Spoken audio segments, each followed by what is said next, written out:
So. Hallo. Hallo. Hallo. Hi. Hi, Biop. There it is. Yes.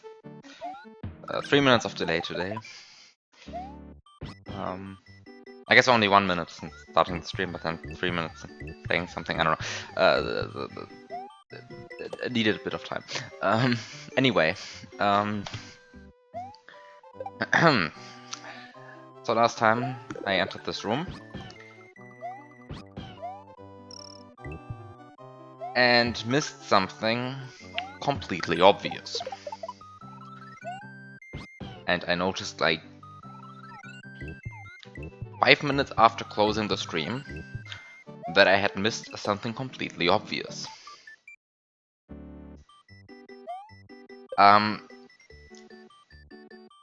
So let me fix that.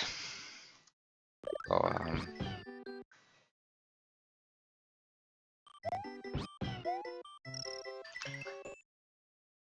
which is the following. Where do I have a save state? Where do I have a slot 4? 4. Why do I know that it is 4? And why is it 4? What are these save states? All of these suck. Okay, this one is actually good. No, this one is actually very bad because it's missing a power up. Anyway, time to somehow realign my save states. So I don't know. I think, wait, so this one is this one, and then this one is this one, and then this one can actually go. I don't know, this one is fine, this one can be this one can be this one can be, I don't know. I don't know. How do you order save states properly? Oh, so this one is also slot 5. Okay, this is good. Okay, so slot 4, this, time to do some proper save state management. This is horrible.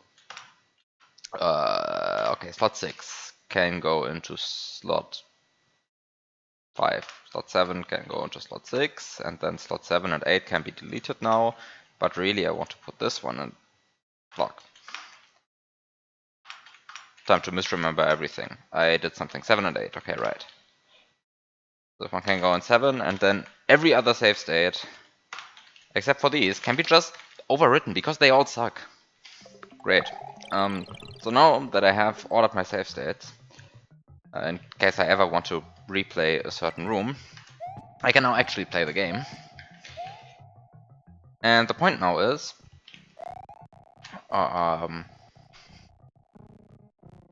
the thing that I missed.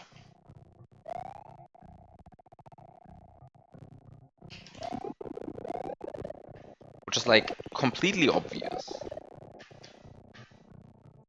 And before it's like it just doesn't work, and that's why I missed it. Because I haven't tried, of course, right? Of course I haven't tried. It would be completely irresponsible as a streamer to try this and like deny the content that is me trying out something which just doesn't work. But like for some reason, I just never thought of pressing this P switch and then double hitting like this. I just never did that last stream, I think. And that's an extra P switch for free. And like, come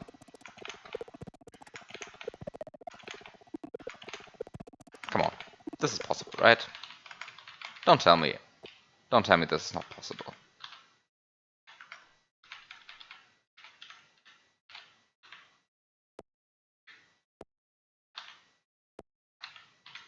What? What? Wait, is this not possible? You can double hit with a throw block and a cave spin, right? You can do this, right? I'm not completely going insane.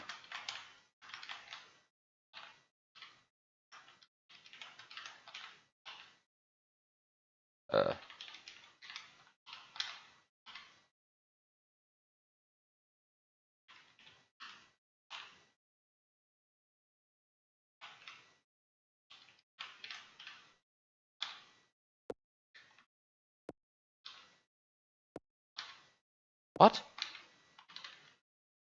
Wait, why can't I do this?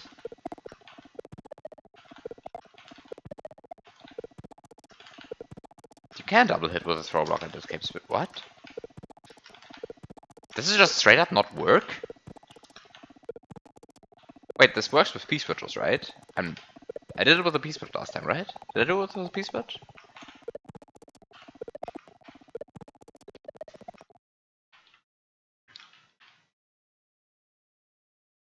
In any case... What is this? Wait, this is possible, right? I mean, I did a similar thing last time. Just not properly. This... I'm going and say, wait, what?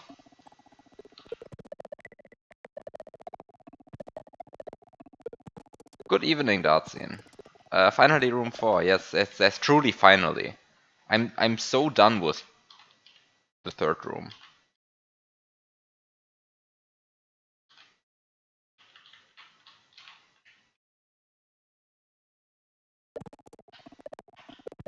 Yeah, of course. Accidentally mentioned the solution to room 3. So you just do stuff, and then magically stuff happens, and then you beat the room. And then you notice that wait, then you overcomplicate your life for like 3 hours. And wait, there was an extra spider there. Wait, what? I just no, I probably.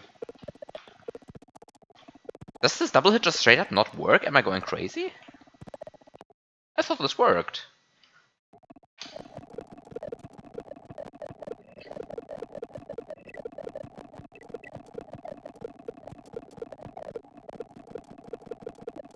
Alright, and then you remember Biop that one of his setups just straight up doesn't align the way he wants it to.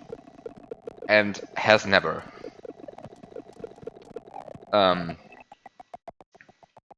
Which is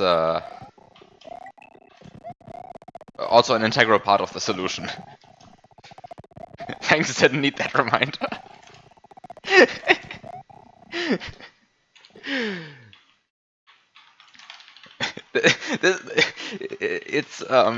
It's kind of funny, honestly. I really like that.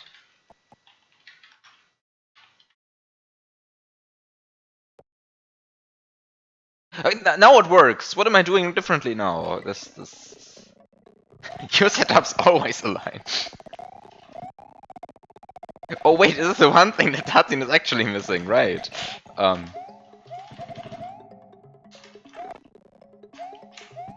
Well, so I'm not going to say anything more about that, except that you should make fun of Biop when you figure it out. It is an integral part of the solution to make fun of Biop at that point.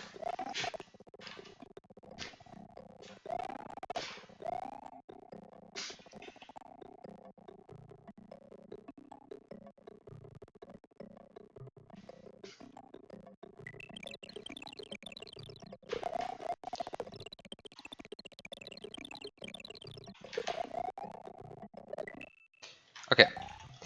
Right? So now I'm already in a better situation than I ever was last week. By doing simply this, because now I have 2 P-switches, a bunch of brown blocks are removed, I have access to the Yoshi block. And the Yoshi block is still a Yoshi block, right? Like,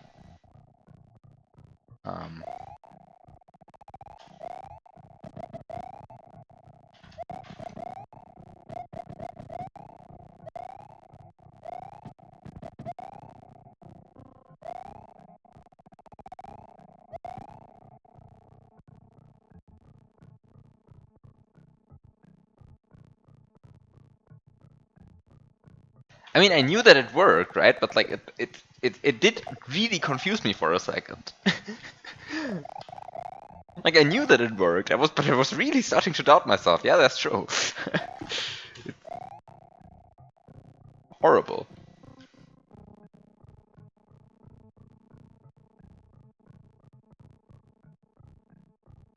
Anyway,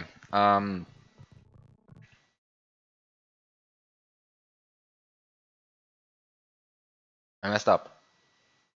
Ha! I messed up. Yeah, I messed up.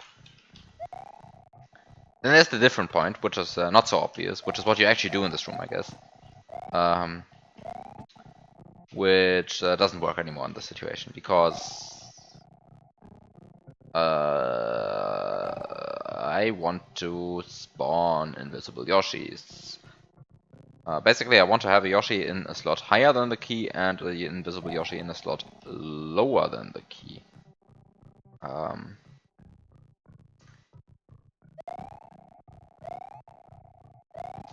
And well, that doesn't work.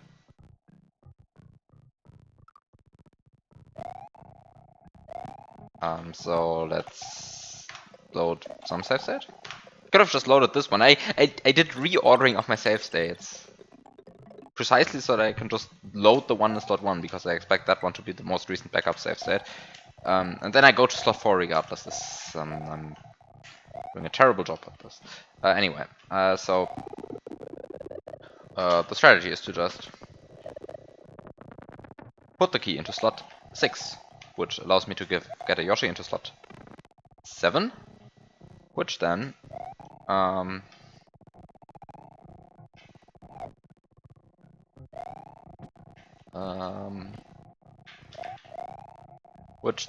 well, allows me to have a Yoshi in a higher slot than the key, which is exactly what I want. Okay, so now that the slots are realigned. Oh, wait a second, is this why the loose piece switch is there? Because it now goes into slot 7 and everyone is happy? Oh, the loose piece switch now goes into slot 7, I can press it and everyone is happy because now the keyhole is in this, and the only thing is I have to redo is this. Okay, wait a second. Uh-huh.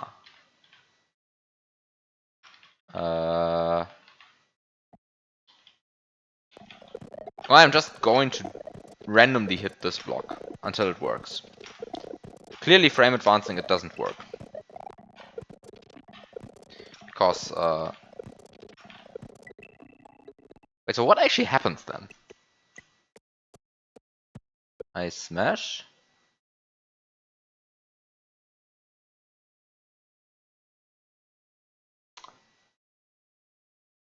Of course. Of course.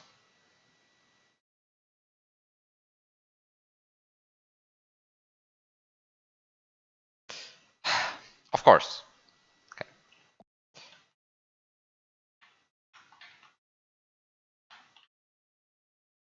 No, what?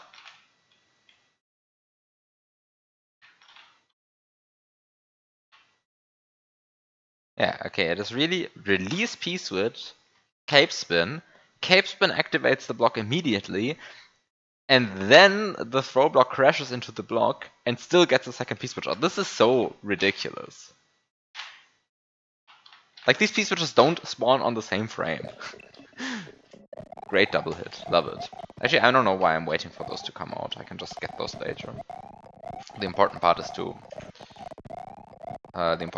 get rid of a bunch of coins over there. Why? Why is everything so cramped? I'm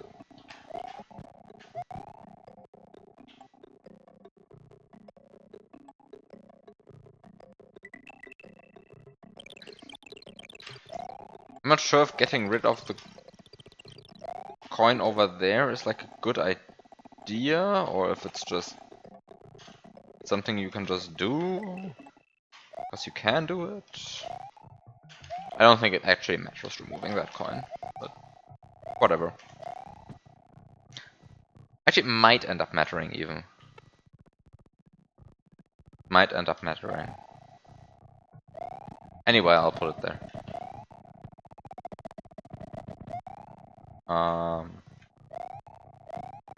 So now I'm going to get the 2 P-switches. Now I have 2 P-switches. Let's put one here.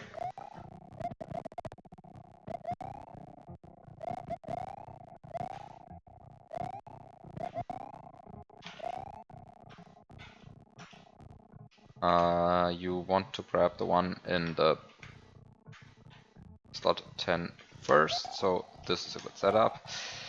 And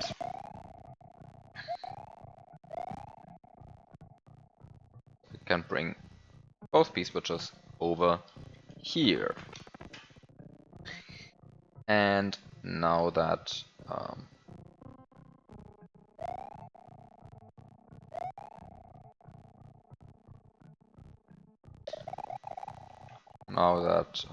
well, I have both P-switches here, now I have to actually think about how I position stuff. But the point is,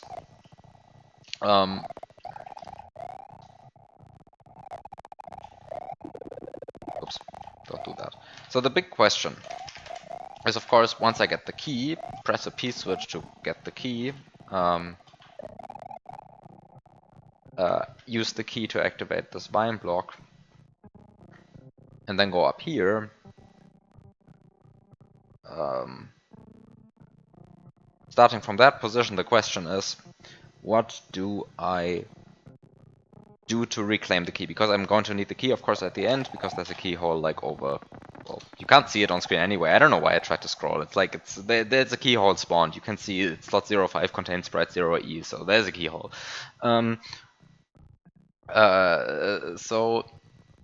So I have to get the key at some point again. So I use the key, like go down here, activate the vine block, whoop, vine comes out, and then I have to reclaim the key, of course.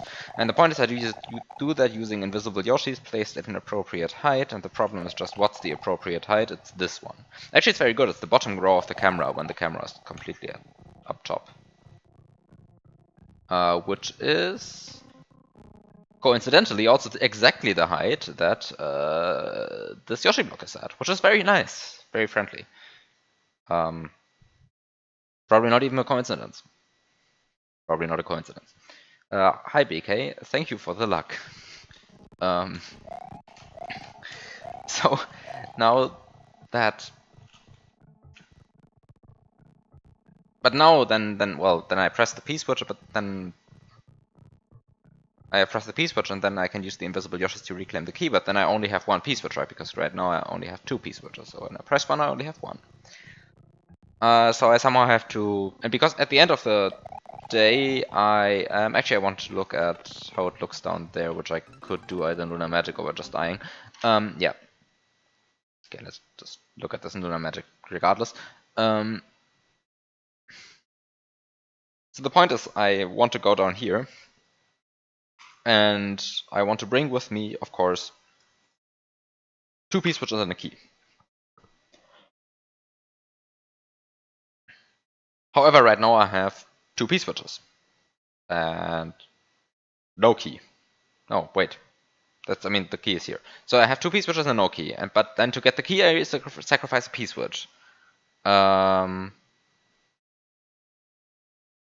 Which at the end of the day means...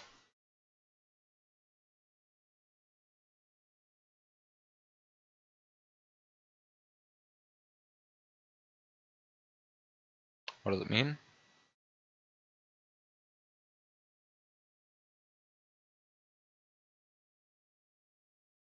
Actually, it might not mean so much.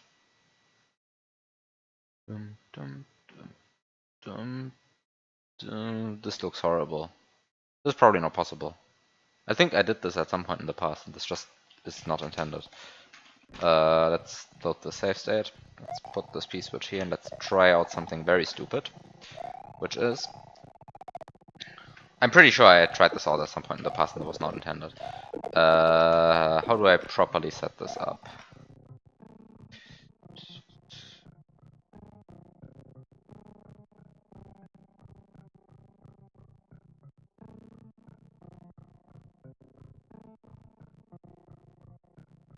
How do I set this up?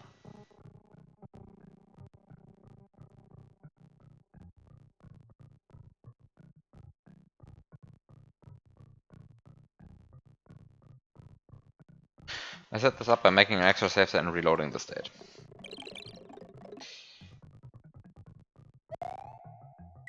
So this is going to be very annoying, and it's probably not going to work because I think I have had this idea ages before and it was patched since.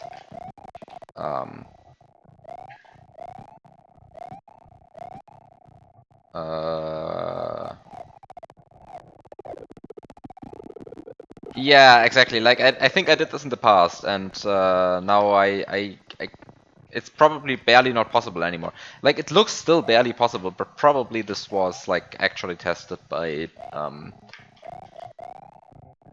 someone.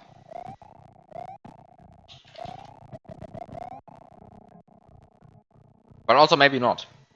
Maybe it's just intended. Maybe it's just intended. I'm convinced that it's a break because imagine testing your right. No. We're not testing our levels here. Okay, so tested by someone. Well, it's not so clear to me if I ever like tested that, right? Like, it is sort of. I mean, I don't even know if. Well, I don't actually know if. I don't. I mean, okay. I'm pretty sure I have had that thought in the past, and I'm pretty sure it was not intended. But maybe the intended solution shifted, right? Like nobody knows. Um, I'm pretty sure the intended solution didn't shift. Oh, I'm way too slow. Oh no, I'm way too slow. My throwback's gone at this point. I just want to get maximum P-switch time. I think this is good. Yeah, this is good. Much less setup time, much more P-switch time. Great. More P-switch time, this is what I need. Okay, and then...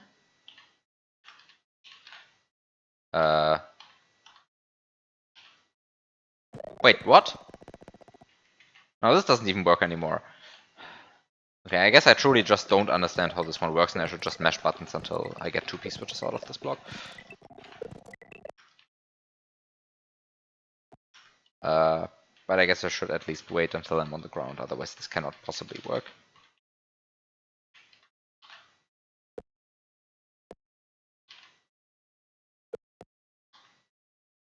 Ah.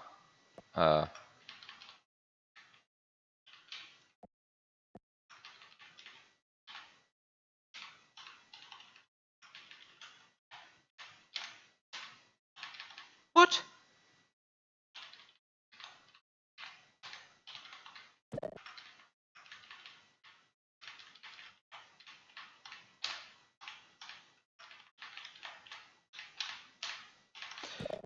Okay, wait. How does the cape actually activate a block?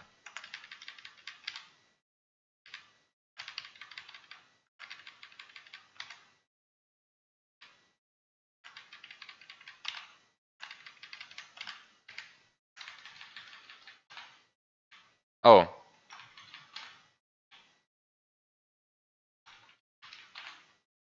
Oh, it only does it every other frame. Oh, it only does it every other frame. Is that the problem? Yeah, it only does it on even frames. On what? Only on odd frames? Oh, only on odd frames. No, actually it does it... What? I'm extremely confused. Uh, Only activates the thing on odd frames. Okay. I mean, of course, what's odd and even is like completely arbitrary at this point. I'm just using the global frame counter of Bizarre to... Ah, so this is why it like completely doesn't work, whatever I'm trying to do here. Because I should just randomly mash buttons. Trying to figure out how to throw this block while also trying to keep track of what's actually happening with the cape, and none of this works. Okay, wait. So I...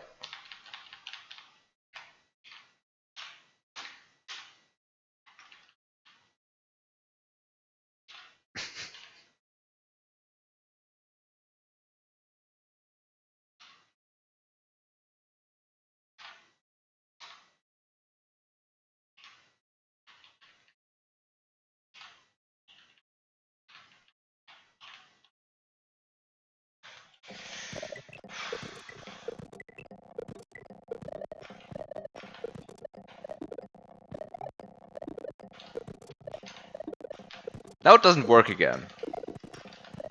I swear, at some point I will see 2 P-switches, and then I'll still load the save state, because of course I will. But,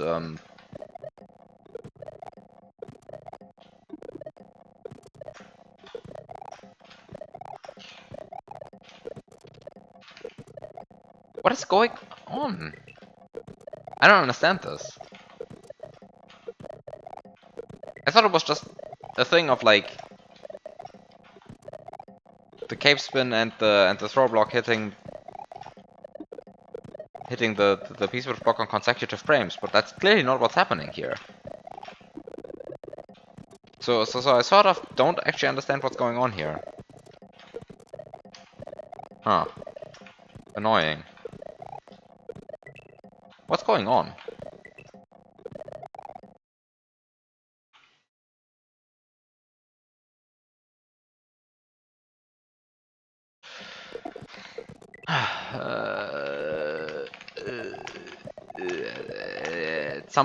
At some point, I will get 2 P-switches out of this block. I know it's possible. I've done it twice today. I just want more P-switch time. Like, come on.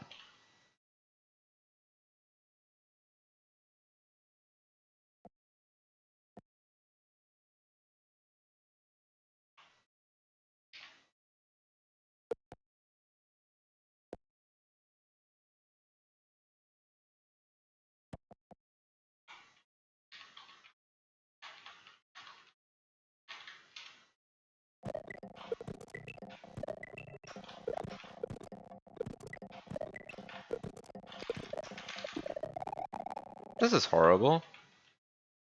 Wait, why does this just straight...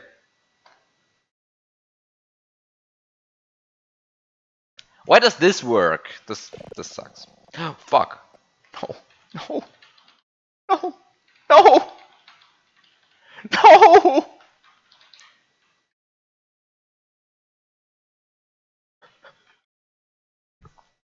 No. No. I said I would do it and I still did it. I hate this. No. God damn.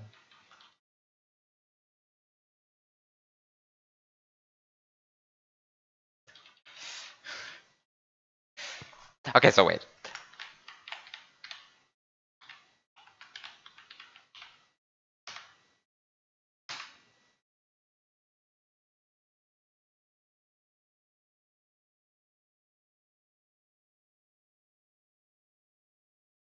Okay, I don't know what's happening.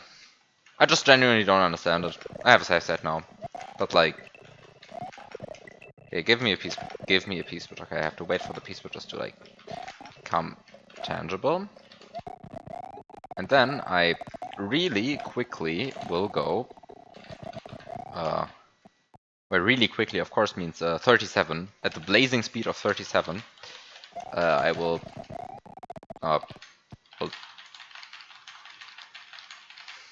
blaze through this level at 37 speed. And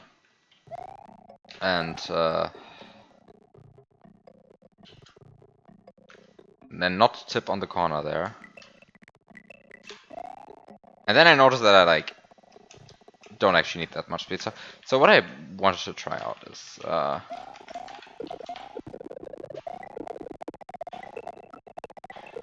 so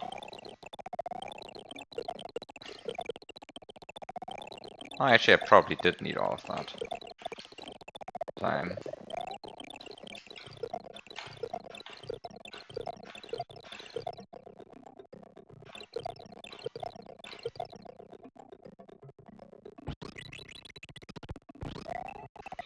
Actually, it might be advisable to just activate this Yoshi block directly.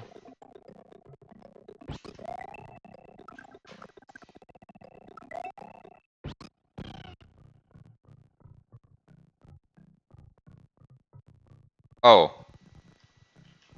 Oh no. Yes. Of course. There's nothing to keep this Yoshi up here. Because I removed the brown block. There's definitely nothing to keep the Yoshi up here anymore.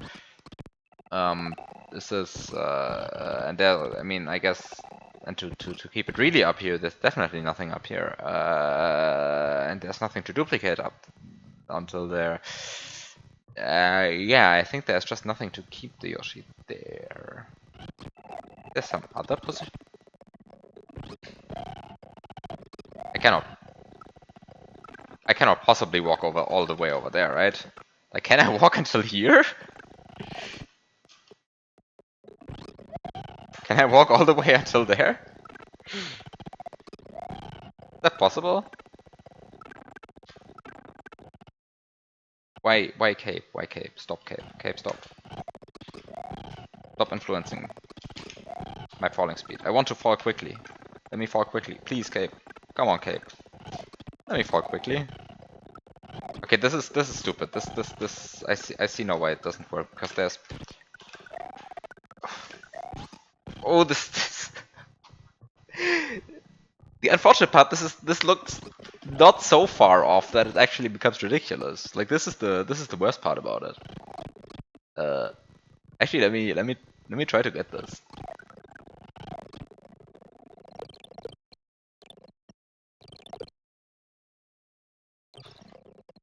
Okay, so the point is,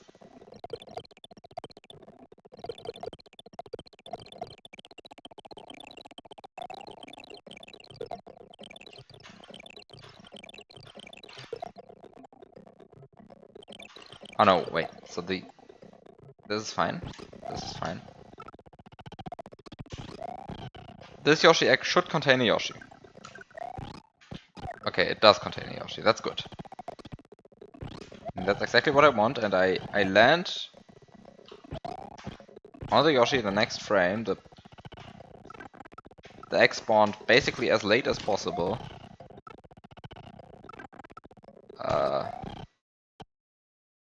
I take 37 speed.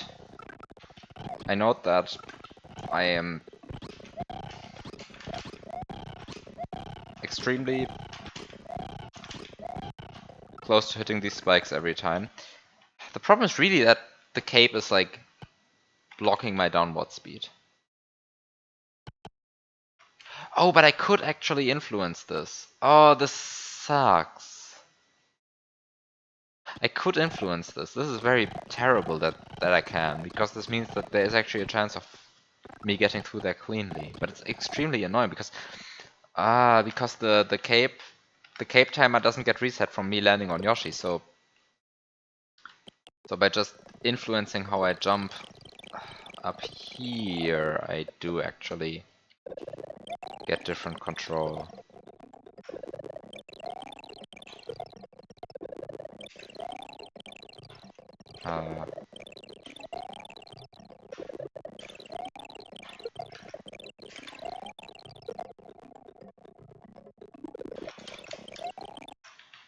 Okay, let's try this frame to jump. Oh, what? This frame to jump. Okay, this is a bit early. Why do I want to duck, by the way? There's no need. There's actually no need to duck. What is a good frame? Well, that's a bit late. Okay, this looks good, right? Now I just have to do that.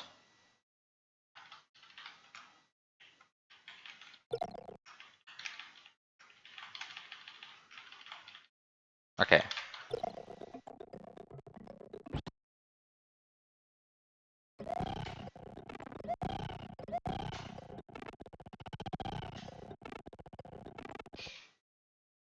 Wait, I said I have an option to influence this, and then I didn't properly influence it. That's of course an absolute me issue. I want to land on the Yoshi with like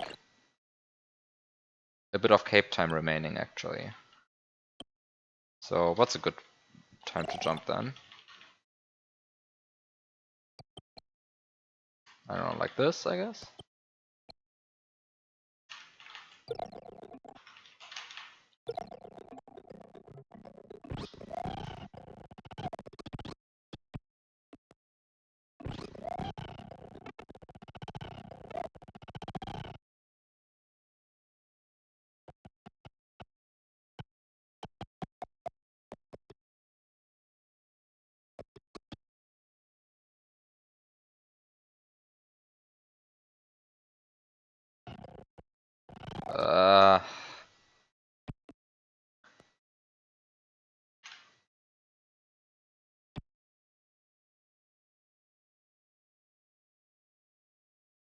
Wait, I should duck as well. Ducking is important.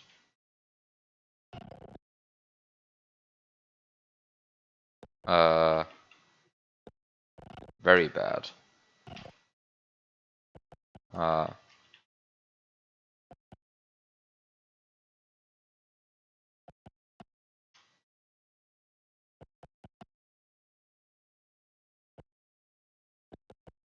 ah.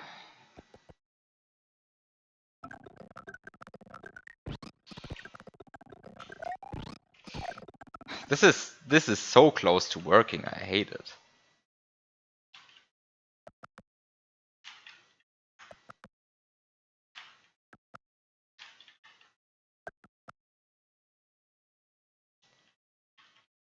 Yeah, I didn't know this was a needle hack either, but like look at this.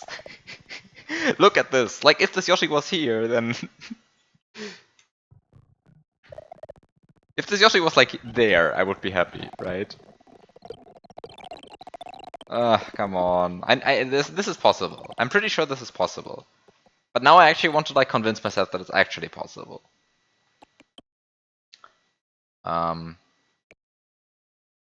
So let's do it like this.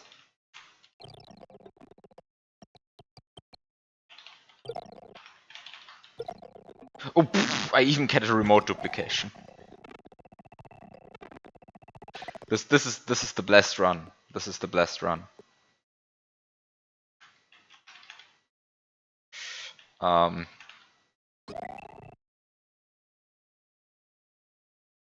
Must be the blessed run because I get a remote duplication. Remote duplications are like good, right? Because hard and task only and scary and so on.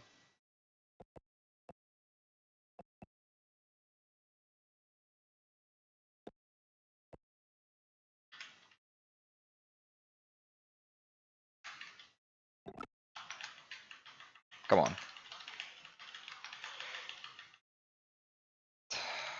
This is still...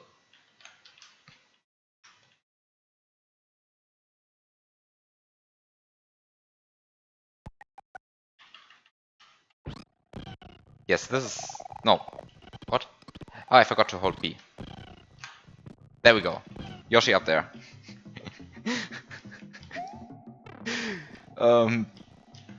Oh, and now I noticed that I... Oh shit, I forgot a step. Right? Because now I can go here, but actually there's another step that I need to do.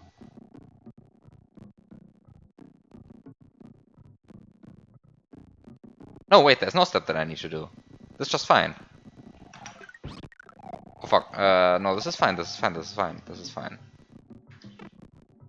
Right, because I can just... now that I have the invisible Yoshi up there... Well, I hope it's fine, at least. I can just grab the key now, right? Because...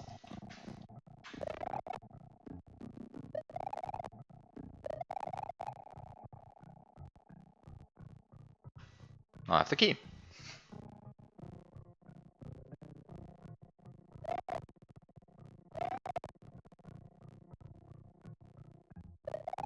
This is like the thing that happened in this frame is like also so amazing. Like,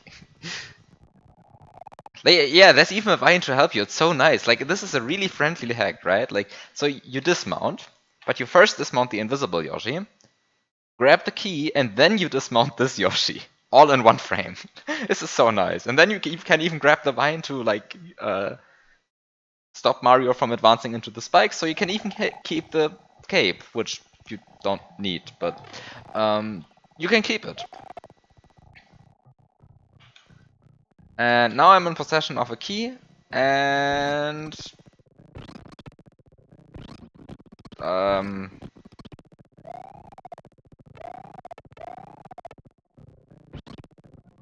I don't know why I threw the Yoshi over there. It's kind of annoying over there. What? Wait, why does Yoshi always get...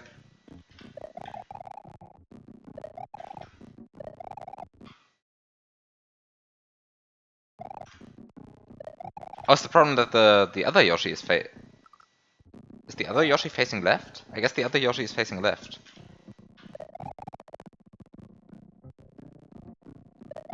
Yeah, I guess the other Yoshi is facing left, and so Mario gets moved over to the right or something.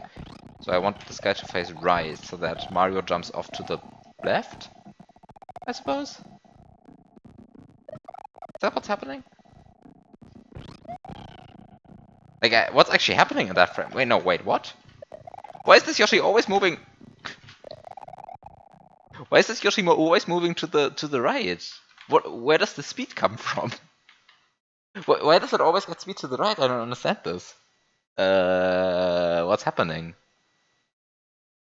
Why does Yoshi want to go over to the right? Like, it seems to be completely agnostic to the way that this Yoshi is looking. I dismount?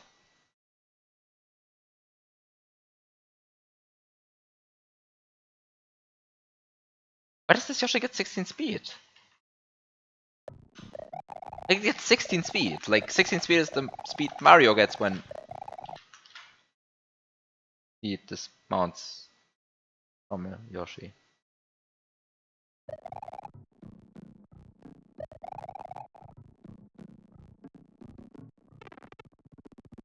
What?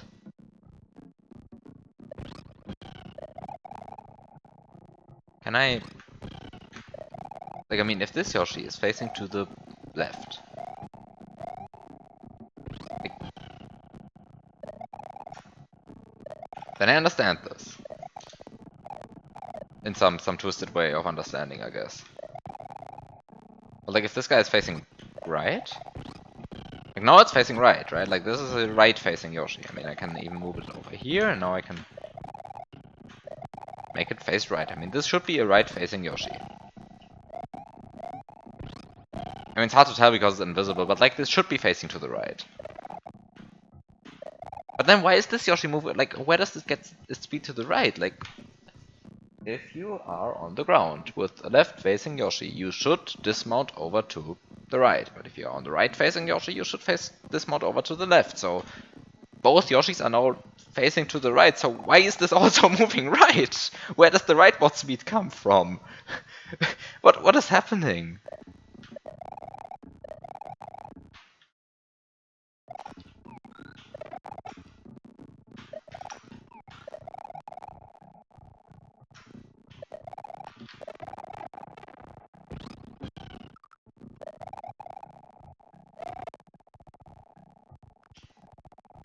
I mean, I guess it shouldn't matter too much because, like, at the end of the day, I don't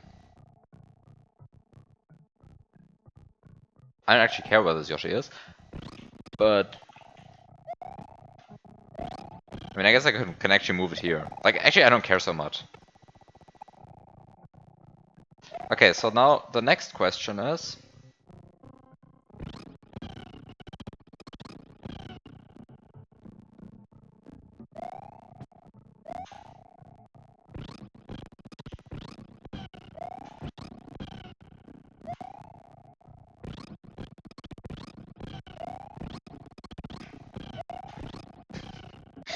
the wrong conclusion.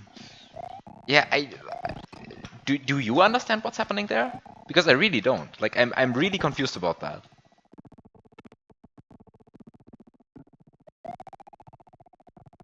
Like, if you can explain this to me, then please. Otherwise, I think I will. I mean, I won't go insane.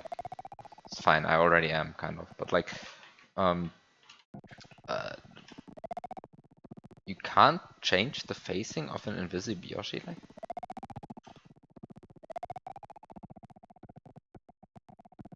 Wait, what?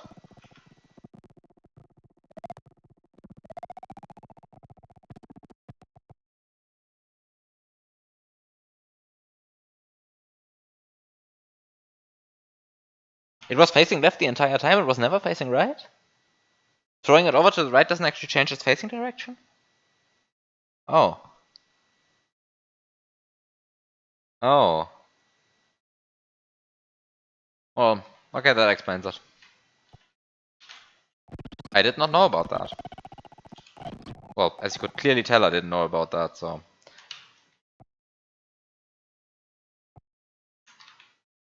Wait,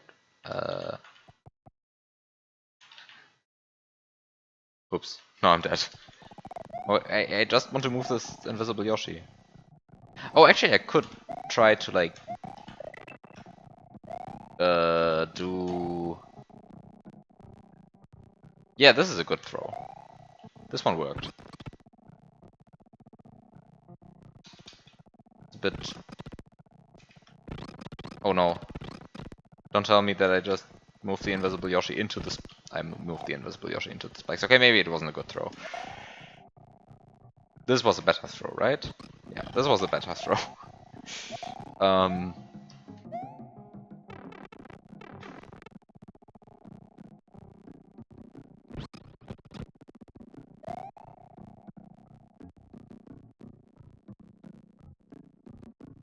Oh.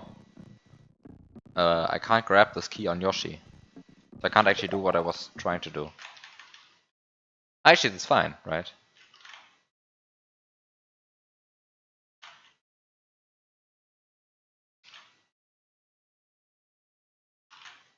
Uh... Uh... Is this fine?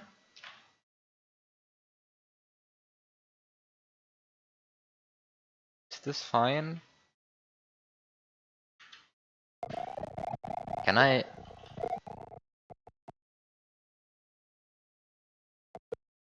Can I somehow...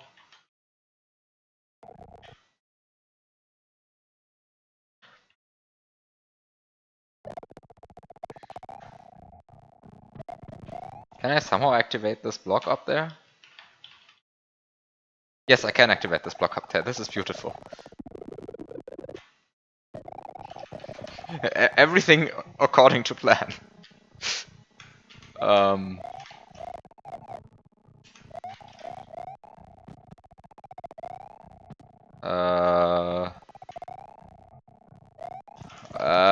Everything according to plan.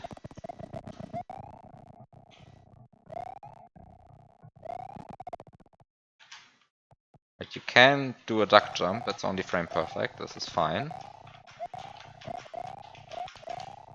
You can slide under here, this is just a bit annoying, this is fine. Where did my Yoshi go? Nowhere. I sure hope my Yoshi still has the rough same position. It does. Actually, I still have a P-switch over there.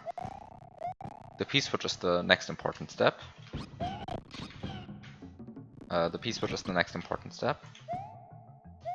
Actually, I don't know why I dismounted this Yoshi. Mounting it was good. Mount the Yoshi. Get the P-switch.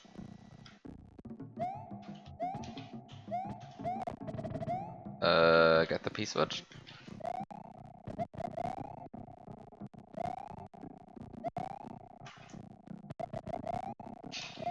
Get the P-switch. Press the P-switch.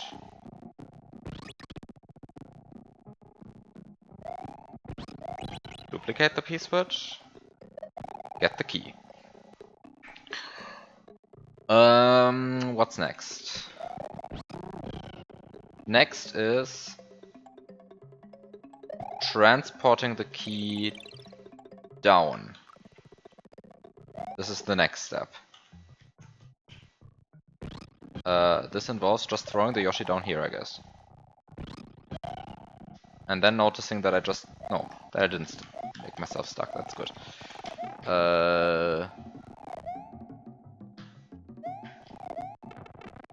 So just doing this. Okay, this is fine. Everything is fine. And then the trick is to...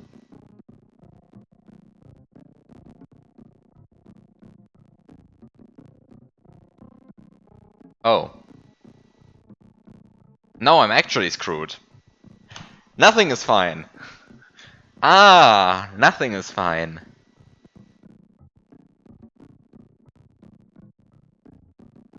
Nothing is fine because I actually can't grab this key on Yoshi.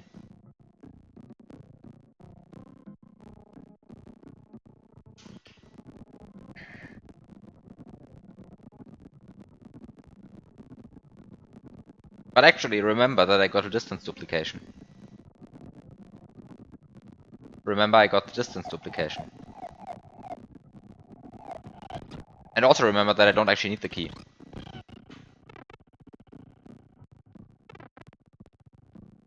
So I can just go, kill both Yoshis.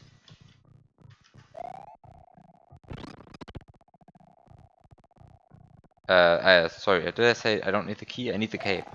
Don't need the cape, this is what I wanted to say. I don't actually need the cape. Which is why I can just happily go and dismount this Yoshi, like kill this Yoshi by moving it over here. Um,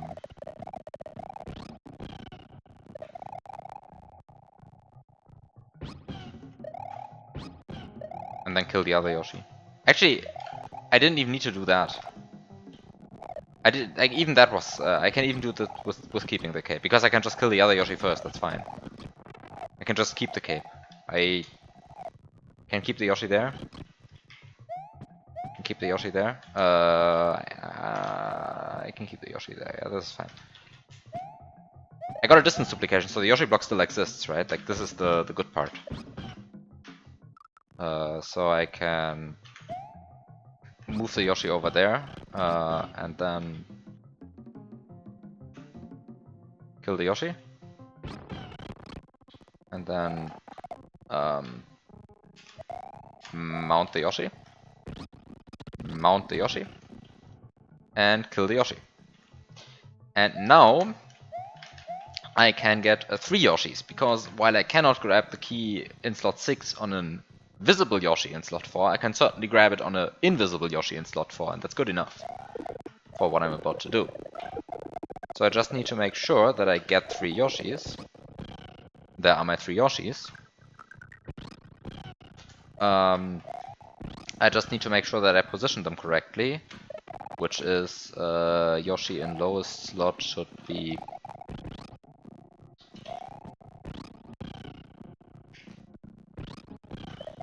Yoshi in highest slot should be down there, and the rest I don't care about. I think this Yoshi being in this position... maybe I shouldn't. Maybe I shouldn't have moved this Yoshi in slot 4. Because for that one I don't actually know where I want to put it right now. I should probably scout the location first. So this one being down here is actually fine.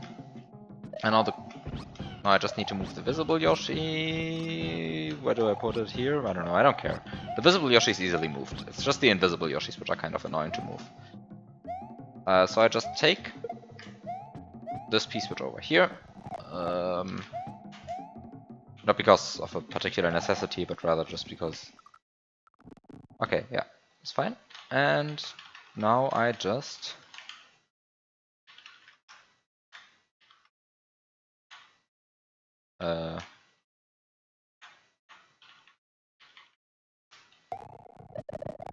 Okay, and doing this has moved the key hopefully down here.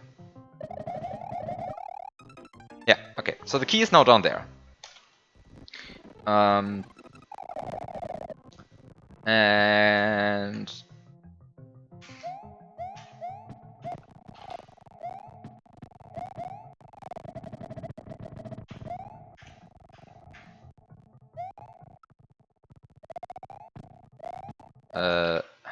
now I need to... I'm not sure why I insist on keeping the cape. Like, the cape is just making everything more obnoxious here.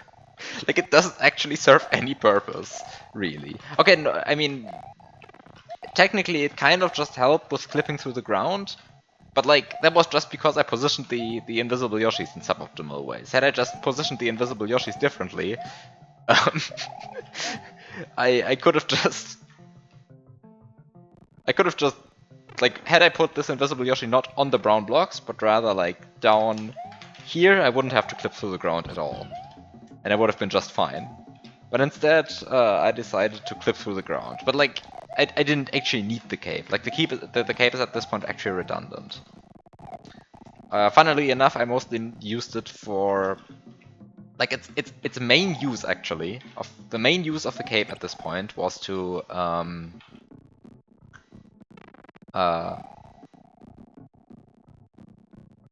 was to double hit the P-switch block. This is the only use that I'm actually convinced cannot be optimized away. For the other two, I'm not so sure if they were strictly speaking necessary. Oh no! Oh no! Are you telling me that I have to now give up my cape? Don't tell me that I have to give up cape. Because I can't actually go through here. Don't tell me. Don't tell me.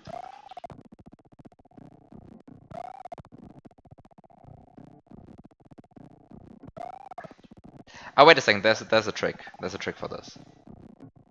Ugh. There's an extremely obnoxious trick for this. Can you actually set this up? You do need a bit of space to set this up. You don't actually have so much space here.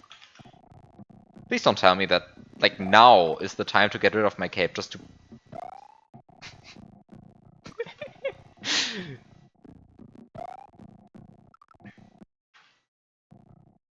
There's no way. There's no way that after all of the stuff that I had to endure to keep this cape, this is the end of the cape. This one instant kill spike. It's not. It's not. It's perfect. It just works out.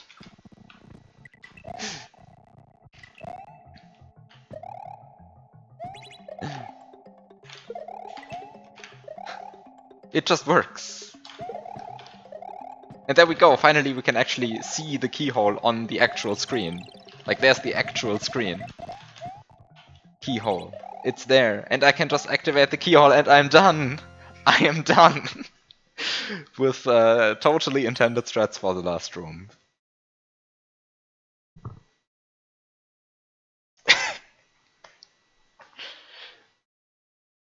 There we go.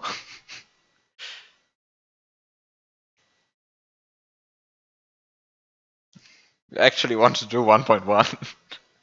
You actually want to do it. I guess so.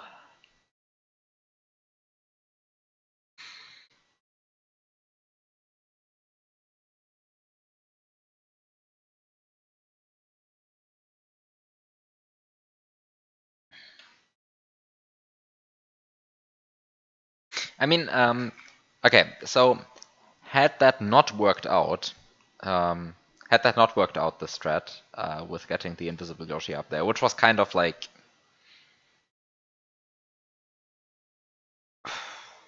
very annoying, honestly. Like getting the Yoshi up there was like pretty clearly not intended.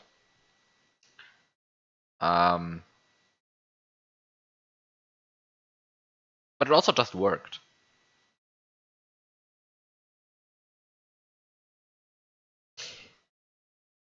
But anyway, had that not worked, the alternative strat I would have done. You know, what I did was doing it on this side, but you prevented that by raising the key to a point that anything that you place on the vine block here is too low to reach this.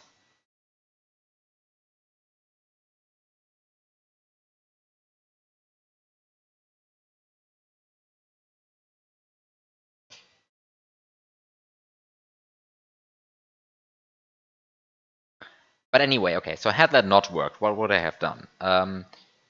Instead, what I would have done is I would have first gotten 2 Yoshis, and I would have stored sprite slot 11 on an invisible Yoshi's tongue. And then I would have gone up here, pressed the P-switch, gotten the key, activated the vine, gone down here. Reclaim the key with the invisible Yoshis. And then drop the Yoshi, thereby reviving the sprite on... Oh, something respect the ban list. Something respect the ban list. Yes, you're right. But it's also the most natural thing to do.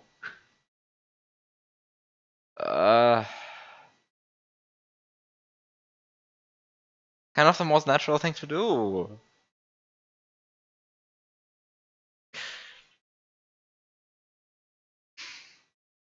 Storing a sprite in an invisible Yoshi's tongue, like, I'm so used to doing that for like all kinds of stuff.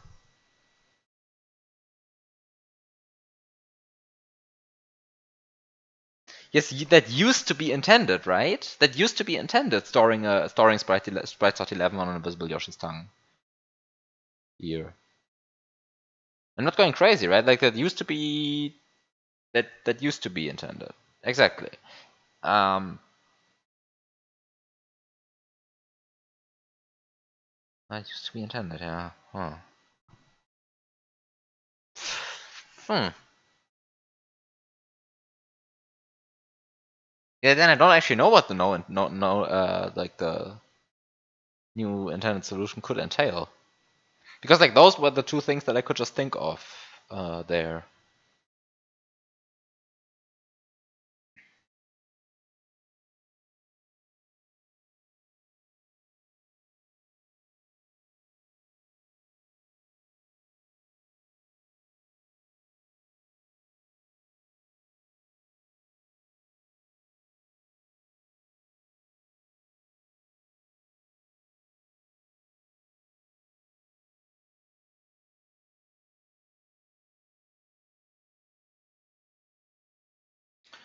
Huh. Okay, then I have to then well hmm.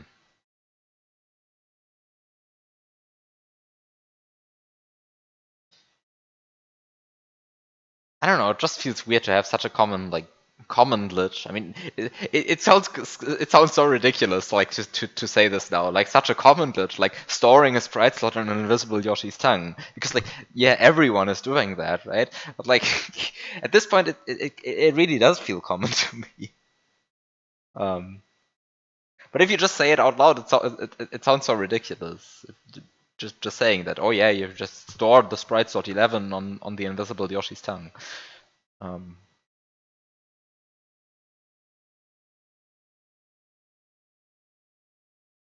Yeah, sure, a choice had to be made. It's just kind of weird to me because I viewed this hack as being much more, well, well, let's say going much deeper than Cruella 2 ever does. And yet Cruella 2 uses that like freely all over the place. But I guess Cruella 2 also uses the shell duplication at some point, which you also ban, so whatever.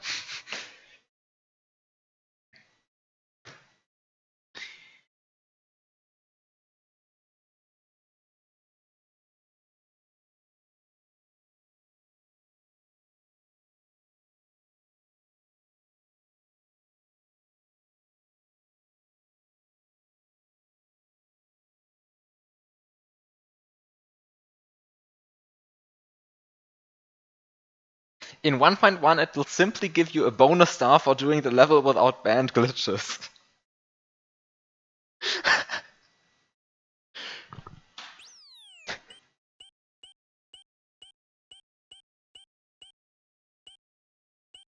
Wait, you see the emulator? Uh, okay, so now I have the keyhole exit. Actually, what is this?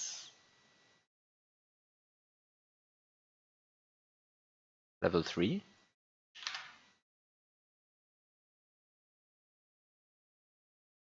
Level 3? Wait.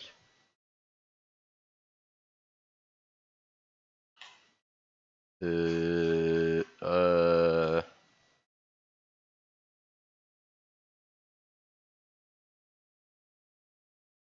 Midway exit to 109. Oh, exit to level 3. There it is.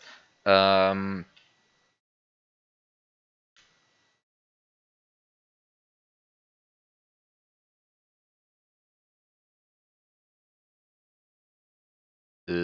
How do I get here?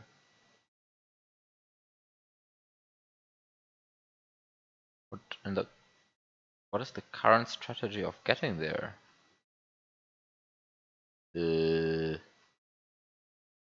Okay, so I guess the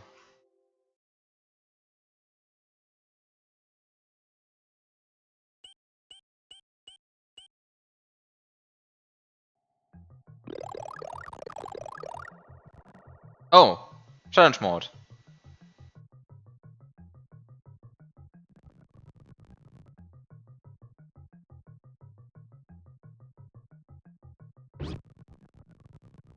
So there's challenge mode.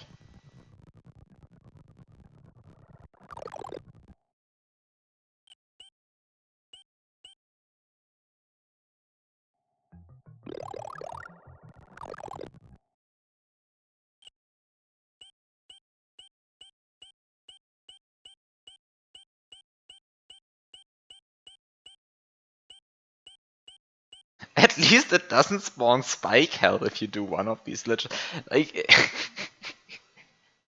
having spike hell just in this otherwise completely vanilla thing. I mean, I guess they are custom blocks, but like, yeah. Like, it really tries to present itself as vanilla, and then just spike hell pops up.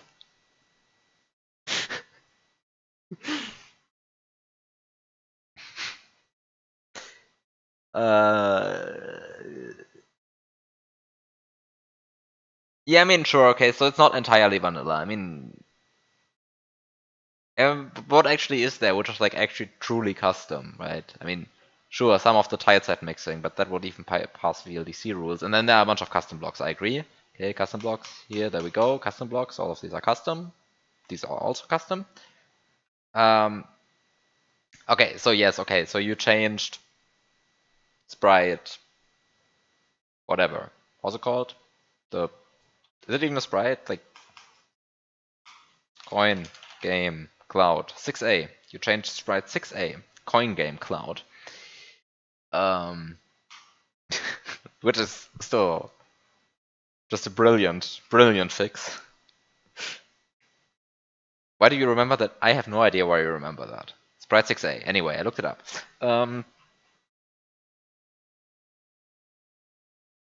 A7 has changed. A7 Resnor? No, A9 is Resnor, right? What is A7?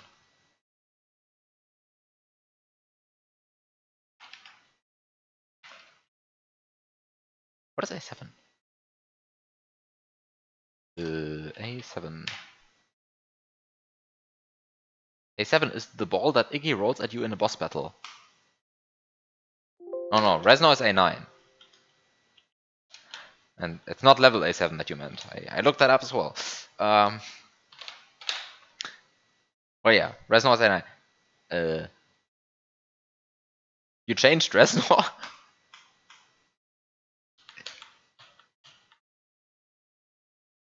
Okay, that's the entirety of challenge mode. That's true. But like the point is the hack presents itself as vanilla, right? Like independently of challenge mode, which is like invisible until you beat the level, right?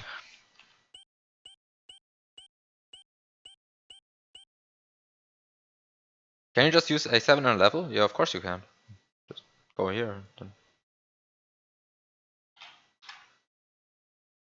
there's an A7.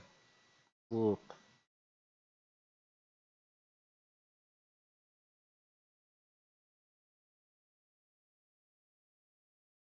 There, A7.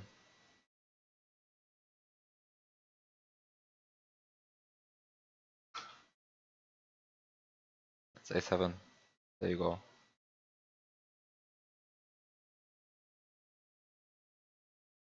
A beautiful A7.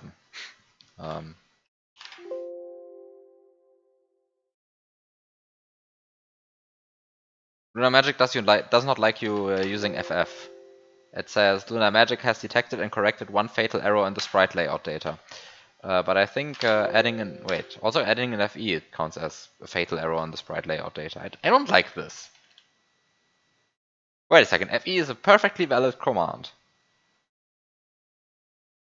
FE is a perfectly valid sprite. I have... Oh, okay. I have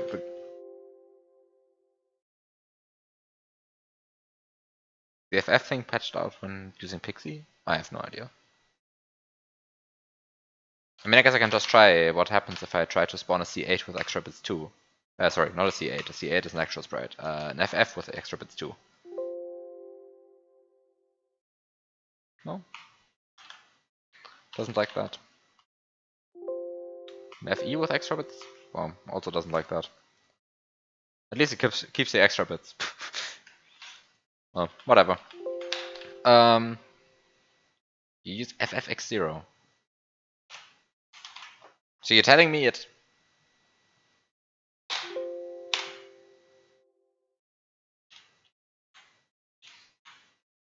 Wait, what? It really doesn't want you to use FF, right? Like, it really hates you using FF.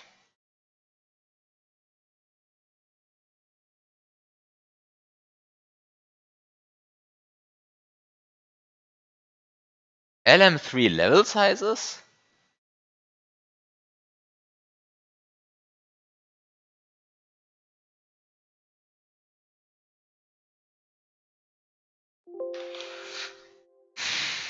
Well, okay. Anyway, okay, you challenged me to get into level 3, so let's get into level 3. So this is 109. 109 has the exit to level 3, so the question is just how do I get over here? And this is an actual question. But it shouldn't be too hard, right?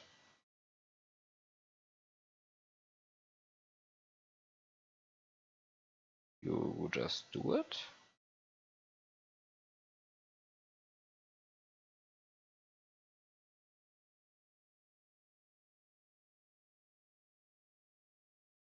That's a bit more complicated than you just do it, I think. How can you do it? Actually, I forgot how I used to do it. I guess you have two P-switches, so you can just throw both of them against the ceiling and just jump through if you really want to. And then you have the cape, so you can just fly over here, and then you have an invisible Yoshi, and that doesn't kill you when you dismount here.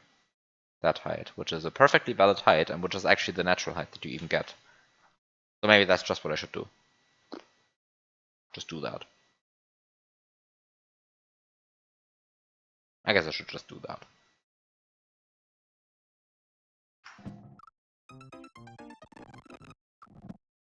Okay, so...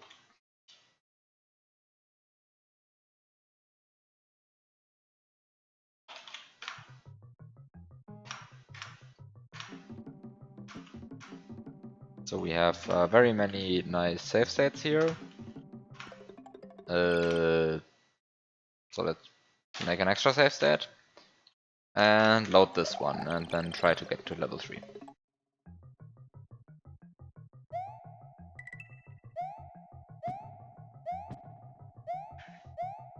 I think getting into level 3 shouldn't require so much planning.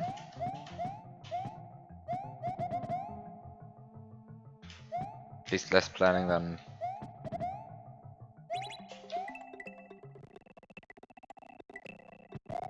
Oh god, I was way too slow. When did I lose all of that time? Guess when I ran into like blocks all over the place here. Guess I shouldn't have done that.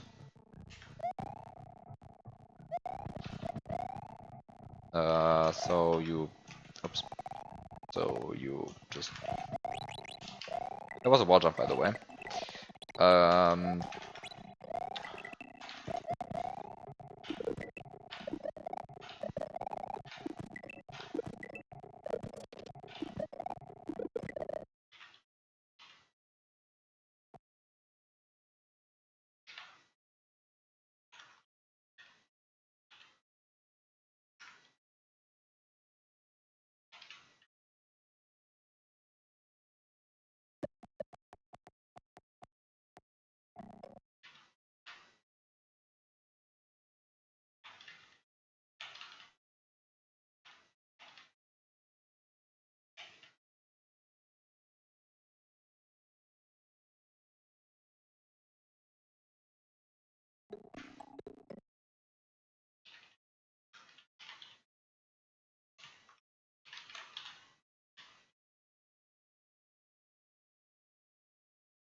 please.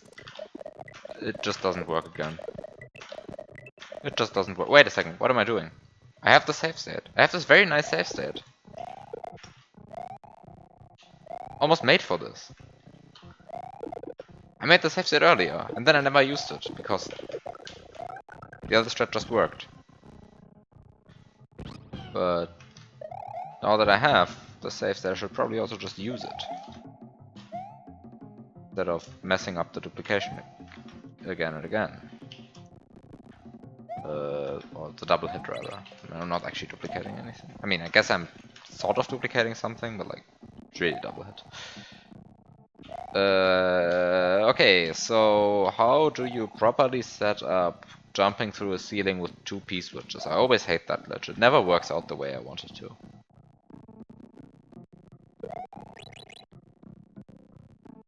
Like, it's always annoying to set this glitch up. This is the only thing that I remember about it.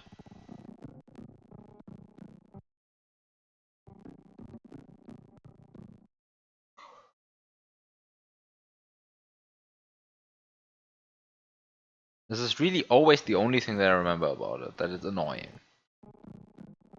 I think what you want to do is you want to take the P-switch, which is in the lower slot.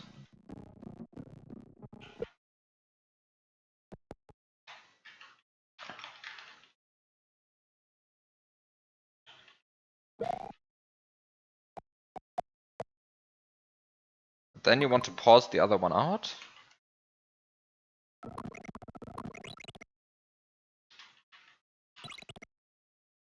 Oh, and then you get pushed into the... Ah, it almost worked.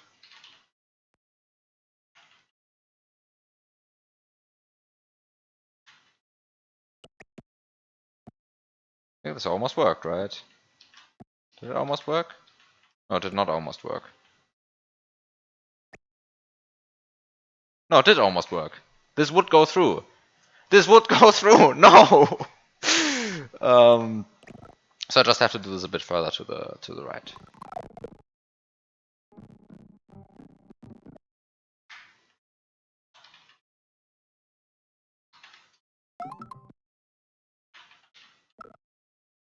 So you...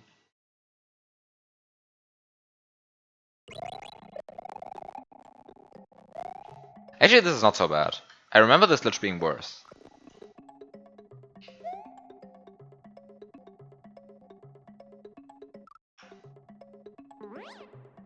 I guess because like most of the time when I did it, it was like under a bit of time pressure. Or like in a task, and then you can't do the pausing thing. And rather you just have to freehand it, which is also possible, but like makes the glitch not nicer, unfortunately. Also, can I please stop being bad at cave flying like this? Also bad. Oh wait, I'm flying way too far. This is good.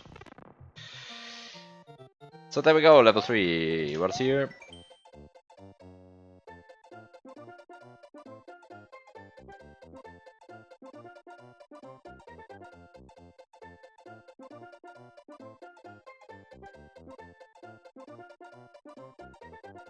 What is this biop? It didn't fit.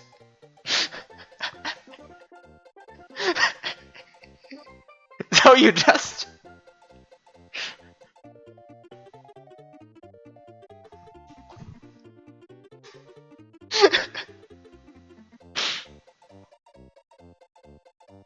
So you just did that.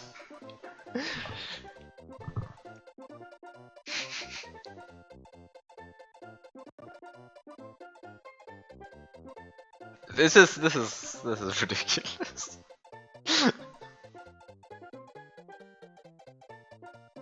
I can continue now. Okay.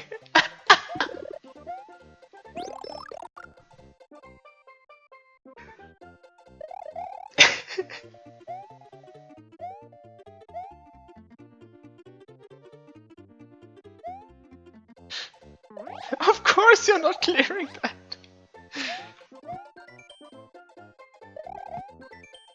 It's kind of satisfying to see the message box expand perfectly into into that line to like form a word. It looks very clean.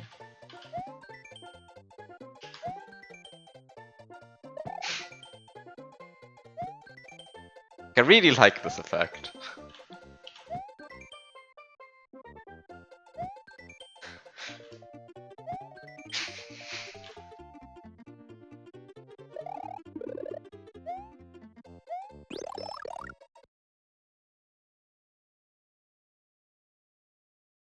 The real question is, did you add an Easter egg for the thing that everybody knows how to do?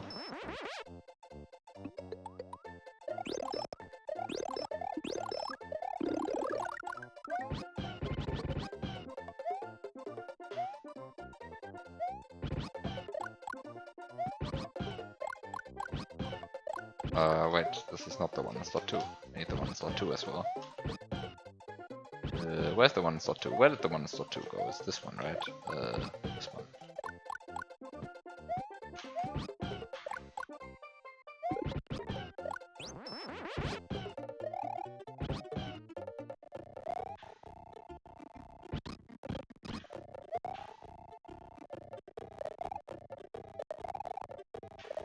You can't dismount this over the edge, right? Like, yeah.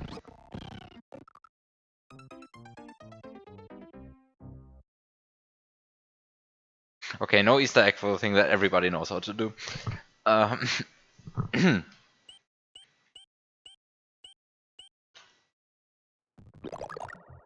but now challenge mode doesn't exist because I need to load the save state for that. Because I need to beat the save level first. Okay, so what is it?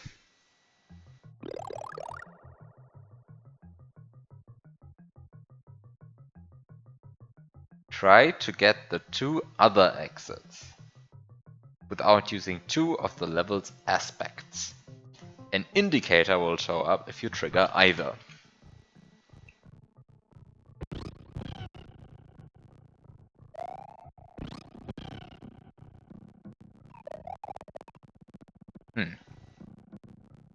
Okay, let's see.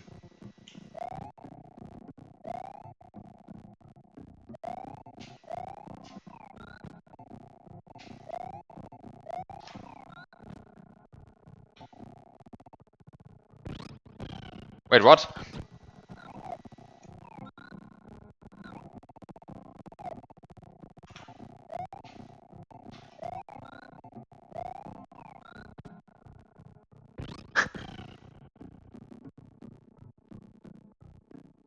Aha! There's my indicator.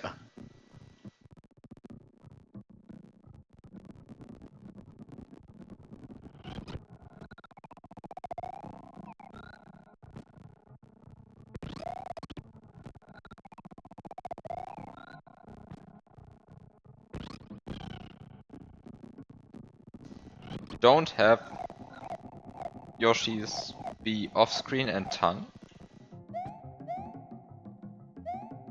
Okay. Well, that complicates things a bit.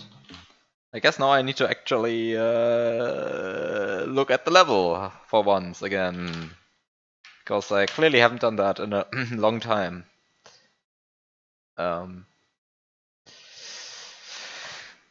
Okay, so we have challenge mode.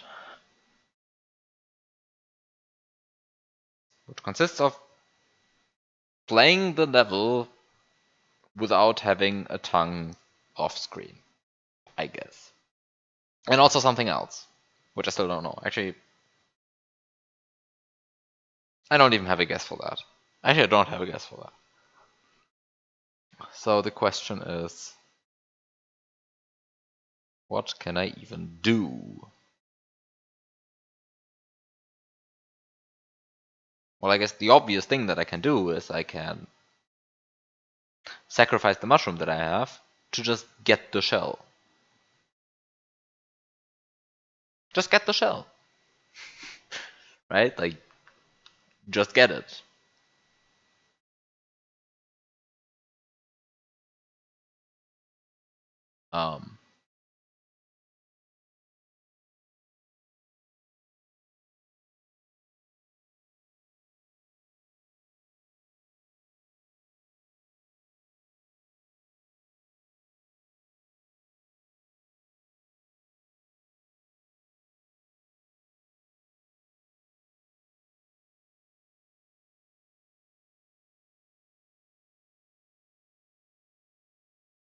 And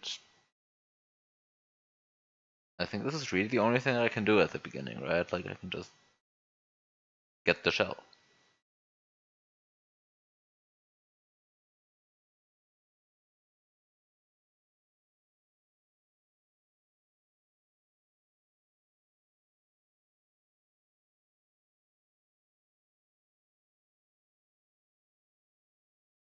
Hmm. Hmm. Okay, so I get the shell and I go up here and I activate this vine block and whoop whoop whoop, a vine grows. Um, and what happens as well? And this vine block gets activated, and this shell burns in lava. Actually, that's not true. I can just eat cancel the shell, keep the shell, be happy. Okay, I dropped the Yoshi into lava. Who cares? Like, I'm not going to need it anymore. So Yoshi goes in lava. Bye, Yoshi. And what happens next? I go up there with my either eat cancelled or not eat cancelled shell. Who knows?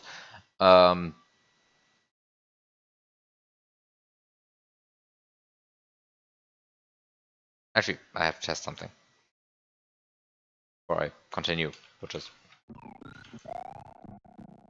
um, actually, how obnoxious is this jump onto the vine?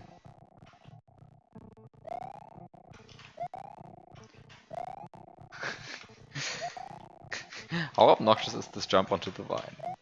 This is... Oh gosh, what is this?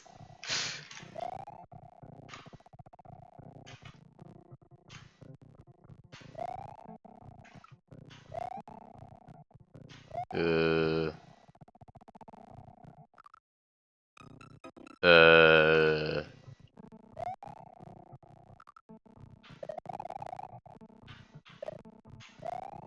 Cloud Jump 3.0. And the cloud even blinks at you. I have the perfect timing such that the cloud starts blinking whenever I'm next to it.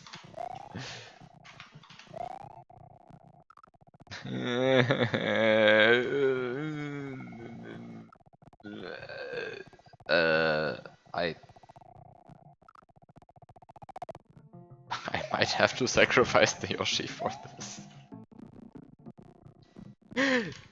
Um, Bye Yoshi, I don't need you anymore.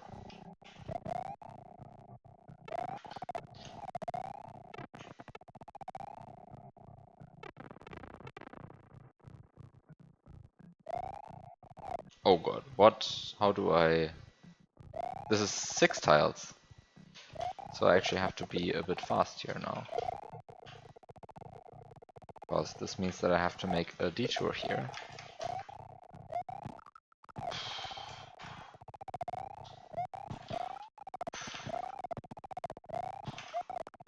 Okay.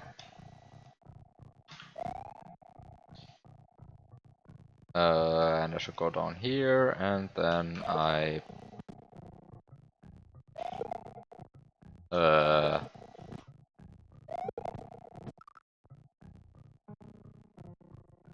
Mm, and then I'm kind of unhappy.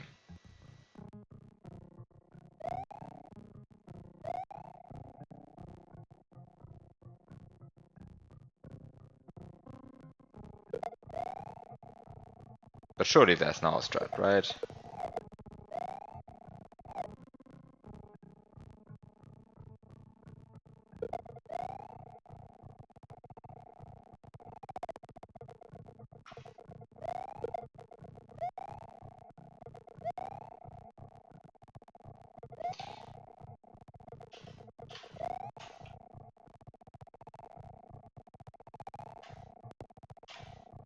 Uh...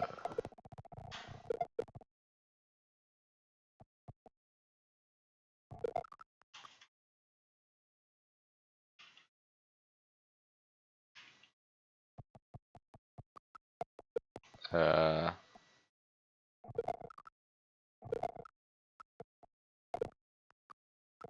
This is fine.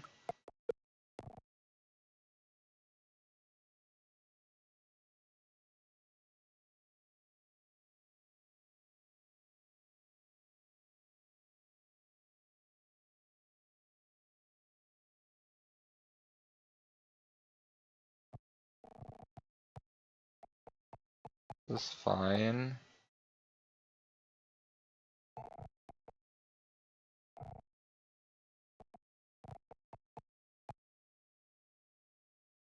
This is fine.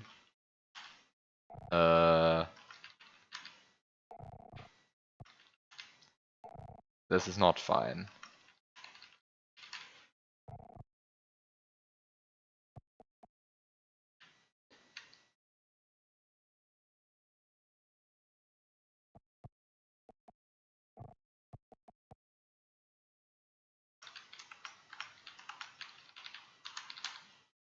Uh,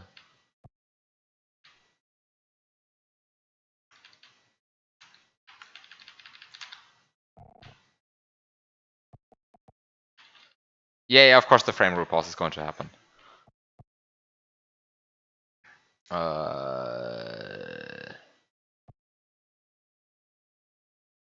Actually, might not be needed. What? I guess I miscounted. There we go. No frame rate pause needed.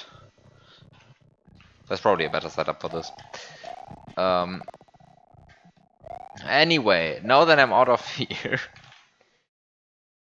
without Yoshi and without the shell, I can now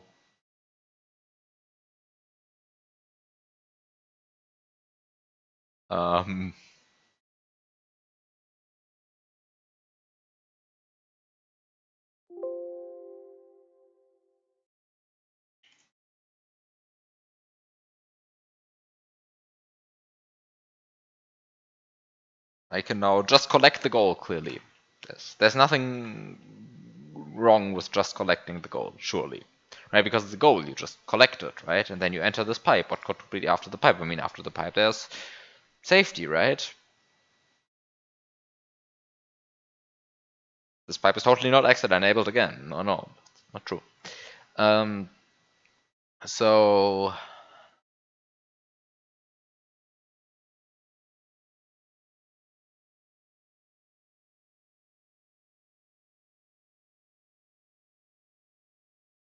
I kind of have a feeling like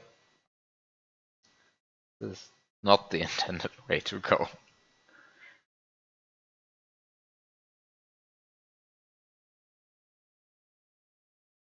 I have no idea why I think that.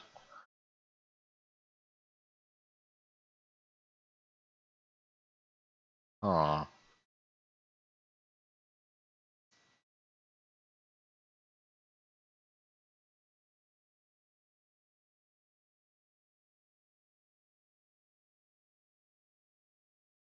Oh. Oh.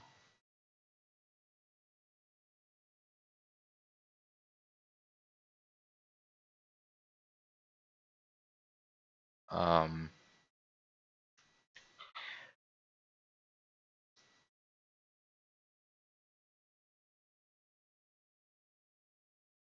But you don't actually want me to grab this vine, right? Like,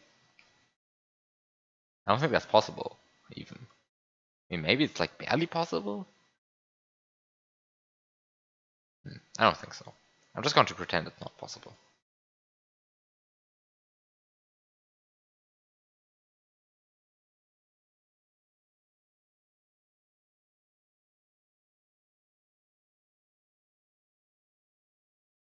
And it feels like the angle shouldn't be possible, but...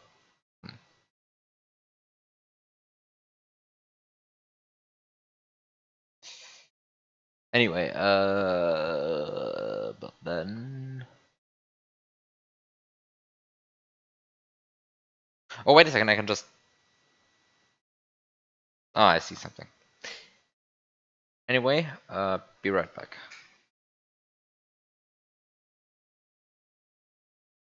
I don't know why I made Lunar Magic invisible. You can see Lunar Magic if you want to. Probably more instructive than the still of the emulator. Whatever. Be right back.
Back.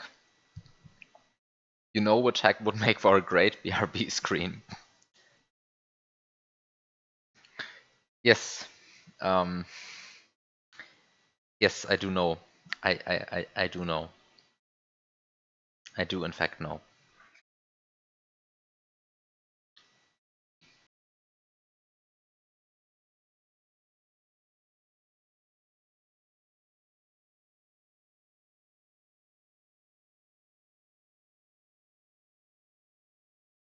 So anyway, wait, I this save state is the one that I wanted.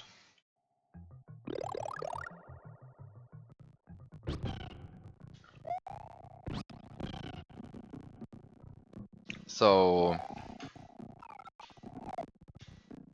I think what I want to do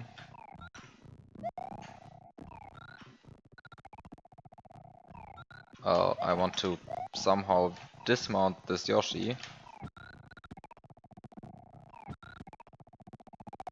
Wait a second, I can just jump backwards to dismount a Yoshi. Well, sorry, I can just tongue,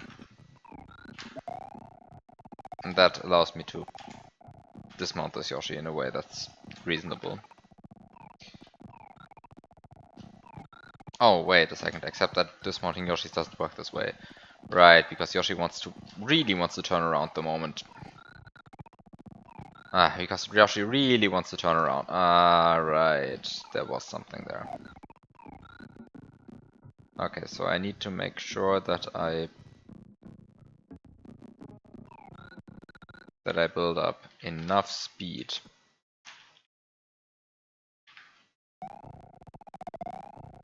before doing this.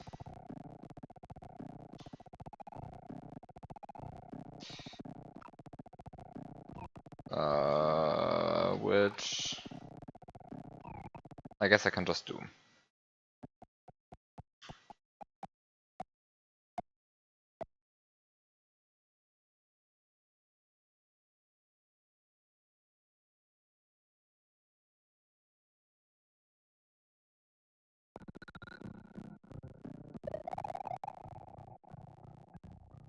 Dot dot dot squared.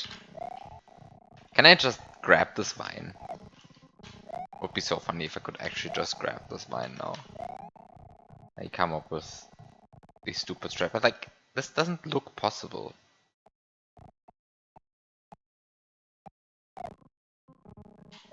I'm like, maybe getting the wrong angle on this, but like...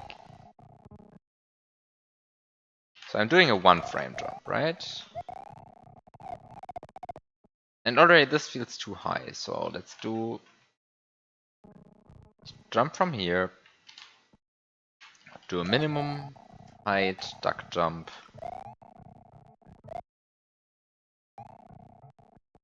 And try to just get the perfect angle on this.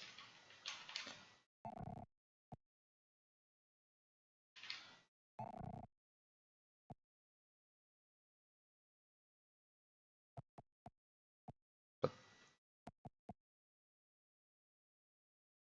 no. Like, no. Like, I'm so far off on this. And this is me grazing the ceiling with 37 speed. No. Just no.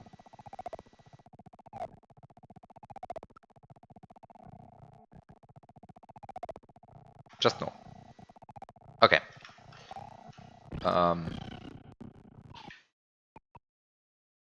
So I guess I really want to...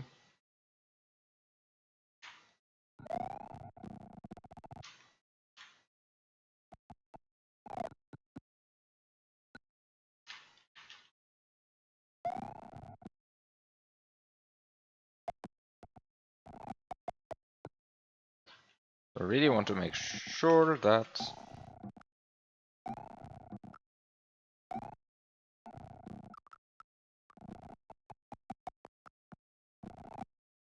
I get some decent backward speed. Give me some decent backward speed. And then I want to...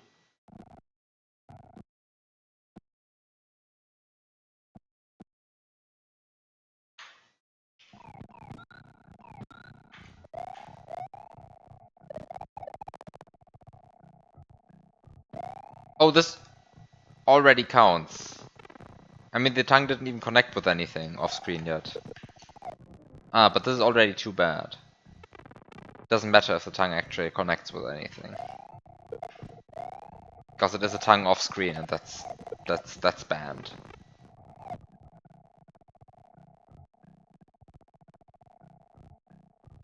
It didn't in the attempt to the shell, I guess you're right. But it was, yeah, because I didn't actually move horizontally. Just had the potential to, and that was bad enough. Okay.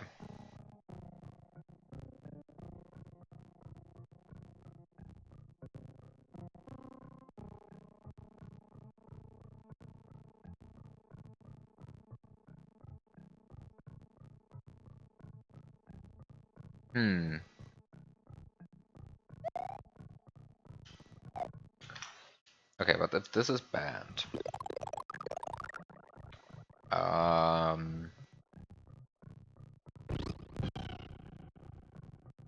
And I start with a Yoshi here.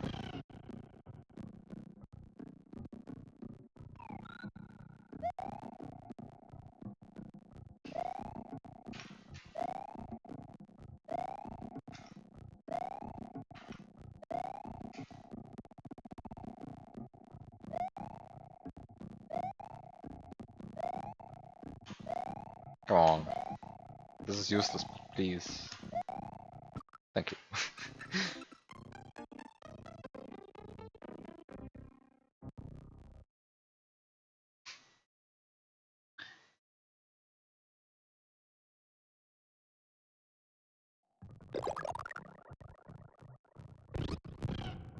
Okay, it doesn't actually show the challenge mode indicator again. But it would complain.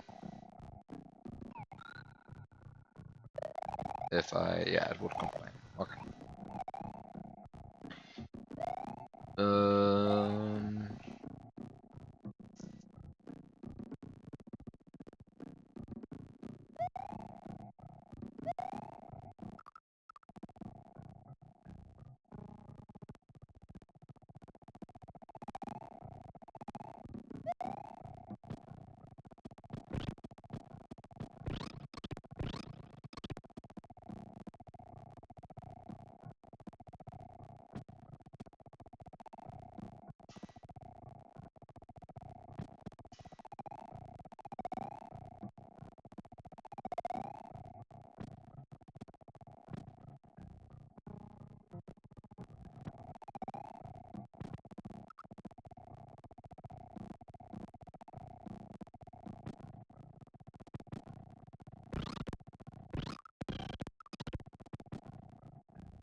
yeah. So Yoshi dies. Rip Yoshi. And I can't do anything about that.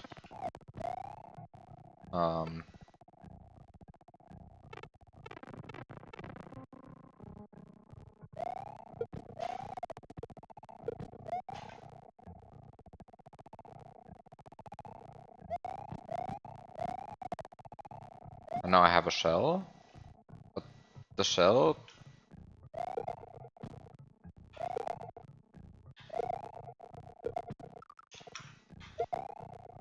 Wait, there's probably this that I can do.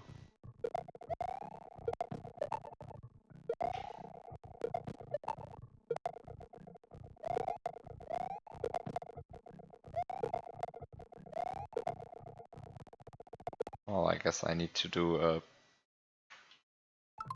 frame repause here.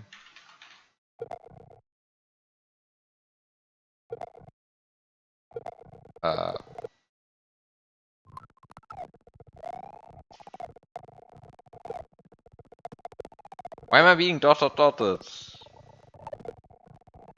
I'm just trying to activate a block. That's a very reasonable thing to do, activating blocks. Um, this is a very reasonable thing to do. I'm just activating a block.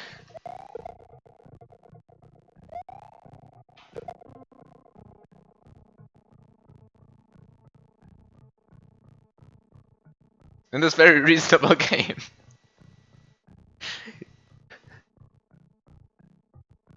Every time this happens, it's just funny. Like, I just find this funny. This is so stupid. Like, what is this?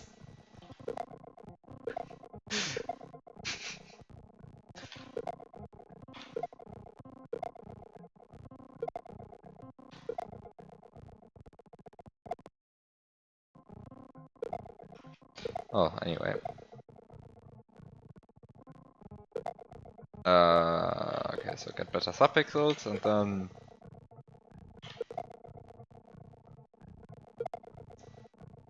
Can you actually activate? This is the game telling you to break the ultra filter. Yes.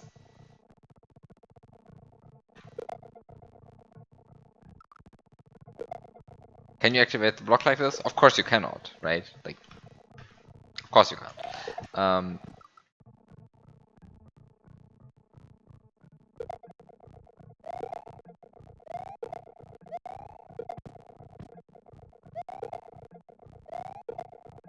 I don't know, the angle on this shell seems like it shouldn't actually hit the block.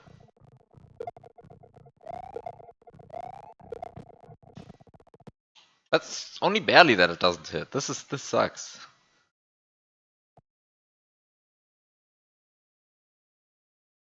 Why can't it be a bit slower? Anyway. Is there something better I can do?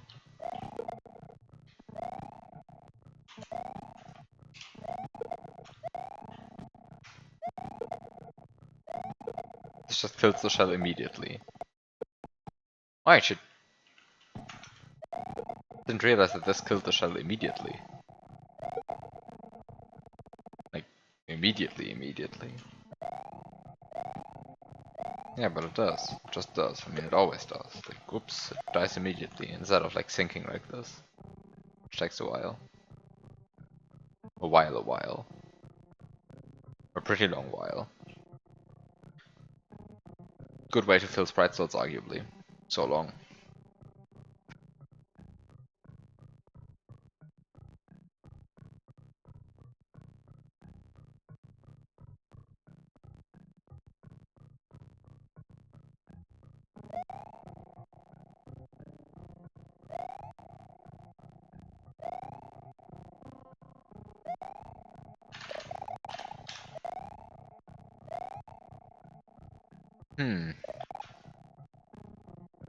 I mean, there must be a better way of activating this block, right?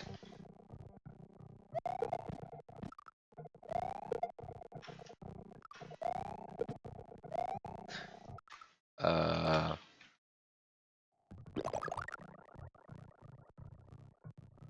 I missing something? I must be missing something, right? So I'm... in general not allowed to have, like... have a tongue off screen, right? Like this is also banned already. You're missing 11 keys. Ah, thank you. Indeed, with 11 keys everything would be easier. With only 10 keys, I'd be very sad. But with 11 keys, everything becomes clear.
So yeah, 11 keys would make everything nicer. Unfortunately, I don't have 11 keys, so I kind of have to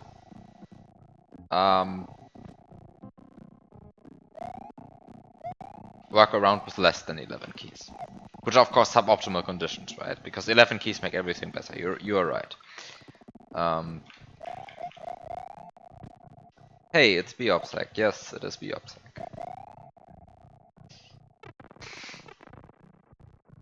So I guess I'm just getting the shell now. And once again, I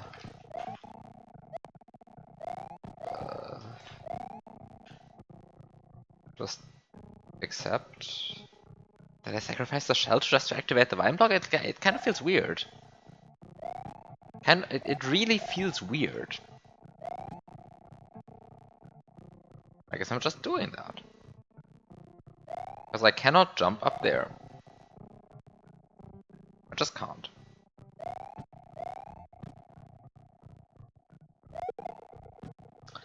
I just cannot. It's weird.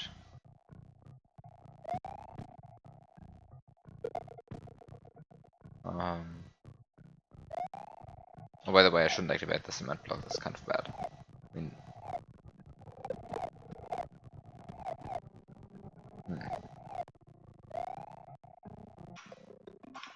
wait, do I have any useful save states here? I have 4 save states on this platform, which is pretty good. 4 save states, like this platform is pretty important, but maybe I don't need 4 save states there anymore.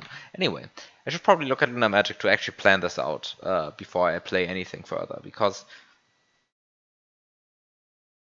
I kind of only played this to see if I could do this vine jump. And the answer was no, I couldn't do the vine jump. I just can't do the vine jump. So if it's possible,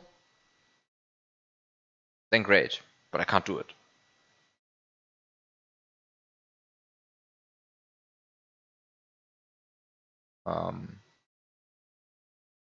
So yeah, that's that.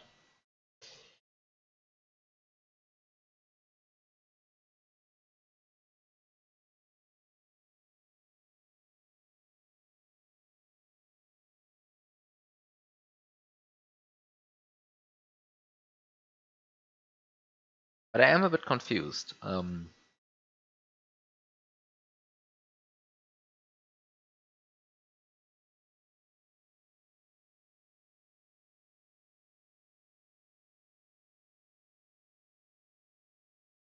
I mean, I do kind of have to get over here, right? Like if I don't get over here, then I'm kind of stuck. Okay. So I start here and I have to get over here. I mean, here, not there. That's actually kind of hard, but like here. And because of this landmass, the only way to do that is to activate this vine and climb it. Because I'm not clipping through the ceiling. Just can't.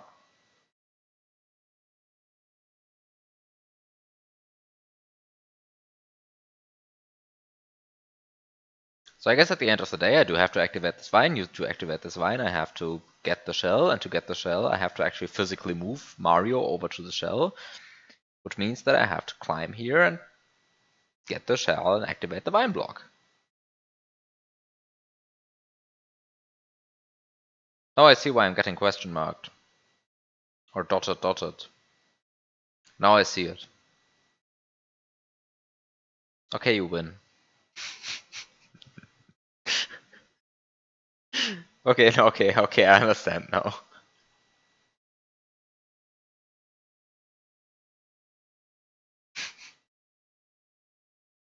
Okay, sure, I see it. Yes, fair, you win.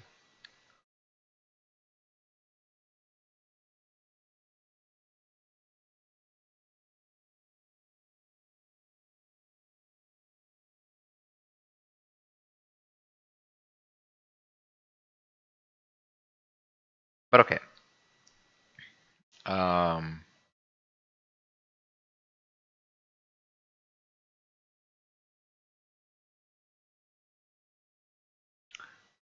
so then I get out of here without anything, basically, without anything. Let's just say it that way. I am now here without anything. I've sacrificed the shell. I've sacrificed Yoshi. I don't have anything. Very sad. And I somehow have to activate this goal. So the key problem here is the goal is in some sprite slot. Well, okay, that's not a problem. I mean, the goal is always in some sprite slot, and that's a priori not a problem. But the problem is that the sprite slot is not 1. Why is it not going to be 1? Well, because it's going to be 5, probably. It's going to be 4, probably. Because the Spinies has sprite slot 5.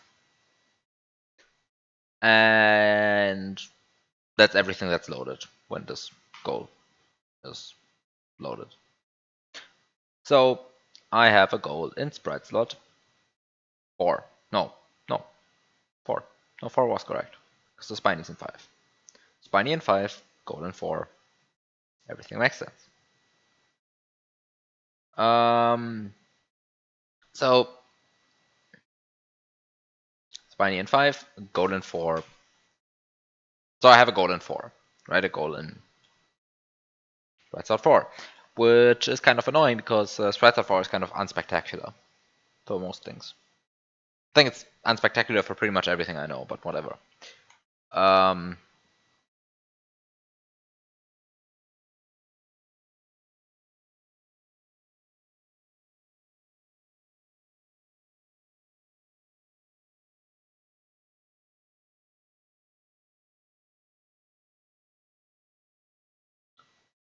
But yeah, so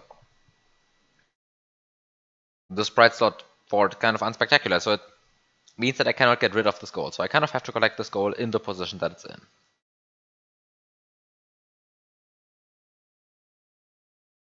So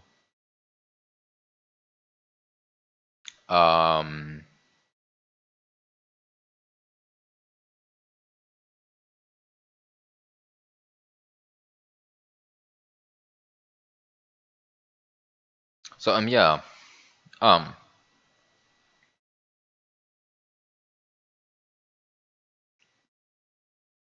So the question becomes, how do I actually collect this goal?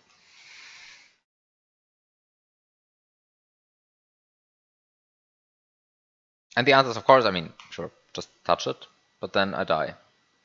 So how do I collect the goal and survive, right? Because like on the other hand, on the other side of this pipe, I'm not going to do anything to survive because there's just an instant kill spike and that just kills. The end of the story. So I can't protect myself against the instant kill spike because like even if I'm big, nothing happens, right? It's just Mario turns around, enters the pipe, exits the pipe, drops on the instant kill spike, dead.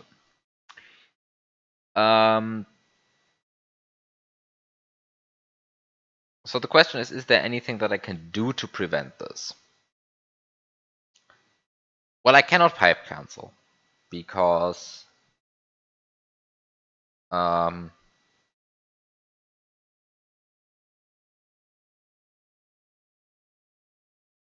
because the goal is here. I think pipe canceling would actually help because as long as you are stuck on a Yoshi facing left, you cannot enter this pipe. So you could prevent Mario from entering the pipe by getting him stuck on a Yoshi in pipe cancel state. I think. I think that would work. I've never seen that. Now that I've said it out loud, it's maybe too late to put it anywhere. Also, I haven't tested it. Maybe it just doesn't work. But I would kind of expect it to work. Maybe I'm just wrong. Who knows? Have I seen that? I don't think I've seen that. Wait, does that work? I have to. I know I want to test it.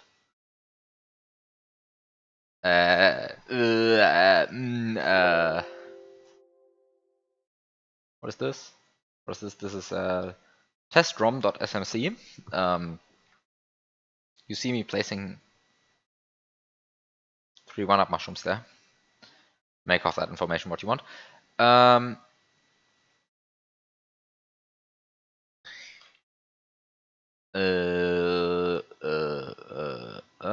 So I need a pipe that I can. By the way, this is the perfect Yoshi's Island 1 edit. I love this. Also with all of what I have no idea what I was testing like for half of these setups here, but whatever. Actually, I kind of want to keep these. This looks so shitty. This looks so shitty. It's perfect. Okay, so I have a pipe with exit enabled, and I have that. And then I guess I'll place a cement block here, and then I'm going to get a Yoshi. Get a Yoshi and get a mushroom and set up a pipe castle set up this way. And then I get a horizontal. This is exit enabled, right? This is exit enabled? This is exit enabled, okay. And then I get a horizontal pipe, exit enabled. There we go. We get a gold tape. I have no idea why I'm placing the gold tape. This is not what actually triggers the goal. This is what triggers the goal. No idea why I put such large gaps there, but whatever. Okay, so we have pipes, and this is everything I need, right? So save. Oh, I should. If I do this, you can't see it. Sorry.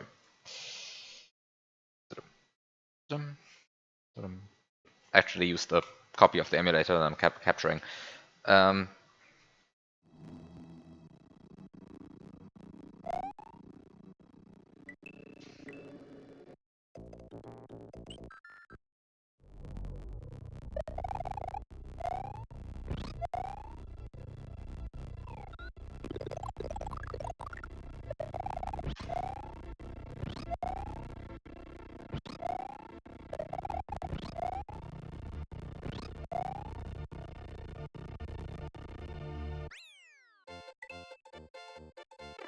Oh, why does he enter this pipe? This is such a scam. What?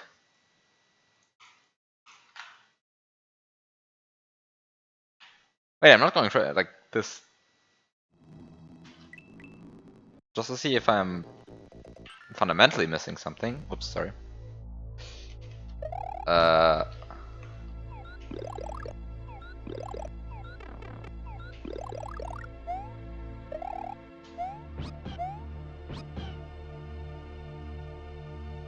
Look, I can't enter this pipe. Right? I cannot enter this pipe.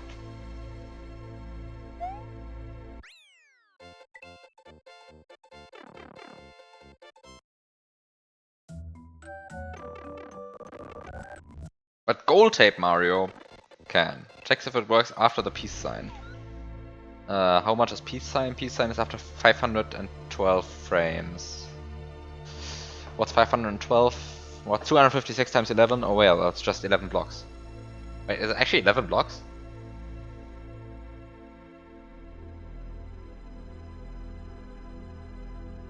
Eight blocks?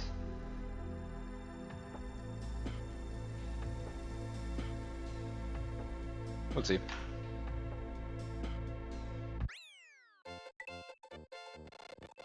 Wait, what's the bonus game music? Oh, yeah, that's the bonus game music. Yeah, basically this test ROM is has the entire Studies of a Broken Engine soundtrack in random spots of its music list. I don't know why. I guess I was also testing something music related.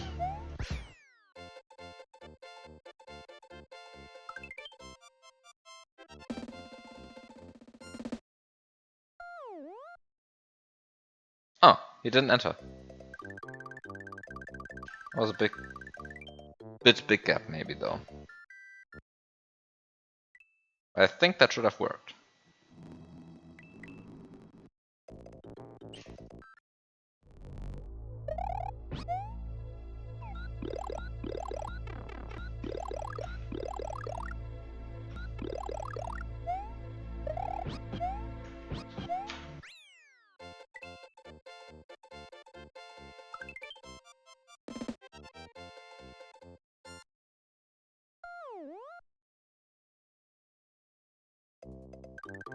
Okay, so this actually works.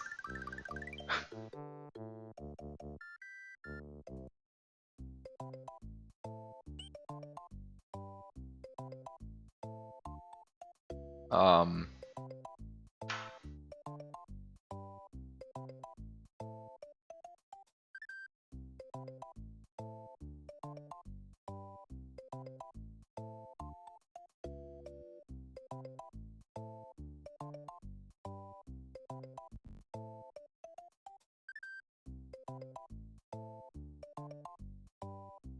So, I guess onto the list of things it goes.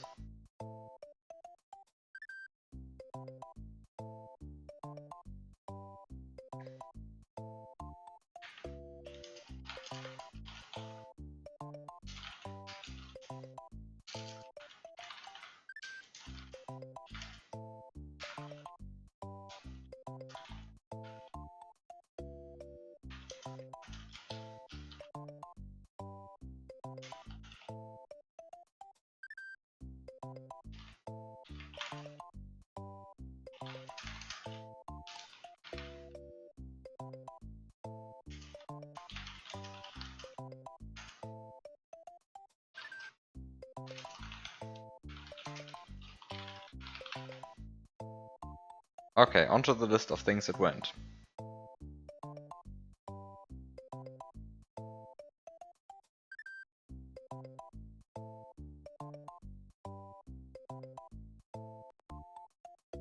Okay.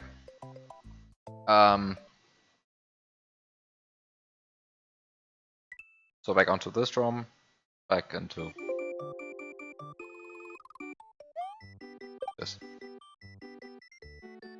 and back to listening to cave music.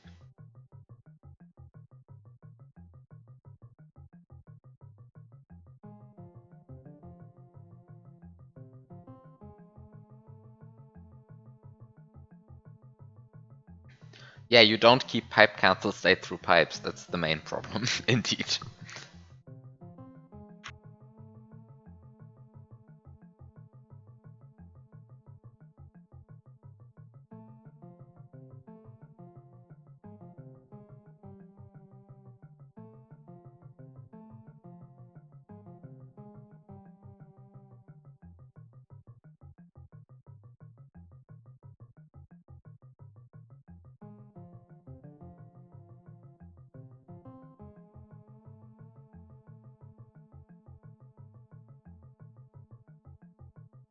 Well,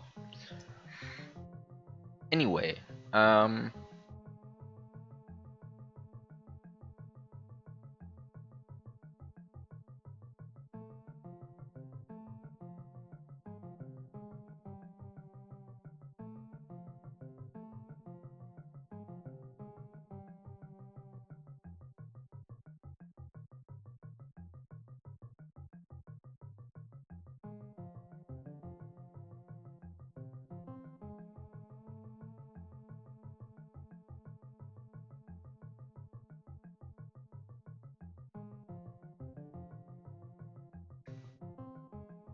the way you phrase that, it reminds me of Postmodernus in Inferi.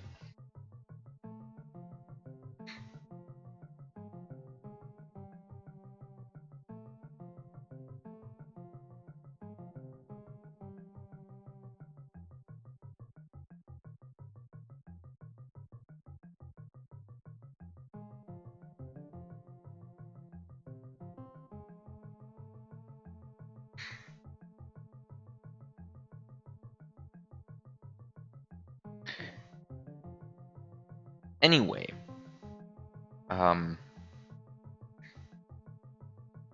so there is something you can do something with pipe canceling at Gold Walks. However, not here.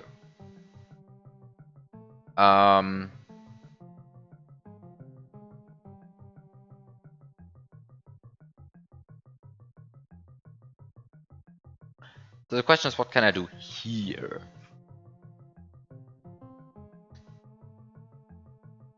So another key problem is that they're not actually... Oh, wait. Oh, wait. Oh, wait. No. No. Doesn't work. What I had in mind doesn't work. Too bad.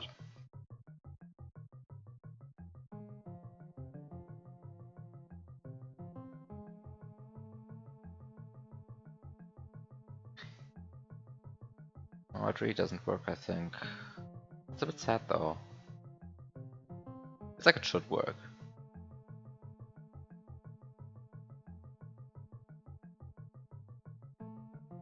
Hi, Red777.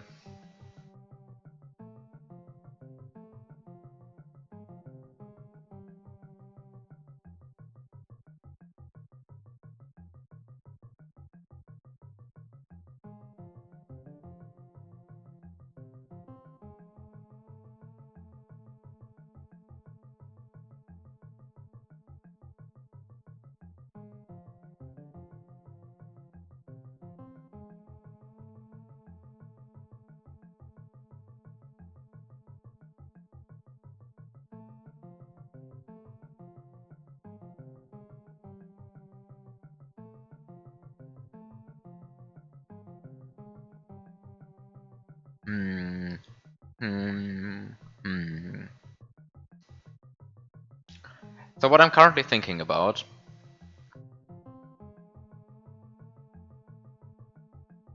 is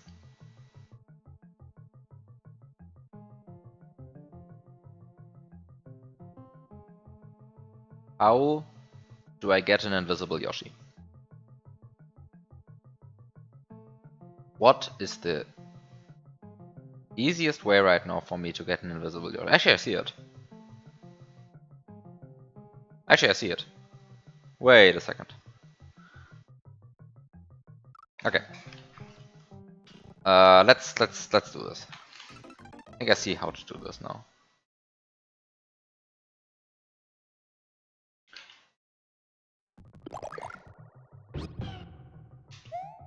Okay. So I'm probably going to fail it because of something very silly. Probably going to fail because of something very silly, but whatever. I'm going to learn something along the way. Come on. Come on. Okay, so I have the shell.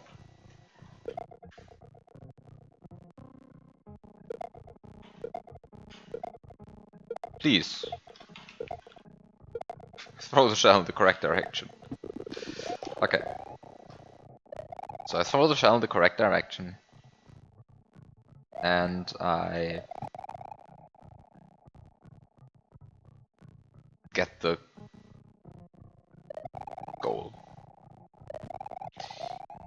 And then the first thing I have to check is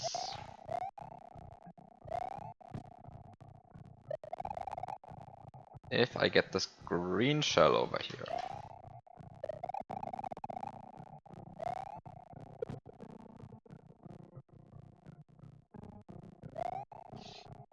Because I keep forgetting this. But if you get a green shell,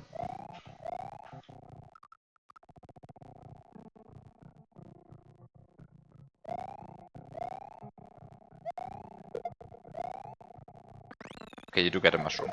And you do get the mushroom when you get it pretty quickly. That's good to know. Okay. So this is the first thing I needed to know. So I don't need this one up for what I'm about to do. However, what I do need is an eat cancelled shell.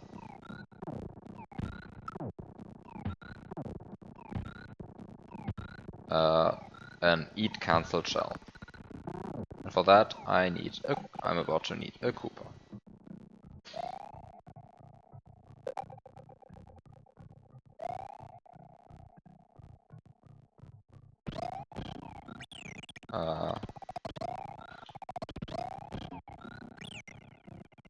Okay, great. And it's also good that this Yoshi runs away. I should not despawn my shell. I needed my shell. I mean, I only wanted this Yoshi to get the shell. I don't care about the rest. So I have the shell now. And you can go away now, Yoshi. Bye, Yoshi.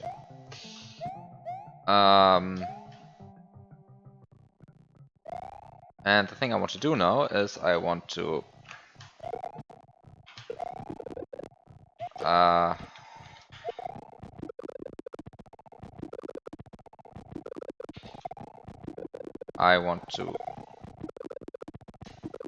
come on, you can do this. You can.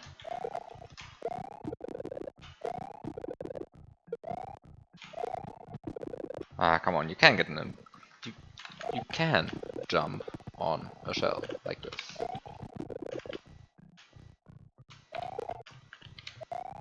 Maybe I should do it with this one first.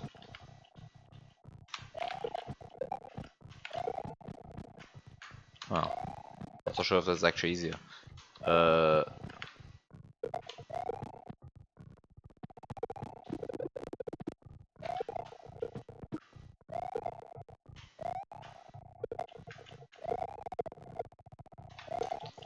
There's probably a good setup for this again that I'm missing. There's probably no good setup for this. Okay, this is good.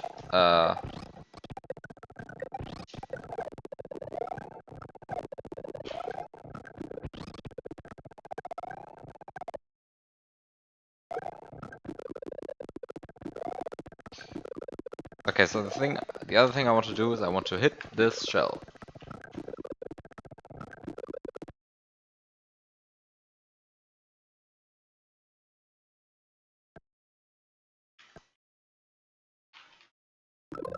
Is this just a frame rule problem? Yes, this was just a frame rule problem. Okay, perfect. By the way, this is an extremely rare situation. What I just got. Did you see that? This is an extremely rare situation. That you spawn 2 Yoshis from a block, and yet the one that spawned first is actually in the lower slot. This is a very rare situation, and it leads to like this rather unusual situation of the visible Yoshi staying visible.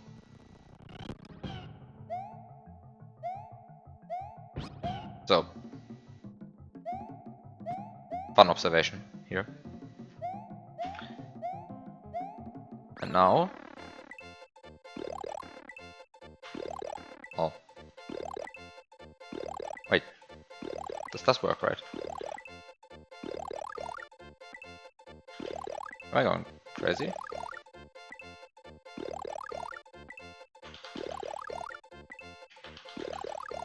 Aye?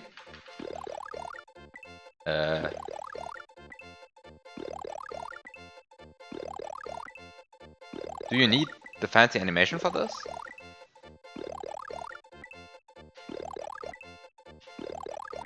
Wait a second, what? Am I misremembering this glitch? I guess I'm misremembering this glitch. I'm just continuously unlucky.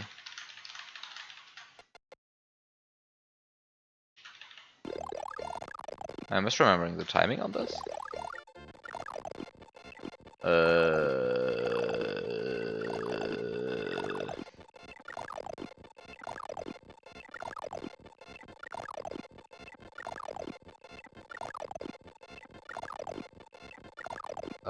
Am I misremembering the timing on this? What is the problem here? I thought it was just...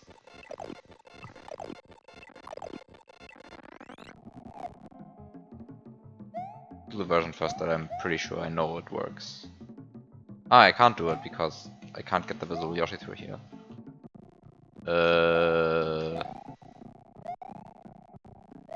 Huh.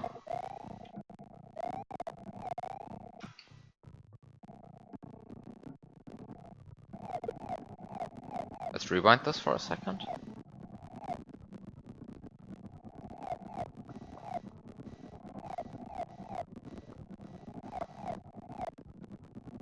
Rewind to me fading this glitch over and over and over and over again. And then pausing.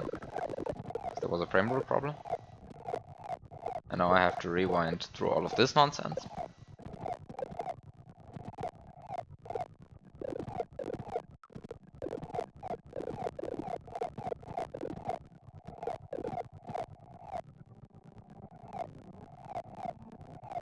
Probably just misremembering some detail of this. The point is that if you have a Yoshi and you sit on Yoshi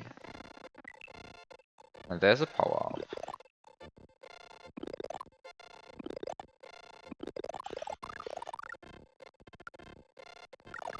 then what? When is this window? Is it at the end of the animation actually? What? Oh, it's at the end of the animation. It's at the end of the animation. Why did I think it was at the beginning of the animation? So at the end of the animation you can dismount.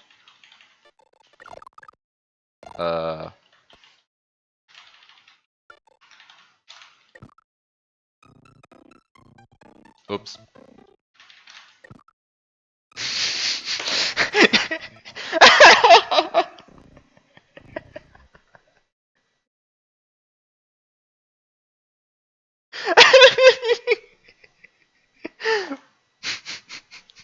Why?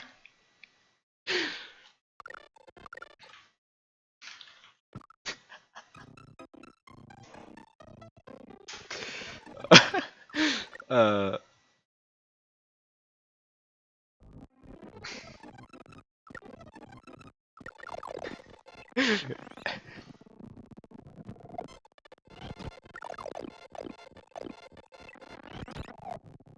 um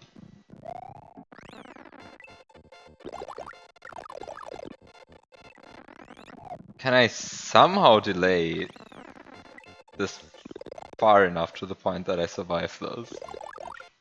This feels so bad.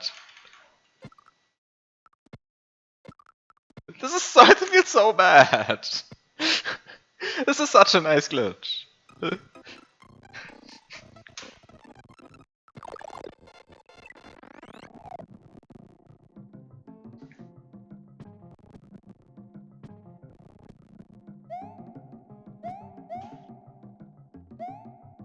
Angry. Just angry.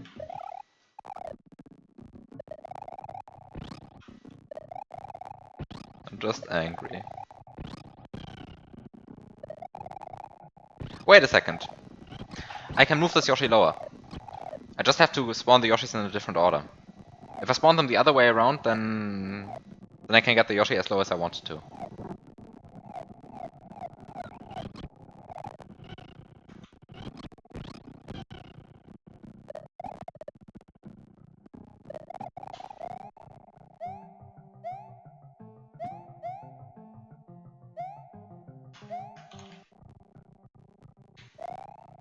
So I just need to make sure that I...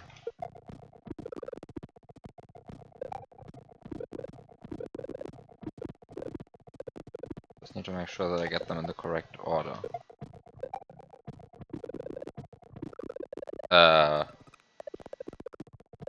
Actually, that was the correct order. I got them in the correct order. It was just the funny thing that happened.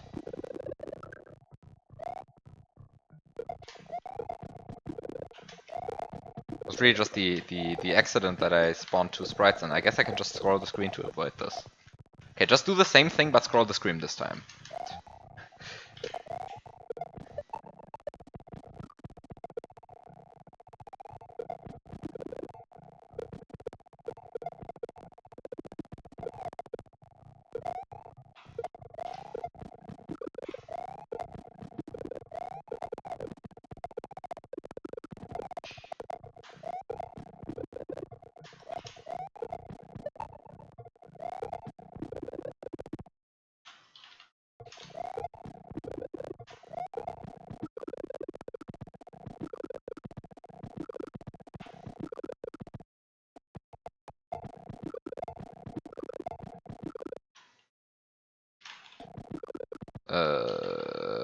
How do I...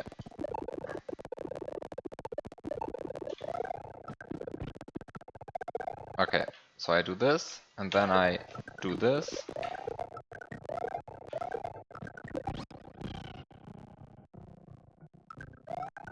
And then the one on the left is invisible. Which is good, because then I can reset the shell. Get the invisible one.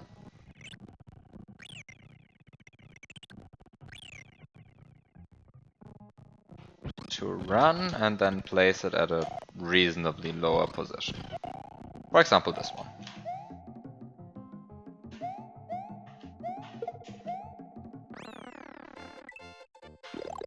And now...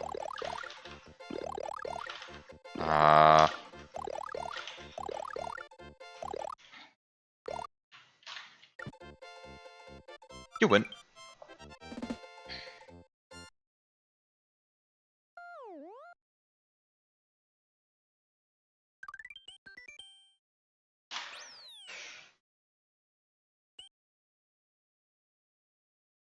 Yay!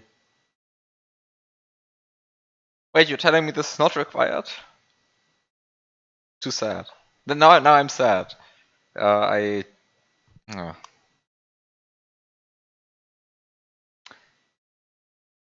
God damn, then I leaked something from the Cruella 3 ideas list. I was sad that you had found this first, apparently, and now it turns out you didn't find it. Oh, you can dismount on the frame, you get the tape. Oh, this is so much less interesting.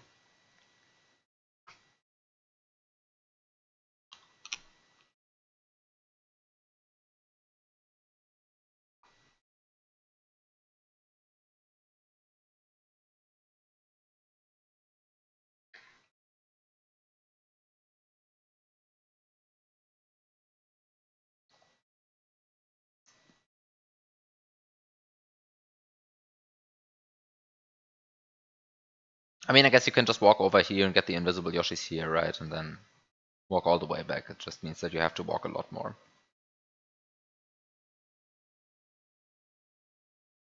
I mean, this block is just not... I mean, you can just get it, right? There's nothing preventing you from just going here. That's true.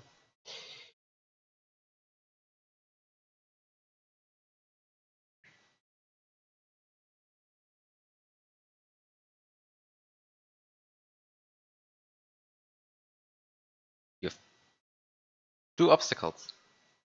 2 obstacles. I guess one of the obstacles is getting back here, right?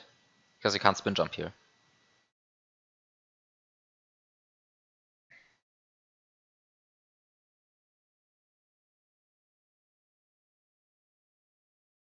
Ah, yeah, I see.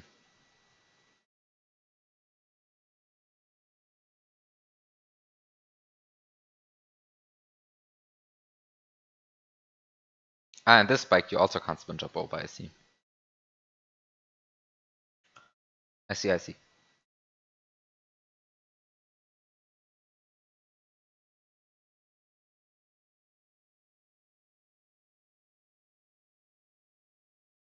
Well, anyway, I did something different. And it worked. So that's one of the 2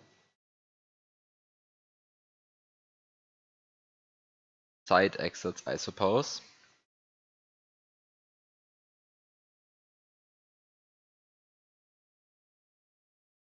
The way, what does this walking Yoshi mean?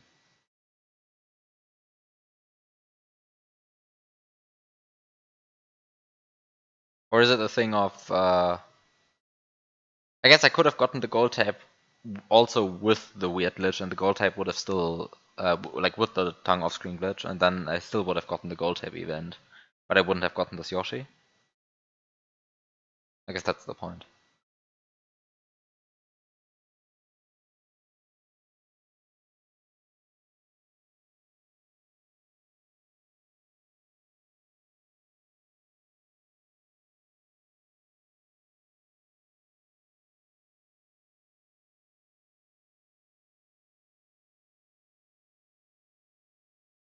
I have a star on my save file now. Wow, exciting.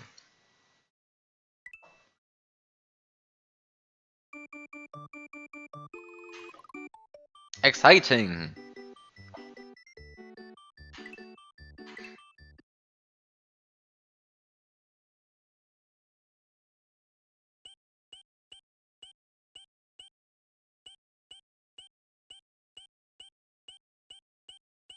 Have a good night, Dalzin.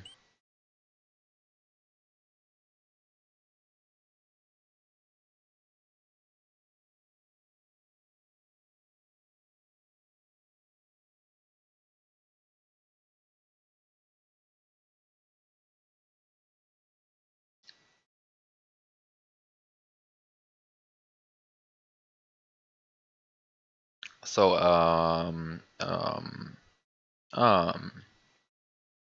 so,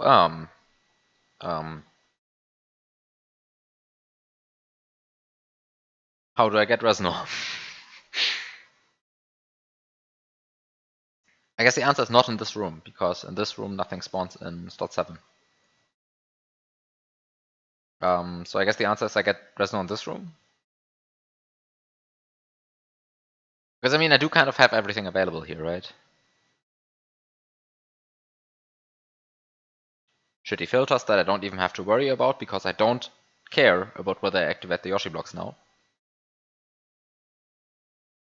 And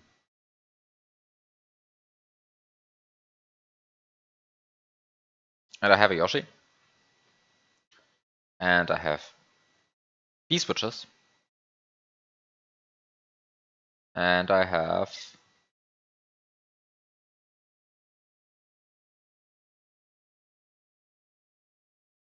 loads of other fun stuff, I suppose.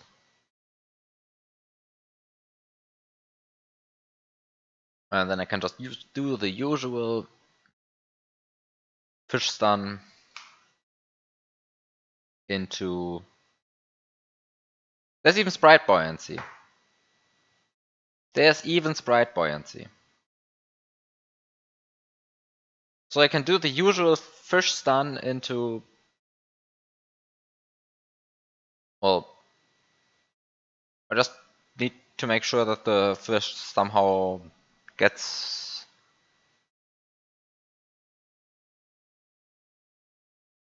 outside the level boundaries, but that should be easy. I mean, I just need to make sure... I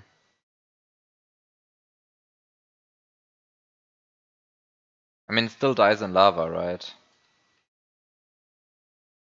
So I kind of need to cram it outside of the level boundaries. It shouldn't be too hard to get that, but...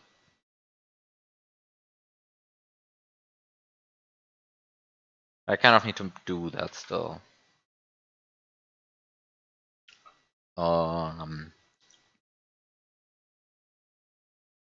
Because there's kind of a lack of...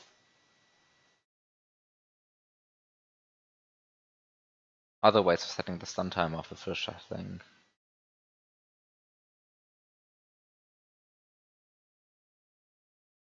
I mean, I guess I could go for the...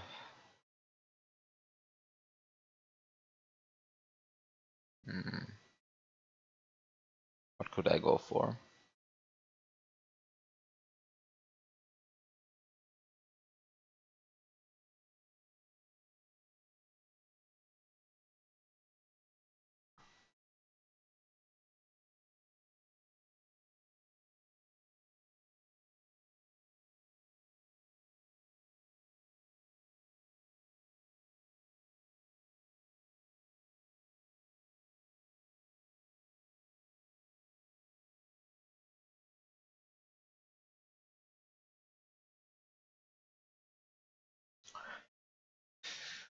Well, in any case, I need to beat the first room again, I guess. Oh, wait a second. No, I cannot just beat the first room again. Because I'm not allowed to.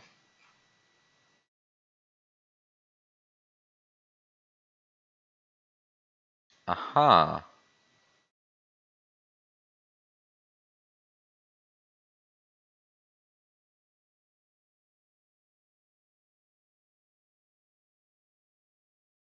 So I kind of need to make sure that...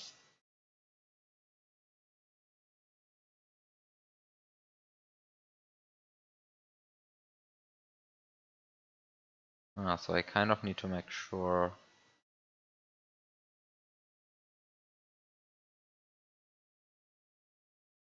That I get everything into this room, which just means just enter the door. Just ignore everything, just enter the door. That's kind of the point, I guess. Like, I already entered this. I mean, I just cannot bring an item into the room. That's the point. I just enter the door and that's it. I just enter the door, ignore everything, get Yoshi. And then the question is,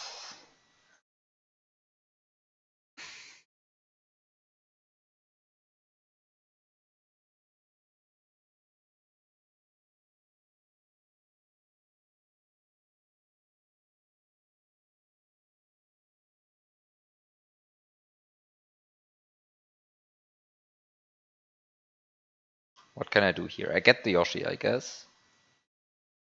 And then I just get this baby Yoshi. And perhaps something else? There are not so many carryable items just freely available here, right? Like, it's a bit of an issue.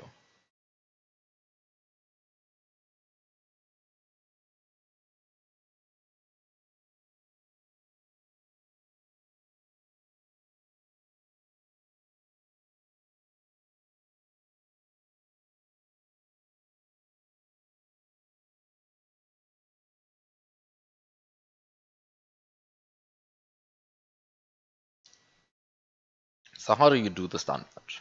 I mean, how do you do the stun glitch? You... I guess... Yeah, I guess I don't need a mushroom. Because I have berries available. And you can trigger double tongue using berries, right? And I don't need to feed this baby Yoshi, because there's no reason to try and get this P-switch here. Because there will be no P-switch there. End of the story. So the question is, do I take this P-switch and roll with it? Or do I take...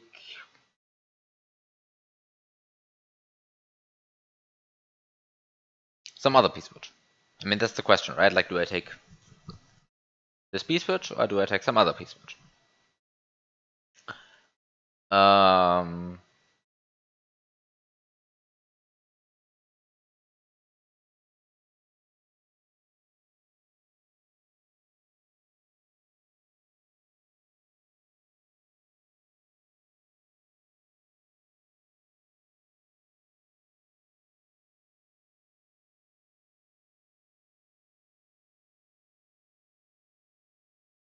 Actually, this is even like a false dichotomy. I can also just not spawn this Yoshi. I can just spawn this Yoshi if I want to, like this third one here. And just use that to get the P-switch. And then kill that Yoshi and get that one later. Like, that just works. I don't actually have to... I guess it doesn't work, because I'm kind of having trouble getting up here again then.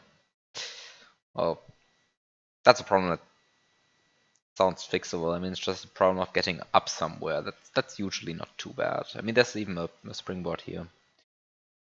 Just the question of how do I get the springboard. But there surely is a way to get the springboard. Like, not too afraid of that.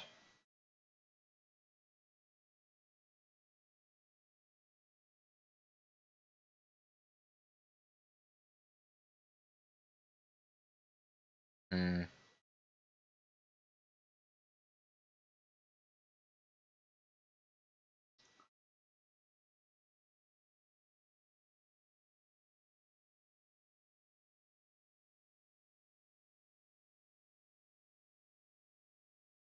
Not too scared of not getting enough Yoshis. I mean, I guess there are not so many Yoshis in this room. Only 10 Yoshi blocks, and most of them are really not that friendly to get. Like this one is like really obnoxious. This one is like trapped inside this box. This one as well.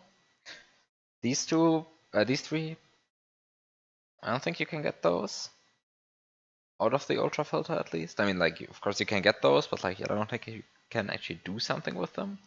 And then these three just pop into the ceiling directly. And even if a P-switch was running, I think even with a P-switch running, they would pop into the ceiling. But even if you somehow got them to drop down, then eh.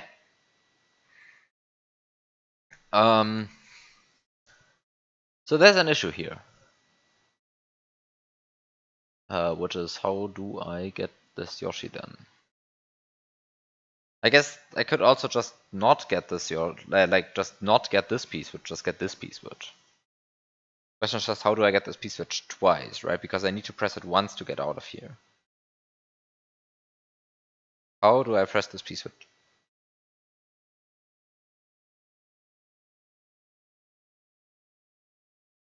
How do I press this P-switch? How do I activate this P-switch block twice? That's the question, I guess. And there I run into the issue of this Yoshi. This Yoshi is only one carryable item. There's no other carryable item. I mean, that's kind of a problem, right? There's kind of a lack of carryable items in this entire room. Um.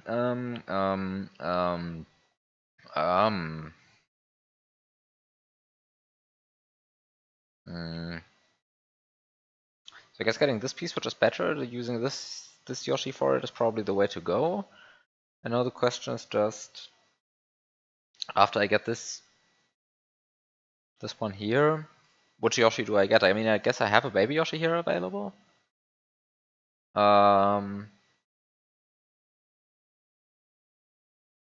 But there's really nothing to feed it with. I mean, there's just a bunch of berries, but these berries aren't even enough.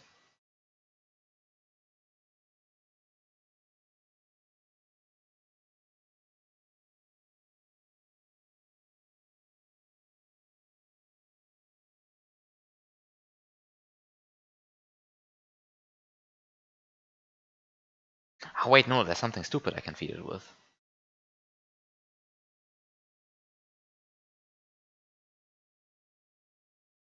Right, I can feed it. Yeah, okay, I see. I see what I can do. I see what can I do. Gosh, this is so stupid. This is going to be great. I see a wonderful experience ahead of me.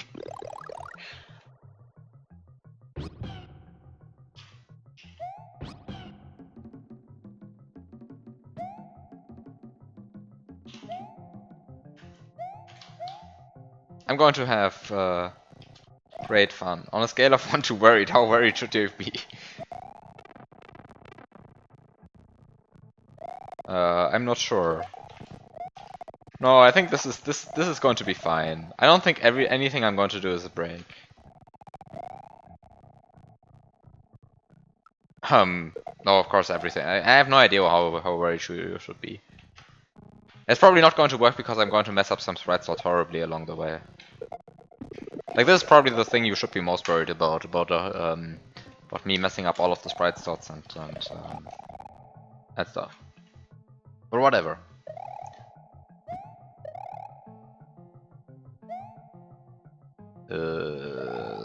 Let me just get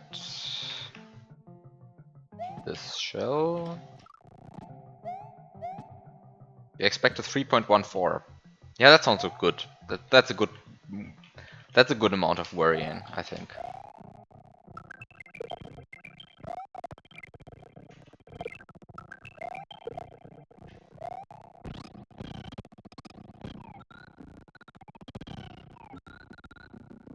Okay, so what do we do? What do we do? We let the Yoshi run. We kill the Yoshi. The problem is just that I think the Yoshi is going to be annoying if I don't kill it. I think I'm going to want an invisible Yoshi. Just to enter the door quickly, right? Because I just want to enter the door as quickly as possible, and I think I know how to do that.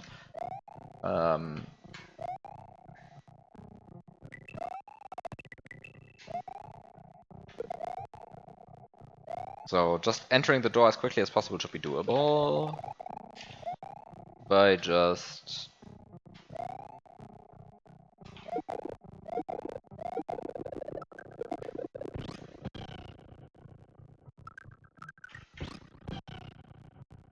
By just getting this invisible Yoshi, just chucking it down here, chucking it down here, chucking it down here, chucking it down there,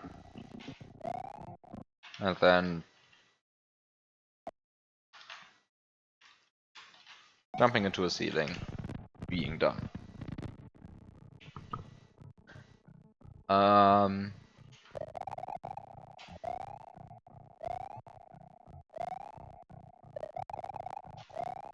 Okay, so this enters the room as quickly as possible. What is the save state? Alright, it's still the save state all over the place. I think I'm going to want 2 extra save states here because there's going to be a huge amount of worrying coming up. Worrying about sprite slots mainly from my perspective. Okay. So step 1.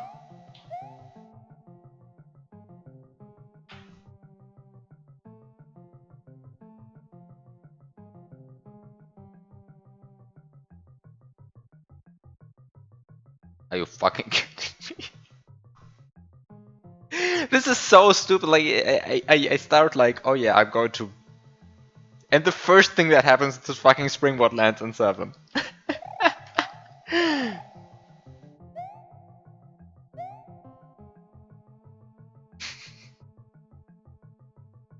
The first thing that happens, the springboard lands at 7.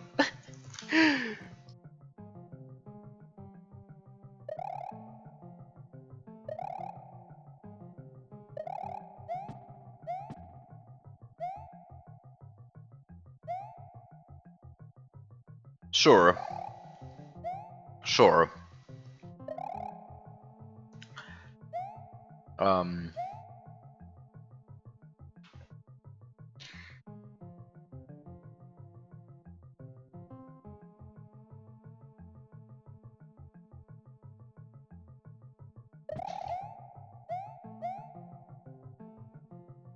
Let's see if the other stuff at least would have worked. And then I can see if maybe the springboard is not actually worth worrying about, because I can somehow break the level to the point that it doesn't matter anymore. This is kind of what I hope that I'll be able to do. Just break the level so hard that it doesn't matter that the springboard is down there anymore, because I can just like somehow get it. I mean, the key point is like you give me a bunch of like extremely dangerous stuff here, right?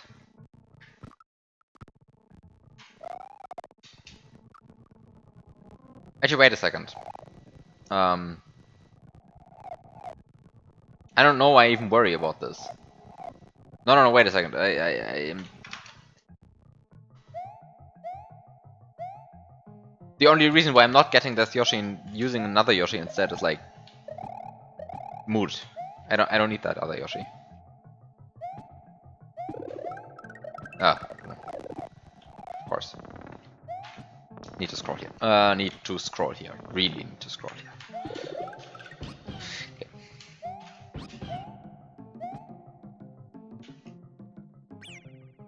This is going to be fine. I think I know what I'm doing. Honestly, I think I know what I'm doing. Now put an announcer here saying he doesn't know what he's doing.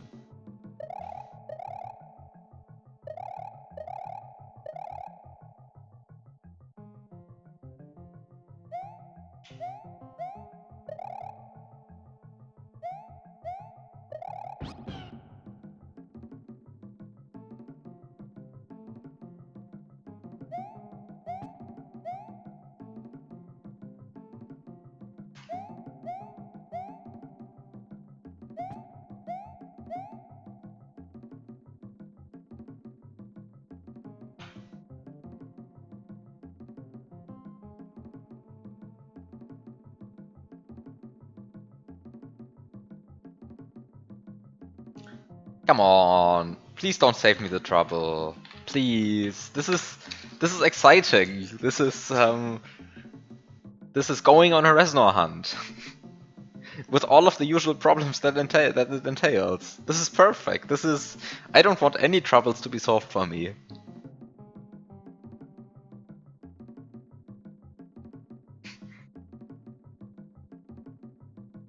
I'm already doing the first step of a Reznor hunt, which is looking at the 15-1C table again. um, Wooden spikes use 15 AC. I didn't know that. 15-1C, I didn't know that. So 15-1C,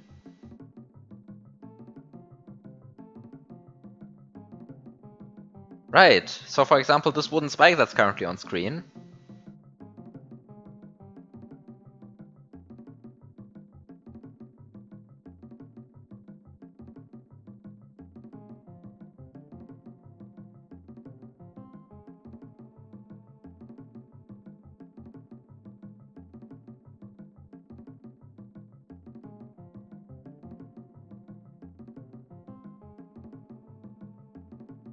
Wait, did you tell me that I missed an indicator pop up or something? But I didn't do any glitches so far, right?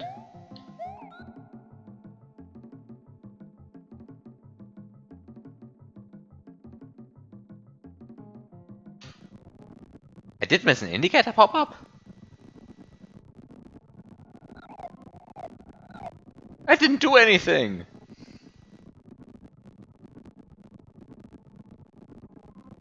Wait, what did I do? Did I miss it in this room or in the previous room?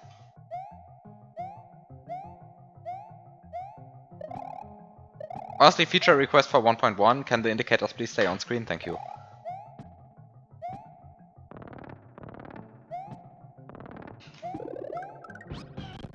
Oh, I'm not sup-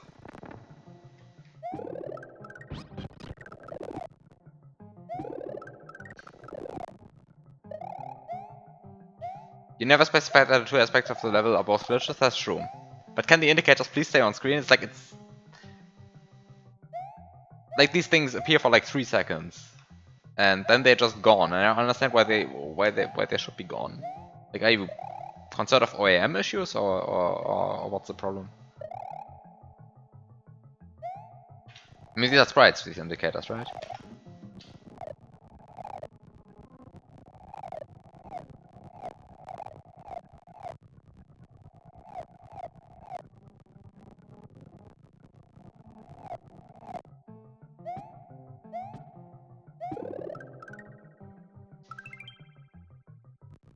Like, I mean, like they stay for so short.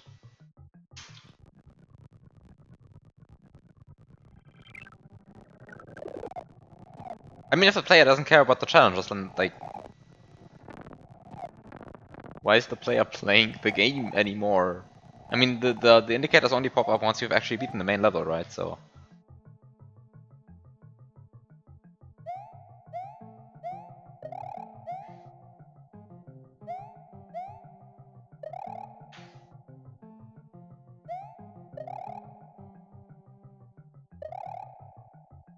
I don't know, I think you should be more obnoxious with those.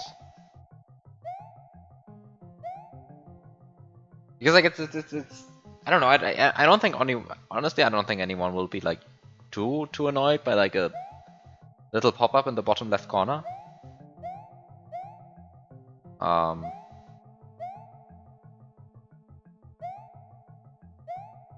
like you can even make it like even smaller, even more even like translucenter somewhat, but like please let it be actually on screen because like if you the player doesn't actually know what they're not supposed to use, right? Like you don't tell them until the indicator pops up. And then you actually have to like but I don't typically look at the bottom left corner of the screen when I'm playing. I don't know. And it's really not obnoxious enough, it's like not noticeable enough. Like I didn't actually notice, right?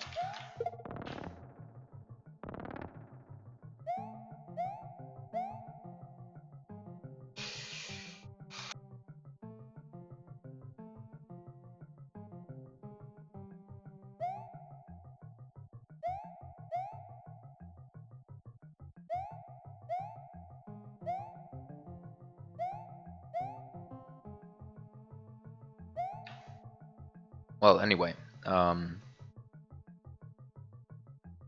then time to figure out what to do.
Okay, what can I actually do?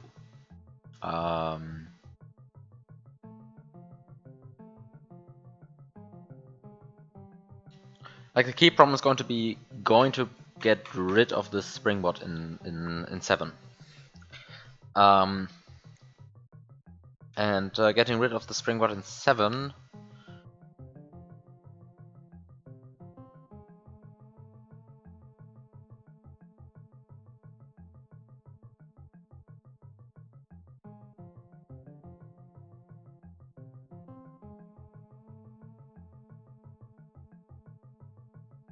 Actually, I have an idea. Actually, one thing that I'm worried about, that I'm actually worried about, is this being a gray p-switch. Because gray p-switches set 15-1c to 1. And 15-1c setting it to 1 is kind of obnoxious, because Yoshis can't set it to a value lower than 3, except for 0, of course. And these pencils set it to either 0 or hexadecimal 10, which is like way too big, because I mean I need to make sure that certain 15-1c values add up to 3. Or I guess technically 4, but the resonor is always going to contribute 1. And this means that I kind of need to make sure that something here sets 15-1c. And there are not so many sprites here actually in this room, right? Like this is a pretty big room, but there are not so many sprites. There's a Cape Feather. Cape Feathers don't use 15-1c. I mean, they technically can use it, but I mean, once it's there, like the sprite feather uses 15-1c to determine whether it's the roulette sprite, but this feather doesn't use it. The moving coin, I think, also doesn't use it. Let's double check that for a second. The moving coin uses 15-1c, or it doesn't use it. Same for the star block. I don't think vines use 15-1c either. Which sprite is the vine? 79. Okay, good to know. 79. No, it doesn't use 15-1c. So, like here, nothing uses 15-1c. I don't think throw blocks use 15-1c either. What's the throw block? 53. It's doesn't use 15-1c. So these wooden spikes, they move down first, then up. This one moves down first, then up, and this one moves up first, then down. And up first, then down sets 15-1c to 10, and down first, then up sets 15-1c to 0. This is just something you have to know. Or you can just look it up in a big table, which I just did. But now I know, which is good, because I'm probably going to need this knowledge. And then springboards don't use 15-1c. they just don't. And P-switches use it to determine the color. So silver P-switches have 15-1C set to 1, and blue P-switches have 15-1C set to 0. And this is about it. I think the Falling Spiny doesn't use 15-1C. No, it just doesn't. And that's about the extent of sprites which exists in this level. So I'm going to need to set 15-1C using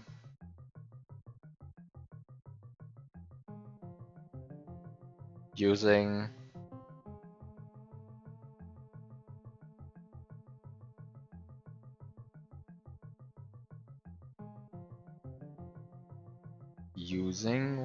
what? I guess I could do the power move of just spawning 3 Resnors to complement this one gray P-switch, right? So I do the thing of just spawning 3 Resnors, right? Like, Resnors are normally the thing that are supposed to set 15-1C for Resnor, so I just spawn a bunch of Resnors into the game. That would work, except that I, for this, need to have 3 solid sprites. And this is a problem, I think, because there are not so many sprites which can actually stay in Yoshi's mouth in this level, right? There is, what is there actually? Well, what is there? There's the springboard, which, sure enough, I'll somehow be able to get this out of slot 7. That's not going to be the huge problem, I think. This gray P-switch, sure enough, exists. And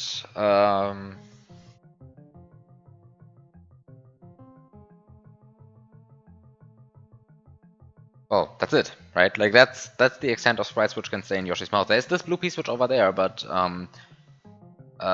you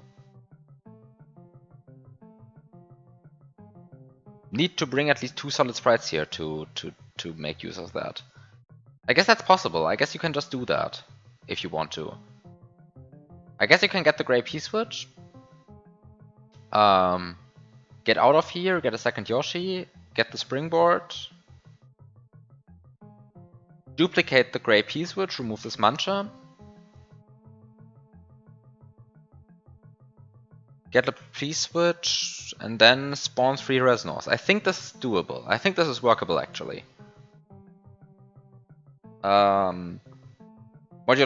No, this is not quite workable, because then you need to answer the question of how do you actually right, then you need to actually need to answer the question for once, how do you activate the stun glitch so many times? Because now you need to, I mean, now I'm trying to stun three fish. I mean, getting the fish is going to be easy. Shoutouts to 15-1C and Hi Zaplex. 15-1C is a very good address. Also, it's technically a misnomer, because really you care about the addresses 1520 to 1523, which are just entries 4 to 7 in the table located at 15-1C. But for some reason 15-1C is like the thing that I'm using to refer to it all the time. But really it's 1520 to 1523 that are important, right? Because those are the addresses that the Resnor actually looks at. Anyway.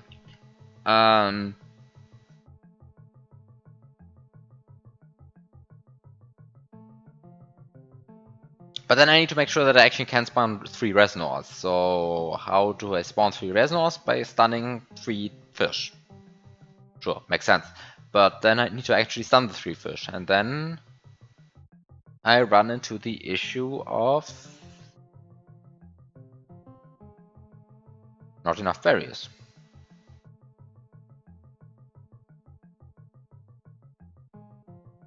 Ah, no, I don't run into the issues of not enough berries, because I can always just glitch eat a berry and then eat a bunch of fish. Yeah,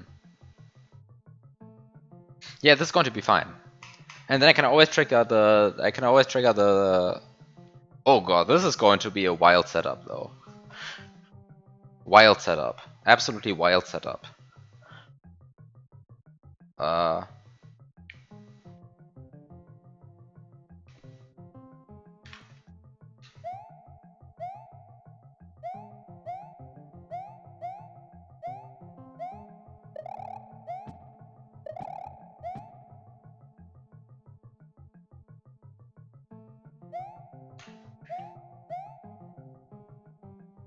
Oh, sorry. Yeah, LM.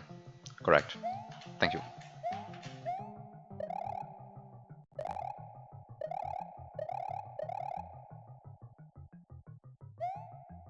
Okay, so step 1. Get rid of this Yoshi. Bye, Yoshi. I can't feed it. At least not right now. I will be feeding it later. But yeah. We'll get to that. We'll get to that. So the next thing is I'm going to spawn this Yoshi. I swear there's a reason why I chose this one. It'll all make sense as we progress.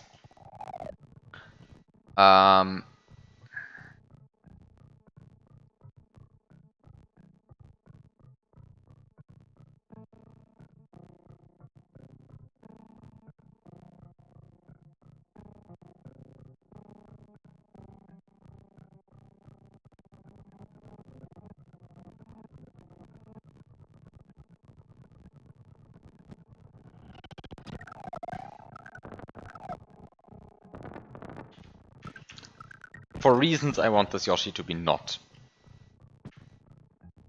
in...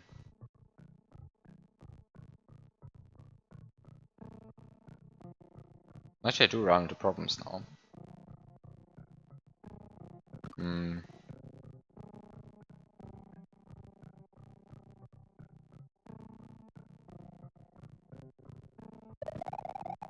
Maybe I don't run into problems. No, I think I'm fine.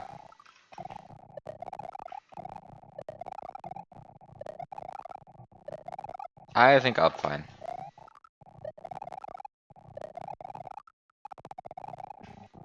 Okay.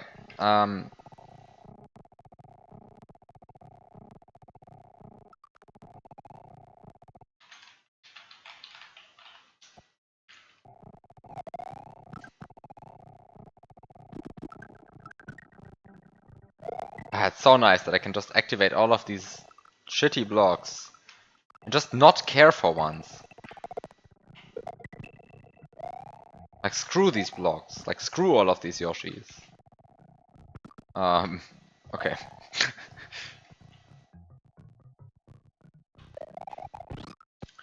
Okay, so the next step is to do this trick. You can move a Yoshi at most 15 pixels at a time doing this. 15 pixels is the optimum. Why do I know this? Because I did this like 20 times in the end. Okay. Anyway, I parked the Yoshi here. I just forget the Yoshi here. This is so ridiculous. Like, I just park this Yoshi here and I just forget him. Like, that's just it. Like, that's the extent of stuff that I do with this Yoshi. I just park him. Goodbye.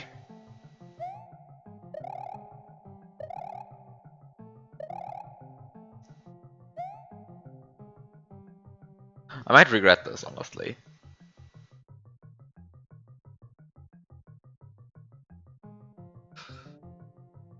Actually, I might regret this because I right now don't have a plan anymore to get the springboard.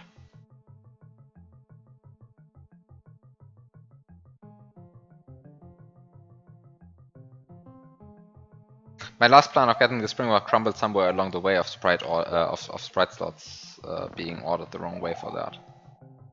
And I can't fix that. So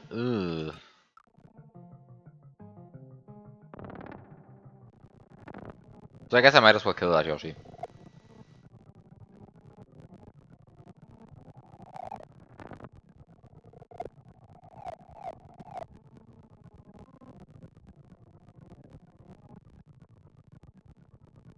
I think it's going to be better to kill that Yoshi.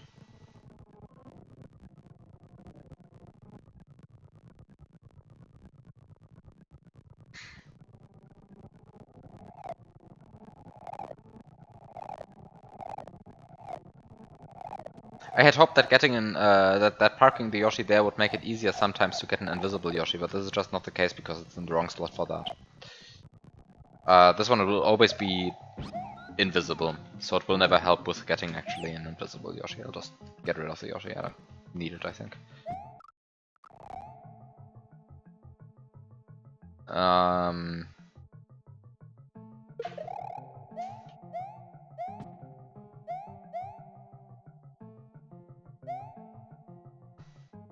I know I do actually run into a problem, which is how do I get rid of this?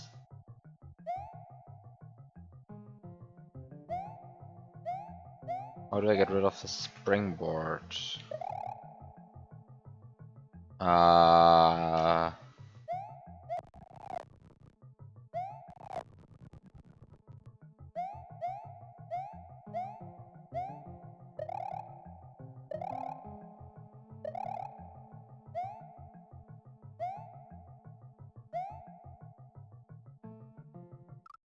Oh, wait a second.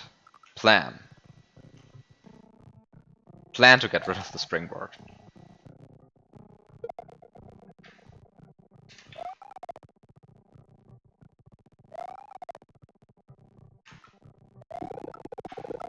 Oh no. Oh no, that's very bad. I don't want another Yoshi in slot 4. That's going to ruin everything. Or is it?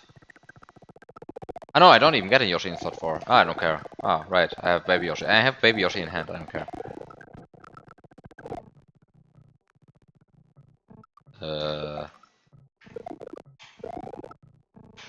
I have a Baby Yoshi in hand, so of course.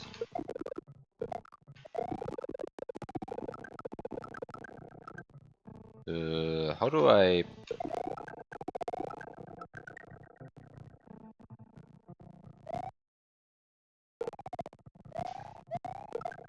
So here's the stupid plan.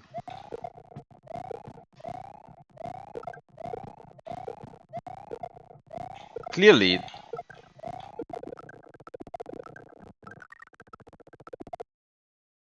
clearly this is the way to feed Yoshi. Using Yoshi eggs. Problem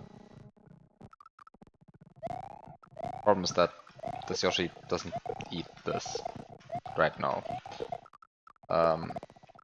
There is probably a better way of positioning these one-ups. Oh god, this is not... Hate the setup. It's almost as if it's designed to not make you do that. Like, it's really designed in a way to make duplication as unfriendly as possible. Root setup.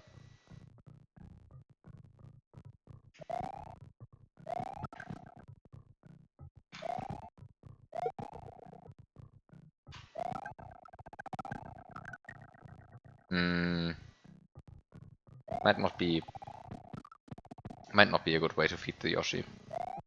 I mean, I can get...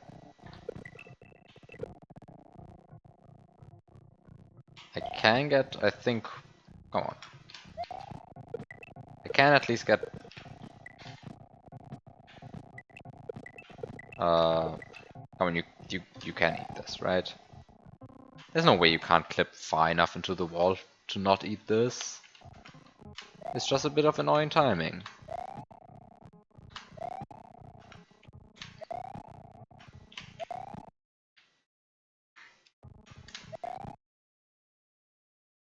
There you go.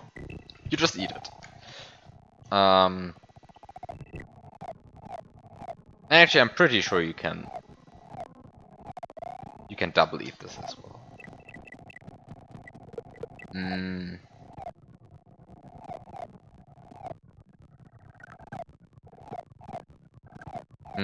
I think I need a better Yoshi feeding spot. This one is kind of not working out as intended.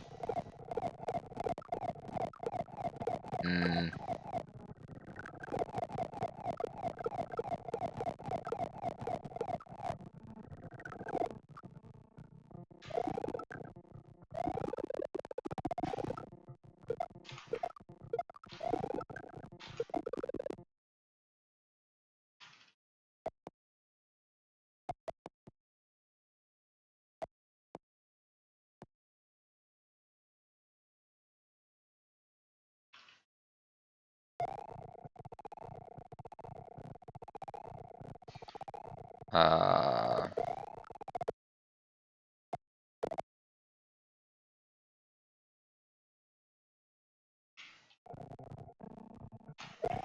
hmm.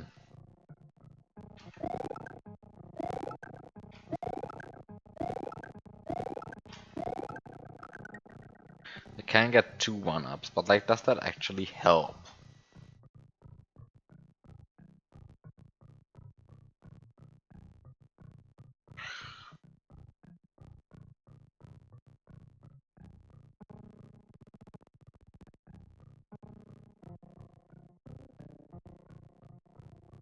I guess had I activated this 1-up block, this Yoshi block, then I could take this one and duplicate it to the side a lot of times. Actually, that would have probably been the better idea. And then I could get 5 1-ups that way. Which could give me a way to get Yoshis. Probably the better way.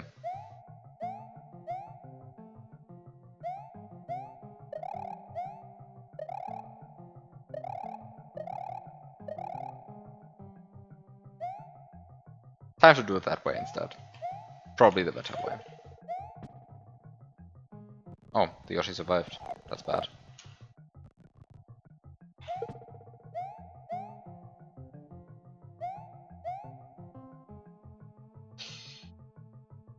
Okay. I still don't know how to get rid of the springboard though. I'll have to figure out something for that. Oh! That's an actual ledge. Like an actual ledge.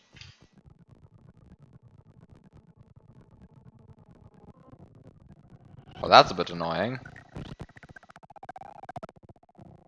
Hmm. So actually the situation I was just in was perfectly fine because I couldn't be better.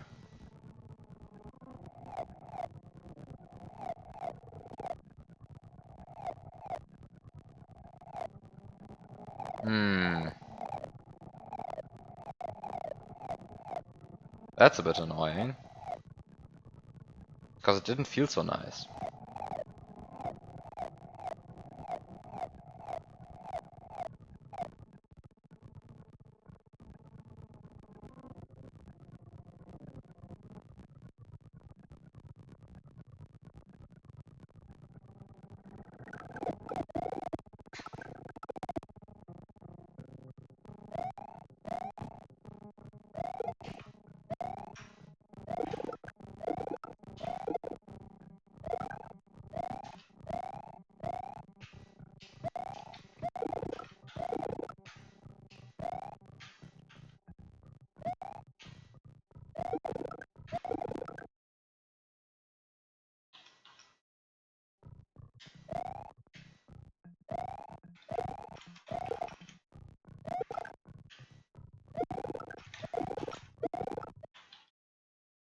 Uh...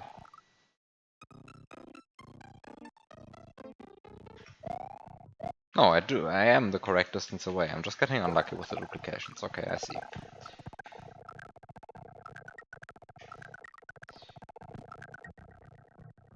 Ah, so it does move over there.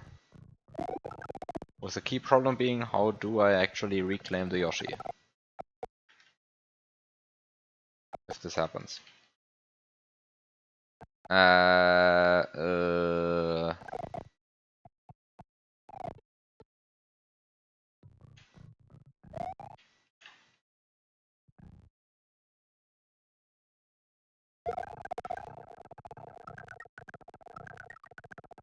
Hmm...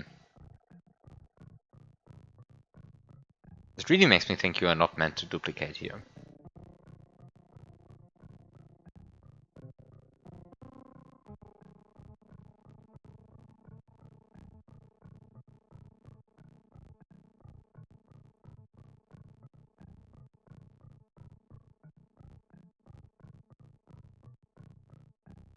Hmm. Too bad, then I need another Yoshi feeding ground.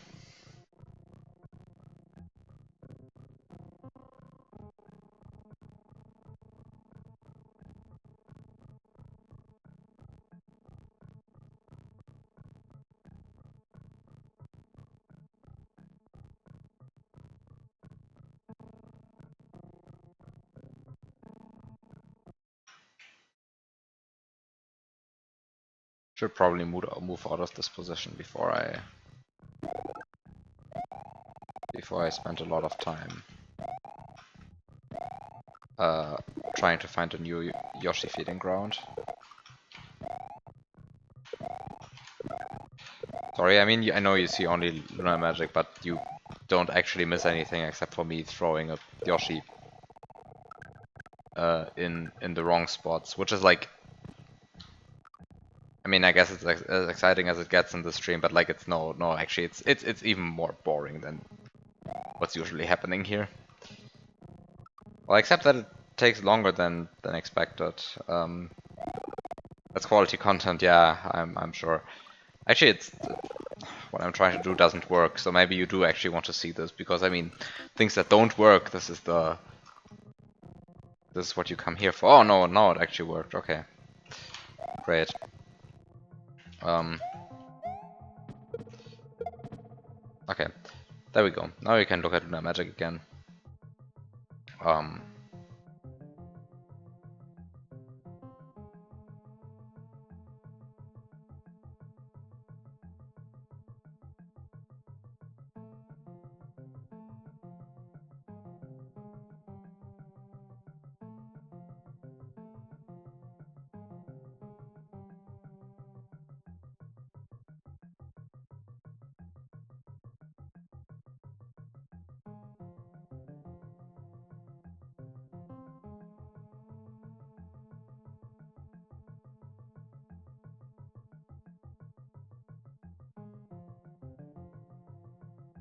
So where else could I feed Yoshi?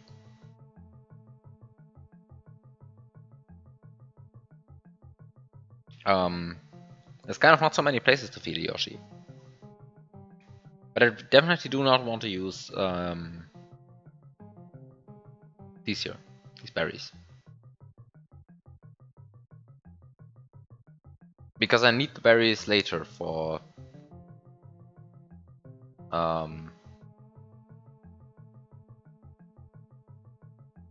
the for the 3 Resnors I want to spawn.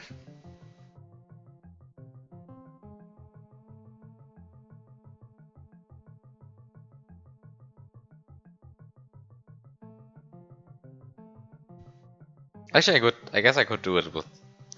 Actually, I guess I can do it with 1 Resnor. Actually, now that I think about it, I can do it with 1 Resnor because I can do the following.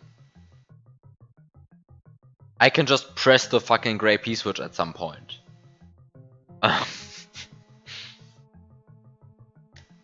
Yeah, this is the deep insight that I've had here. I can just press the gray P switch. Yeah, I know it's advanced tech. It's crazy. It's crazy, but it gets rid of a P switch. You just press it. I know. Actually, there's a more subtle way. Which is something I think I haven't seen. Actually, I think I have seen it before. But I don't know where. I forgot where I've seen this. Or maybe I haven't seen it.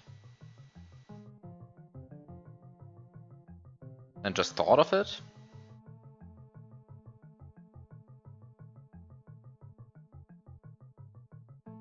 But basically, what you can do is you can take a gray P switch, spawn it into slot 4, then despawn the gray P switch, kill whatever was last in slot 5, spawn the gray P switch into slot 5, kill whatever was in slot 6, spawn the gray P switch into slot 6, and since 151C doesn't get cleared on despawn, only on a new sprite spawning, if you do this correctly, then the same gray P switch can simulate being all 3 Resnors at once, which is also something that I haven't seen before, I think. Not with gray P switches, at least.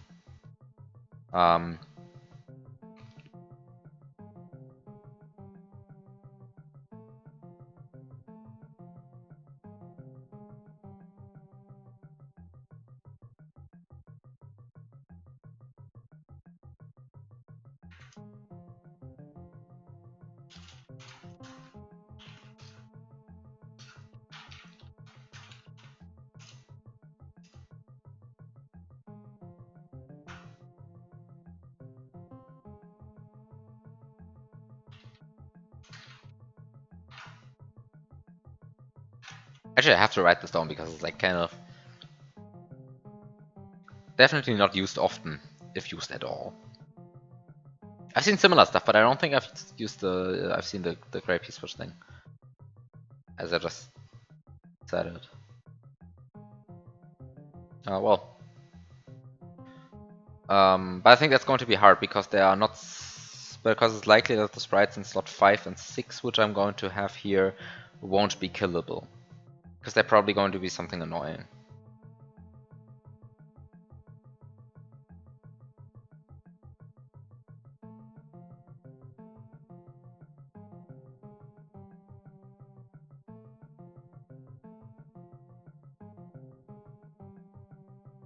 And also because the gray piece was in slot 5 to begin with, and not in slot 4. It has to start in slot 4. It cannot start in slot 5. Oh, and also because actually once it respawns, I cannot actually get it anymore. So that's another problem. So yeah, this doesn't work here. So it's really the pressing of the gray piece switch, which is the advanced tech that I have to use here. The pressing.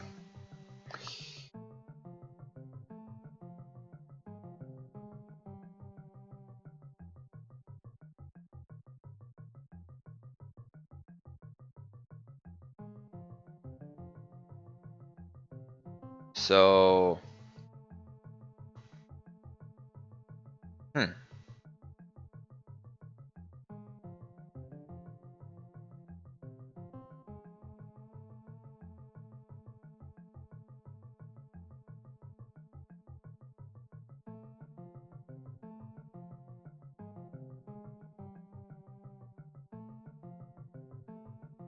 unfortunately, still none of that answers the question of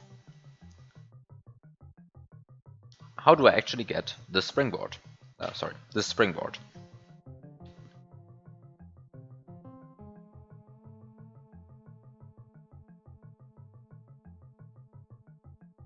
Because at the end of the day, at some point I need to get this springboard.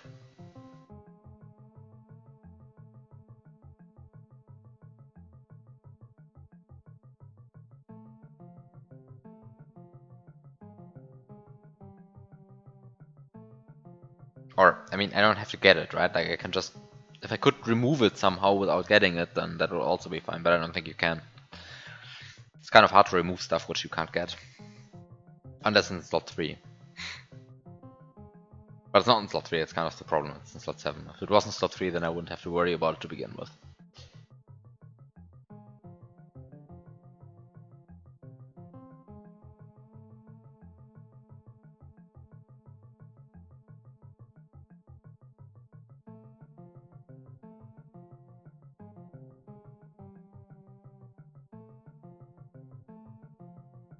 So, how do I spawn... I mean, how do I get rid of the springboard? That's the big question, I guess. Because spawning the Resno itself is not hard. That I actually know how to do.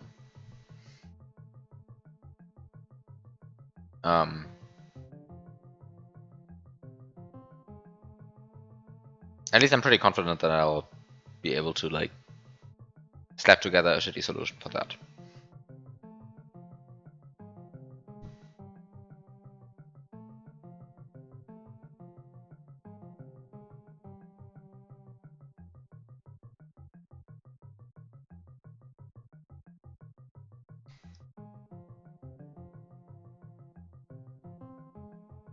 However,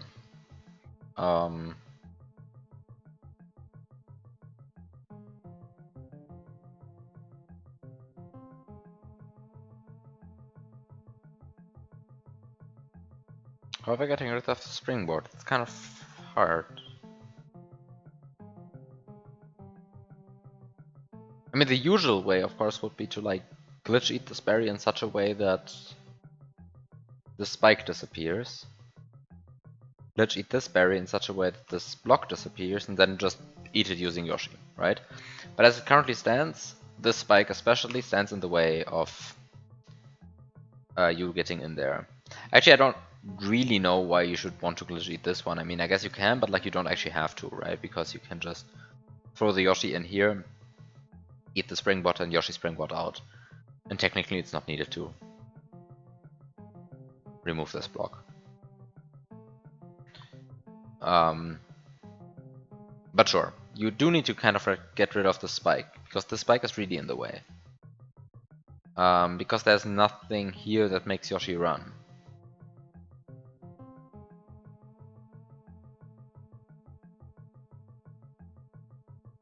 Is that true? Can I somehow make Yoshi run? How do I make Yoshi run?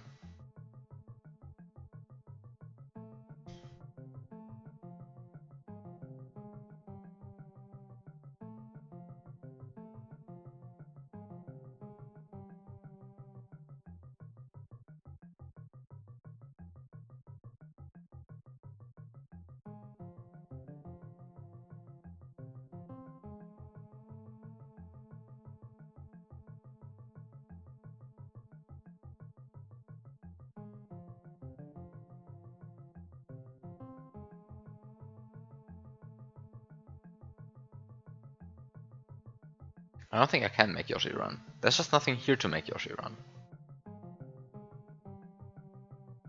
I mean, there are the spikes, of course, but like, what can I do with these spikes? Stun them? And then what? Then I stun the spike. Okay, cool, great. And I mean, of course, then I could use the spike to like make like the portable spike. I could use it to make Yoshi run. That's not a problem. But it gets rid of a carryable item, namely a P-switch, which is very valuable, I guess. Well, except then.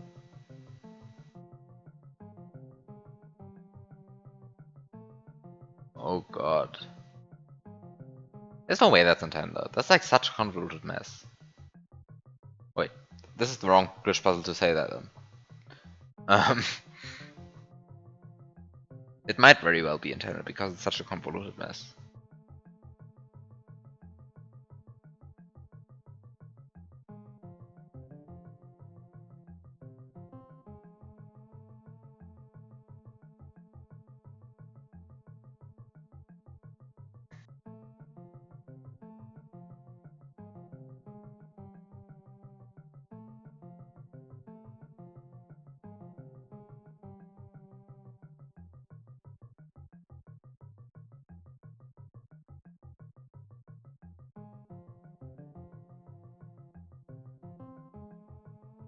Oh no, there's a bigger problem.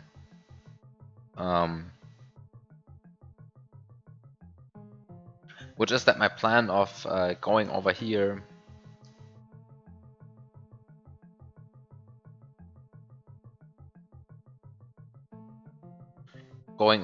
getting a bunch of blue P-switches and getting out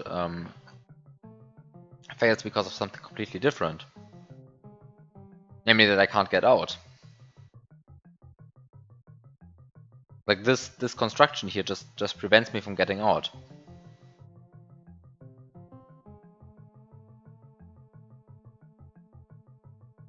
Right, normally you would just like get the mushroom and then clip through the ground here, but I have no intention of getting the mushroom because I actually cannot get the mushroom because I have not prepared the multiple coin block, and I'm not going to prepare the multiple coin block because I'm lacking both Invisible Yoshi and Springboard.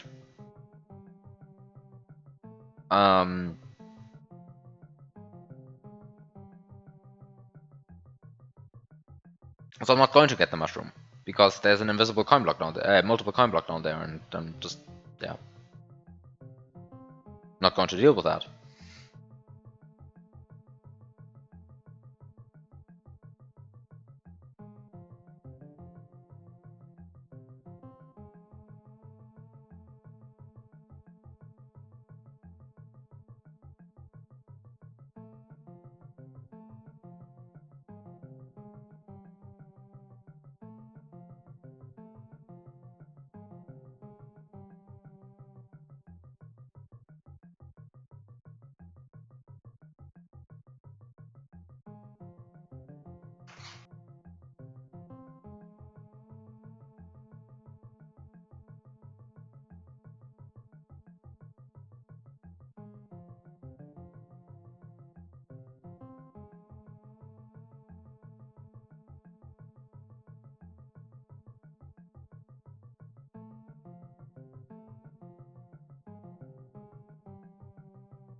And I mean, of course, you can still activate the multiple coin block using like 2 carryable items over here. Just like get 2 carryable items, slam them both into this block. Get 2 P-switches. Slam the first into this block. Whoop. Slam the second into this block. Press it. Sorry, no. Slam one of the carryable items into the block. Slam the other carryable item into the block. Press one of the blue P-switches and get out of here.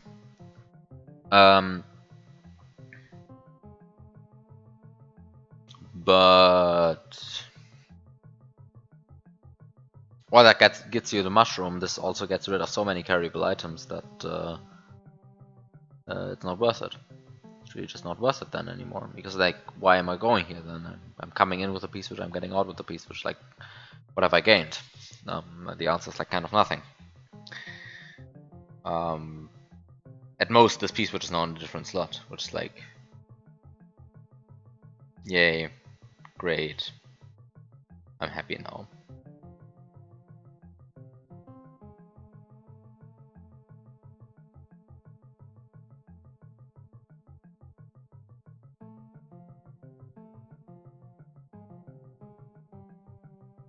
So kind of this entire section of the level is kind of off limits. So I really have to focus on whatever I've got here. Because you can only get out of here with like the mushroom, but getting the mushroom requires either pre-hitting this multiple coin block or wasting a bunch of stuff on this multiple coin block. Both of these, like, and this one wastes too much stuff for the trip to be worth it, and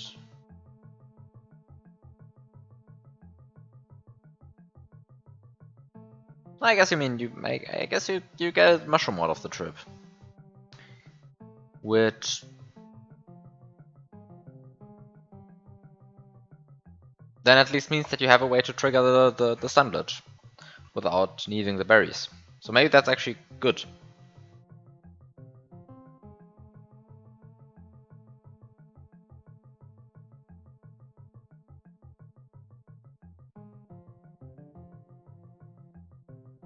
But then you can only trigger the stun glitch once, and then you still. I mean, the problem of the springboard being there is still like not solved. Then, how do I get rid of the springboard? This is kind of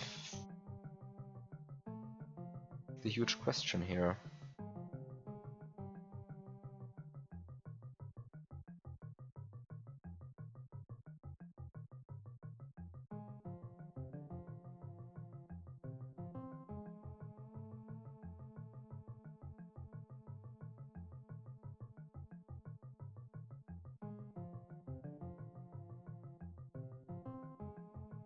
I'm not sure if seeing more of the level at once actually helps. I mean, I see more of the level at once now, but like I'm also just... I'm not sure if that actually is helpful. I mean, I'm just seeing more. I'm not also sure how visible that is on stream, if you like zoom out that far. How does it look on stream? Like something, I don't know.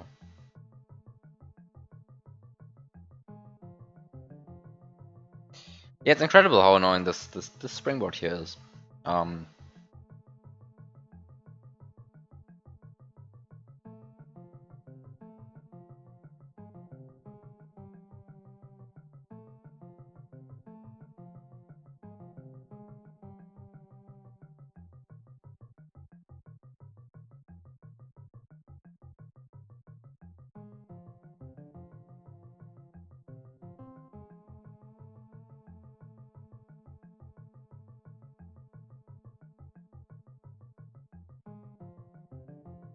Like the springboard.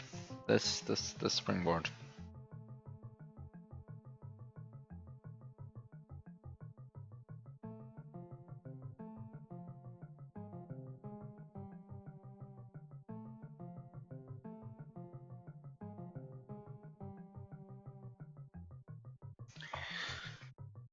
What can I do to deal with that springboard?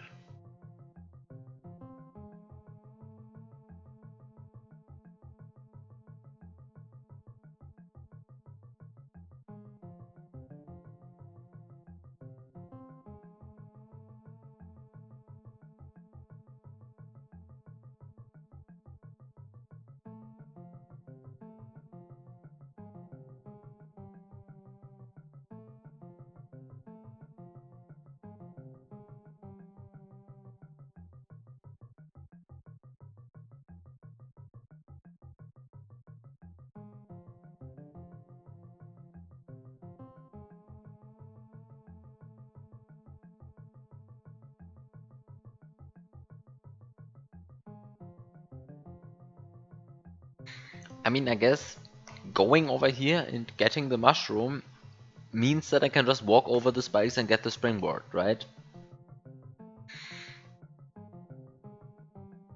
Does mean that. You can just do that.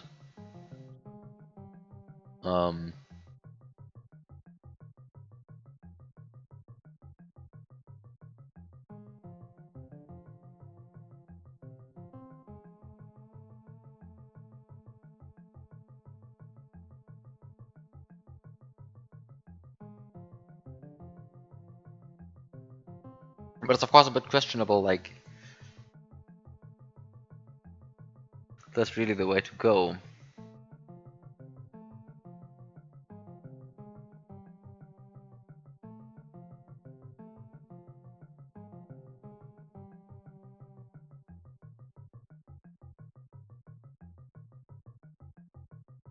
On the other hand, I really don't know what else I could do.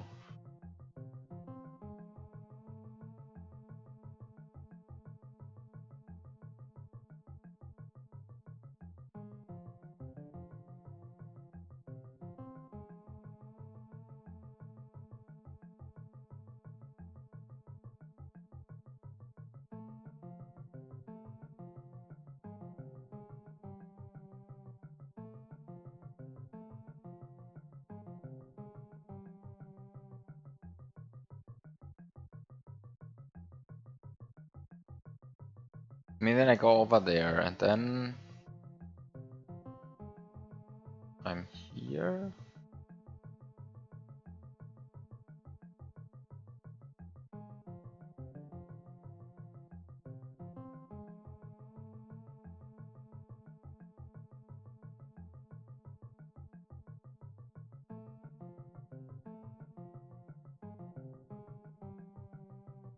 I see a route. I think I see a route. Let's try the route.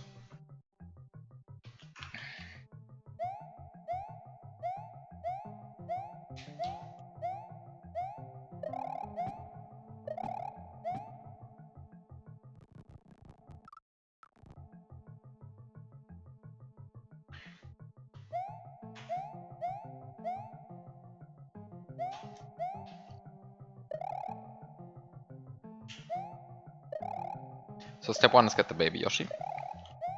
And step 2 is get rid of baby Yoshi. Very important steps.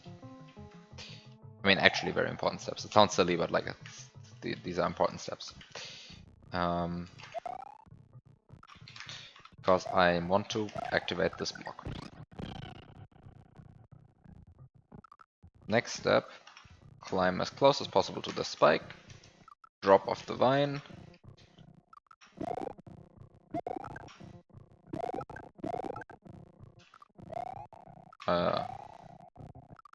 drop off this vine, climb on this vine. Okay. Get the baby Yoshi.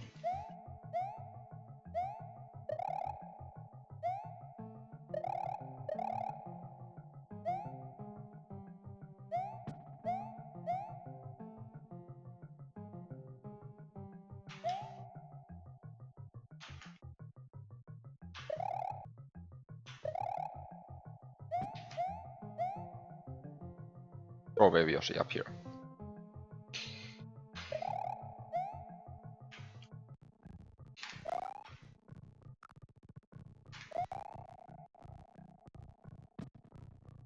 I just found a gap in my plan. I am unhappy. Maybe I'm not unhappy. Maybe there's no gap in my plan. Maybe I'm fine. We'll see.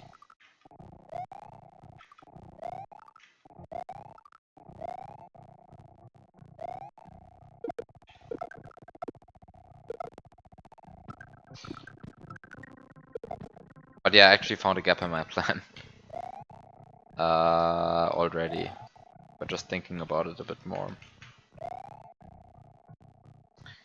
I don't like when that happens.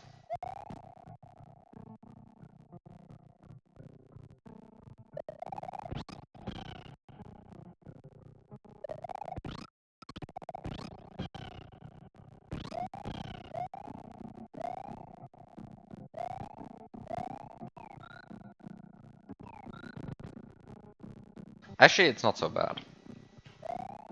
Not so bad. So the gap in my plan is I wanted to use this Yoshi to duplicate the gray P-switch and then get rid of the gray Yoshi, but actually I can't because my only option to get rid of the gray P-switch just turned into a silver coin. So that's a bit unfortunate.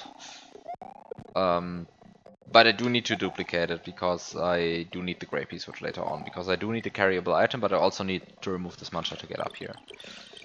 On the other hand, I think this Yoshi in slot 5 won't actually end up mattering, because as long as I can get the baby Yoshi into slot 4 next time again.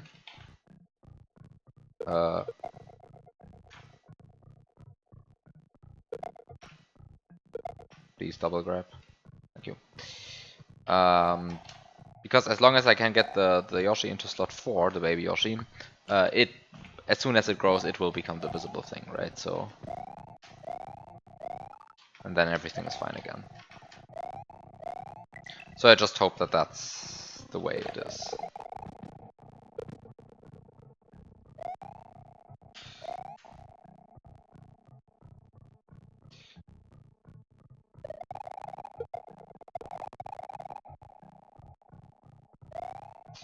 Okay. So I can activate this block, and then I can activate these P-switches. And then I throw this. Oh no, this is good. I throw this guy over there. And then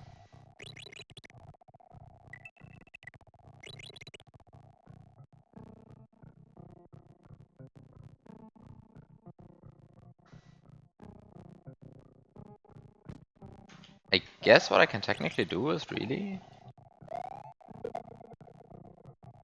Oh no. Wait a second. I shouldn't have thrown the baby Yoshi first. I shouldn't have thrown the baby Yoshi first. I should have thrown the P-switches first. I think I want to actually throw away... Do I want a blue P-switch? It appears to me that blue P-switches are ironically kind of the least useful. Basically, I want to make sure that I have more control over what happens to the gray P-switch, and that happens the most when I have actually control over it, which is right now. Ah, come on.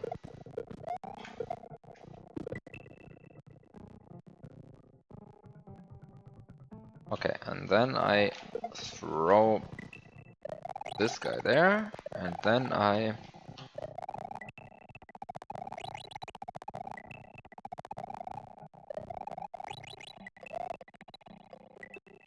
And then I do this. And I want as little speed in the game as possible. Because this is going to be extremely tight, I think.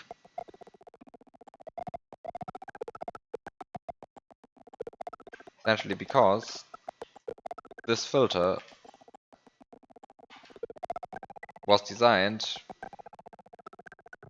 to annoy people who want to bring items through so hard that they give up voluntarily before they know that item memory is even enabled.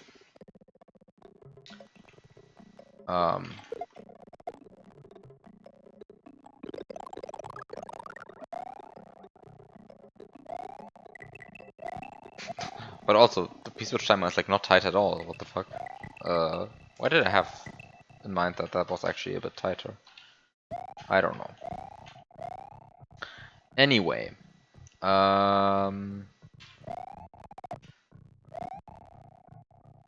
so the next thing is to get the Yoshi into slot 4.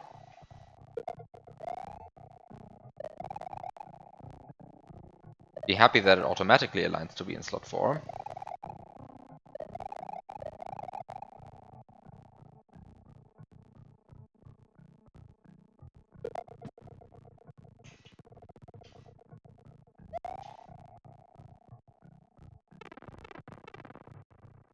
And get the springboard. Now I'm in possession of the springboard. The next step is to feed this baby Yoshi. It will be visible because it is in slot 4 and the other Yoshi is in slot 5. So this is good because invisible Yoshis are kind of like bad from a I'm trying to spawn a Reznor perspective. The other good thing is that the Yoshi in slot 5 doesn't use 15-1C, so it just it just blocks sprites in a sense from trying to meddle with 15-1C. So that's a good thing, I guess.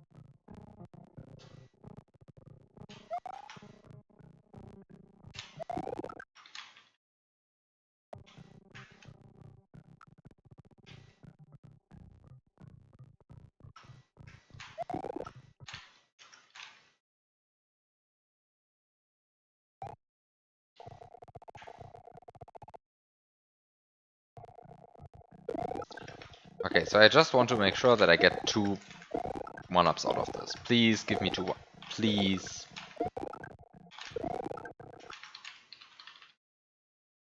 This is...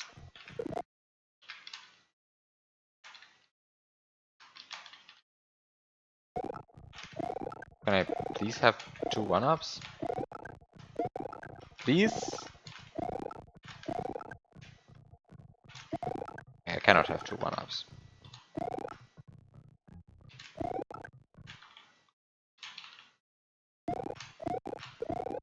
Oh, I can have 2 1-ups. You just have to not ask nicely enough.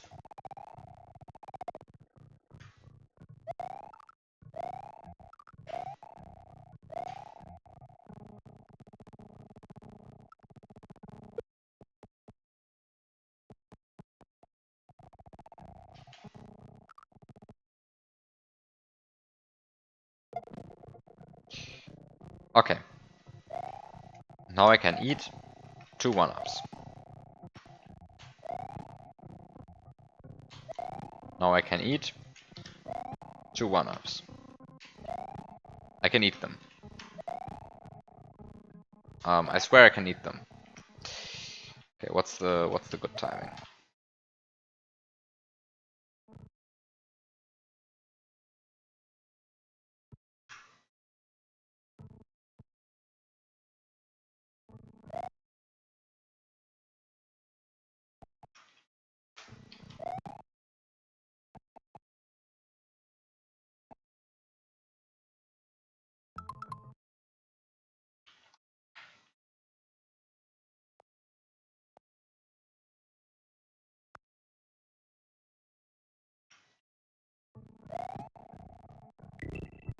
Well, okay. At least one of the 1-ups got eaten.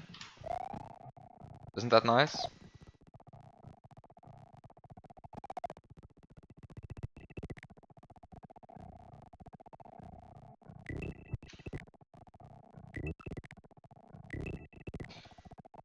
If I could, like, double eat these, this would be perfect.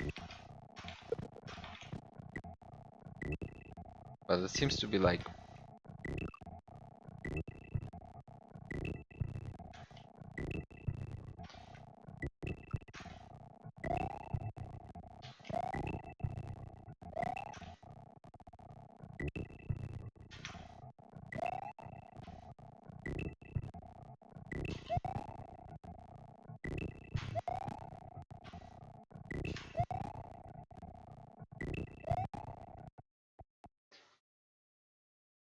Like, it's...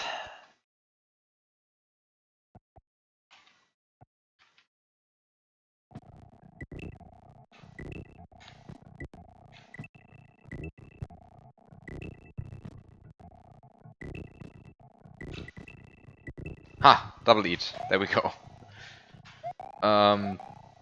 I guess, or like triple eat. I guess you could feed the complete Yoshi there if you spawned one more one up, which you can do by duplicating this one over. But I do not want to do it because getting the Yoshi back from the spikes appears to be very annoying. And I don't like very annoying stuff. I only like mildly annoying stuff. Okay, so now I have a Yoshi. And the next question is...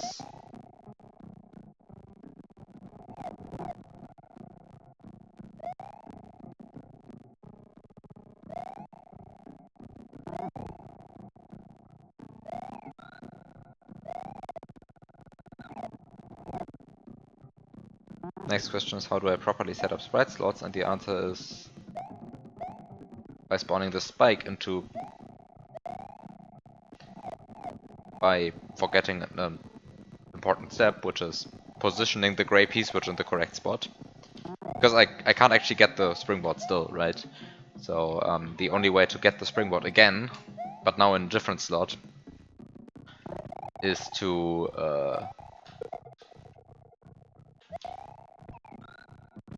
actually have the gray P-switch available. So I spawn the spike into slot 7, and then I spawn a fish. The fish, the glitch puzzler's best friend, of course.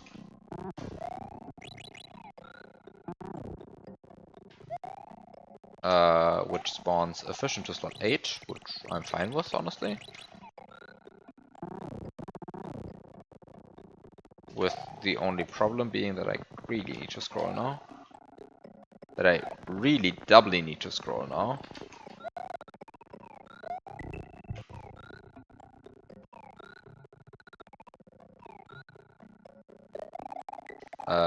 That I...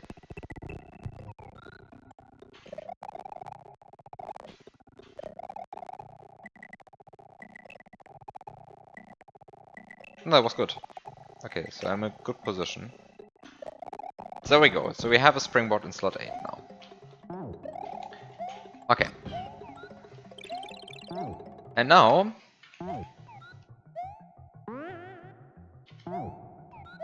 I can eat a berry. Excusez-moi, what just happened? Oh, the other Yoshi lays the egg. But I just got a double eat. Why does that work so easily? Why is that so easy? What is up with this game?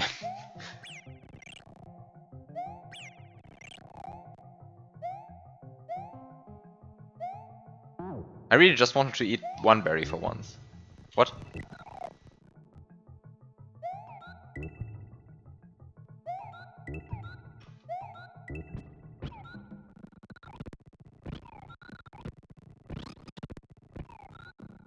What? Did I already eat a berry at some point? Yes, I already ate a berry. What? When did I eat a berry?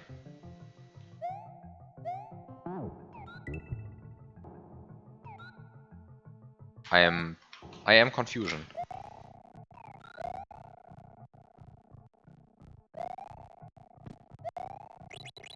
What counted as Yoshi eating a berry here in this entire sequence?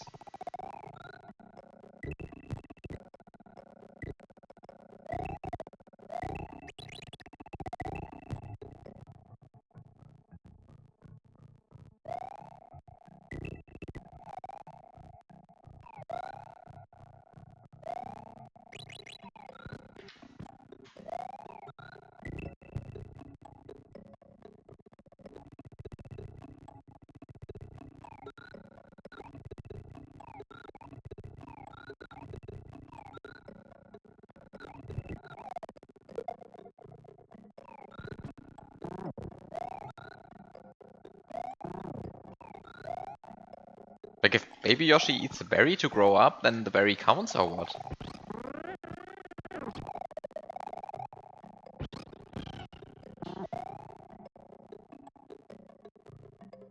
Okay, so I just want to make sure that the sprite slots align again.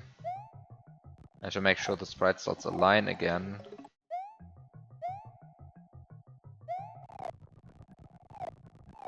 To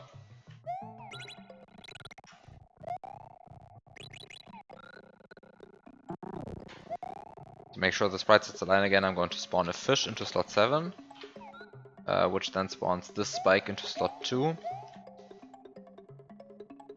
which then allows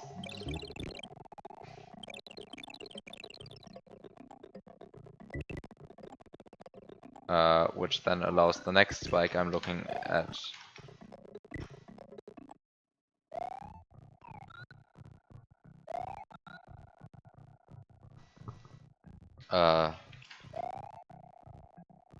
So to get the spike into slot 7. Okay. Which is good. I mean, you might think this is bad, but this is a sprite which is very easily despawnable. And it's good to have such sprites in slot 7. And then, another sprite which uses 15.1c in a very predictable way is the fish. Namely, horizontal fish always sets 15.1c to 0. But actually, this is something that's completely irrelevant. This is something that's nice to know, but completely irrelevant to us.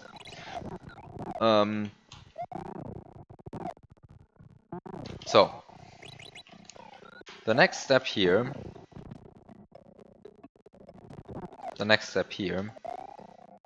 is to spawn a fish.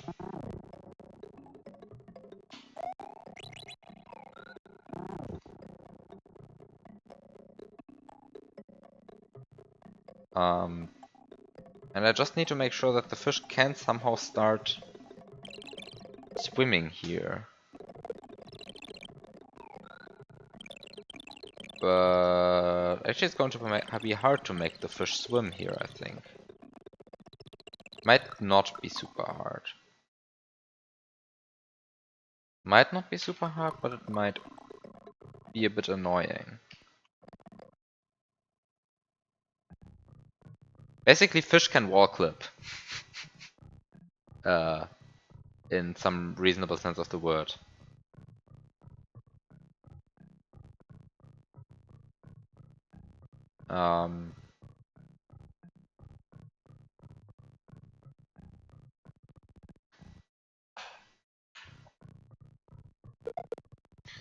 Like if you just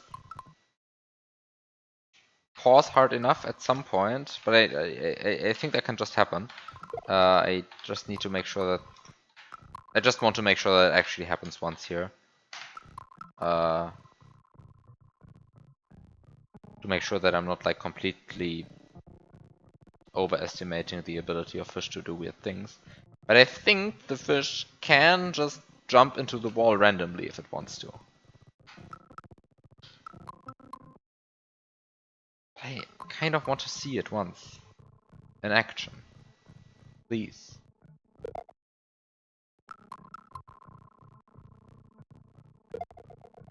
How do I make this stupid fish swim? Swim, fish, swim!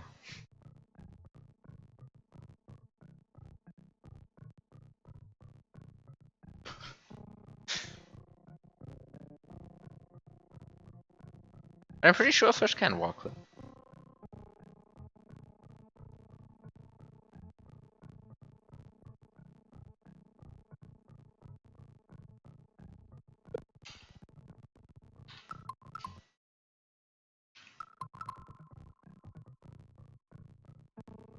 This fish doesn't want to walk clip, apparently. They definitely can't ceiling clip, but ceiling clipping is like much more tame compared to like... Here, you see. This is a wall clip, right? You see the fish wall clip? Yes, you see the fish wall clip. What a tasty wall clip.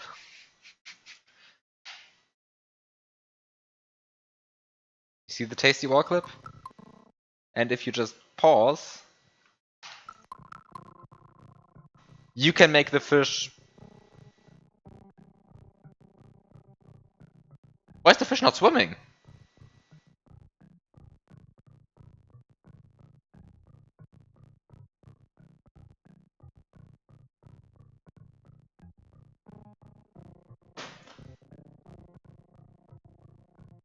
Make sprites beyond level boundaries interact with air instead of water. Checked.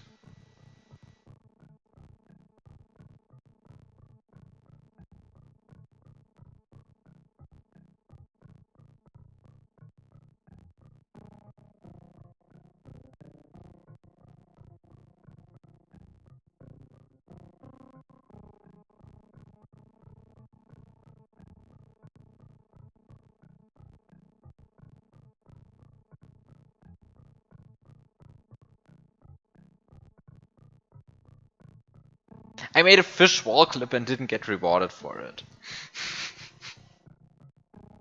The fish did a wall jump. Like, what else does the game want from me?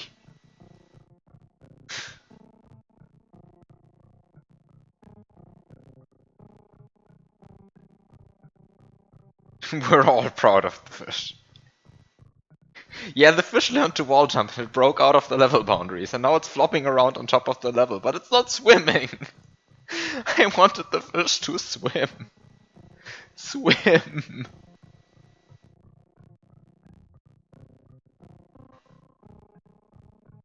Well, I guess it's now flopping off screen.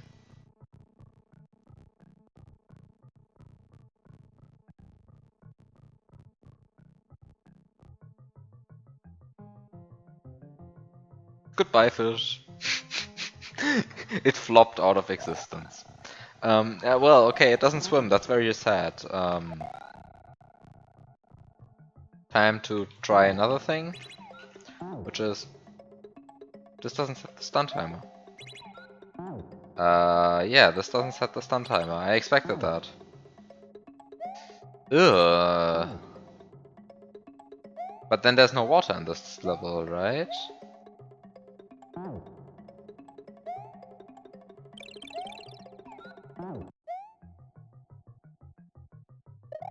There's no water on this level, right?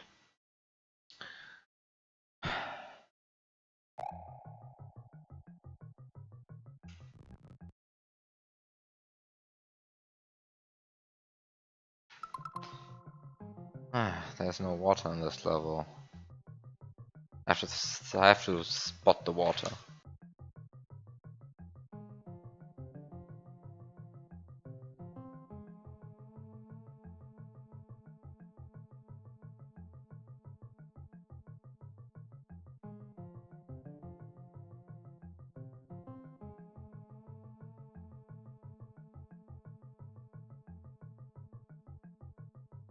Water doesn't even show up in the Control F2 view. Like, it's just invisible.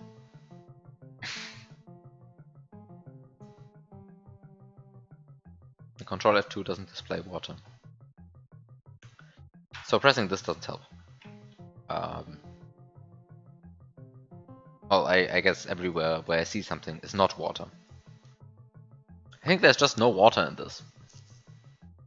I don't remember seeing any water in this cave. No water here either. No water.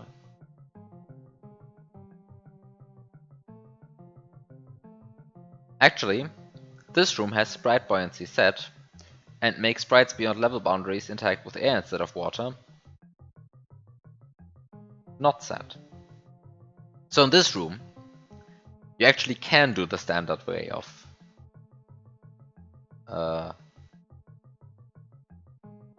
spawning a Reznor. So if you get up until here using the intended solution, then you can break free from the chains of the intended solution, take this P-Switch, take this Yoshi, and go for the Reznor kill deep into the level. Unfortunately, you won't make it here with this Yoshi and this P-Switch both intact. Unless you both activate this Yoshi block and bring a P-Switch into this room. Both of which are very much incompatible with the restrictions that I'm currently playing under. So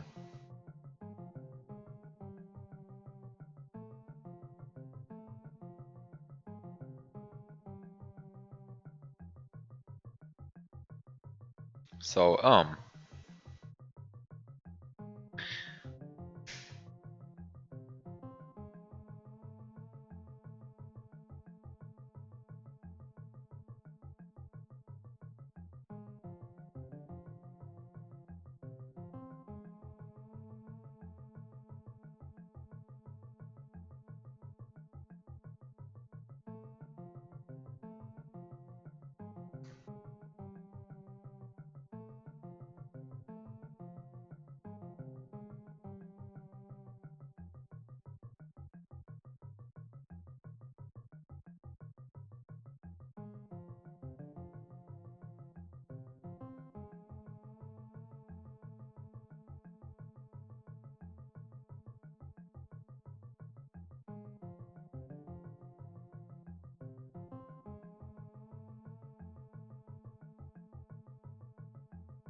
oh, so you can't do the Null Sprite Yoshi and Springboard combination thing.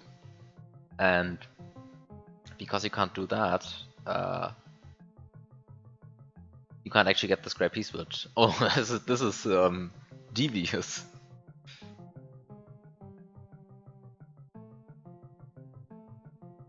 And because you can't get the Grey P-Switch, you can't get this Yoshi. And because you can't get this Yoshi, you have nothing to activate this P-Switch block with.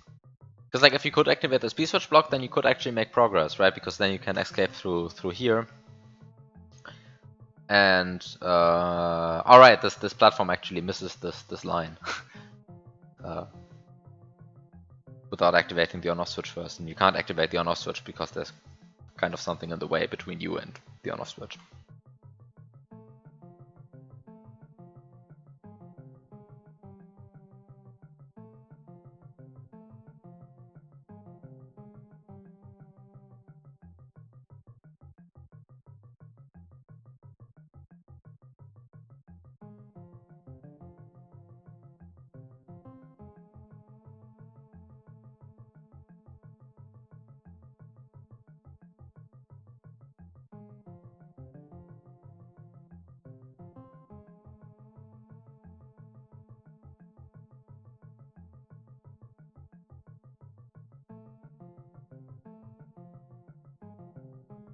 Anyway, I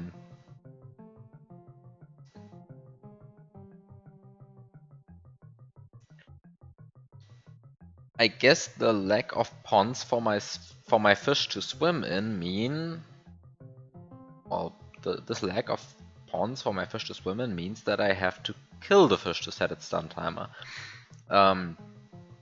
Because I think the only ways to set the stun timer of a fish are to either make it swim or to kill it. And killing it only works in certain circumstances, of course. It only works if you kill it using a Quake Sprite. So either you hit one of these invisible note blocks into it. I think that would kill it. Actually, would that kill it? Actually, this is something I can test, right?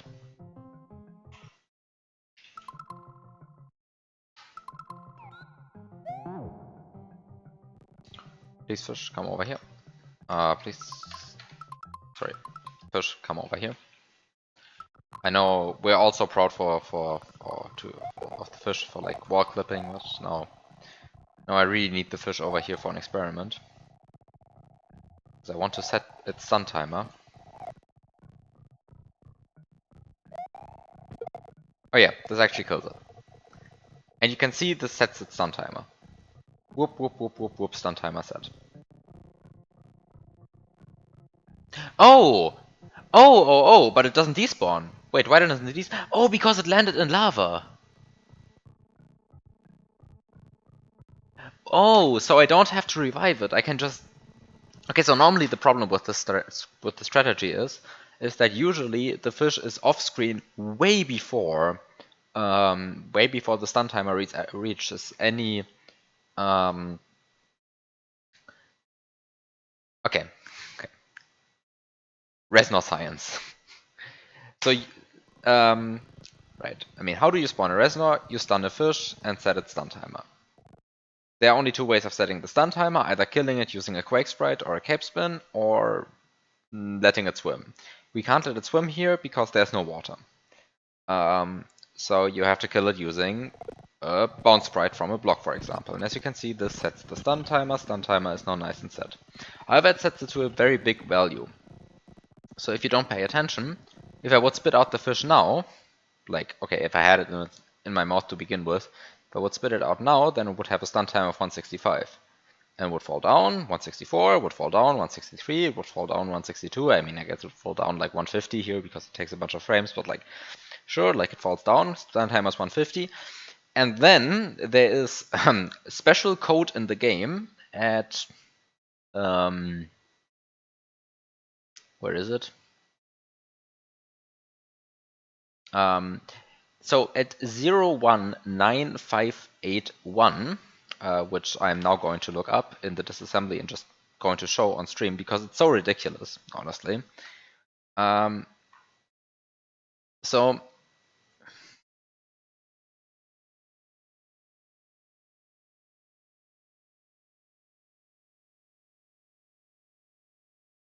So here's a bit of disassembly, and here's the 019581.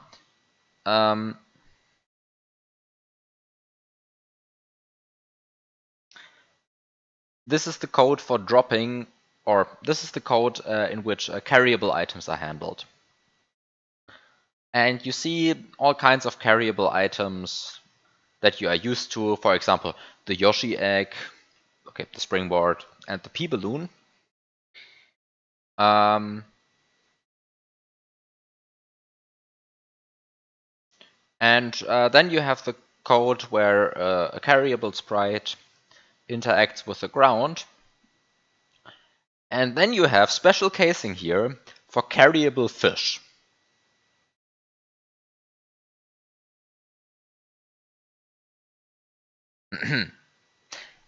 So you have special casing here for carryable fish. So if you've ever wondered why when you stun a fish and spit it out, it starts flopping again instead of staying still, like any other reasonable sprite should. I mean, right, because like if you spit out a P-switch, it doesn't start flopping. If you spit out a springboard, it doesn't start flopping. And if you spit out a pokey, it doesn't start flopping or moving left and right like pokies normally do. And if you spit out a Koopa, it doesn't start walking suddenly again, it just stays like a still Koopa, right? Like what you would expect. I mean, you can normalize these sprites afterwards if you really want to, but like if you just take a sprite, spit it out,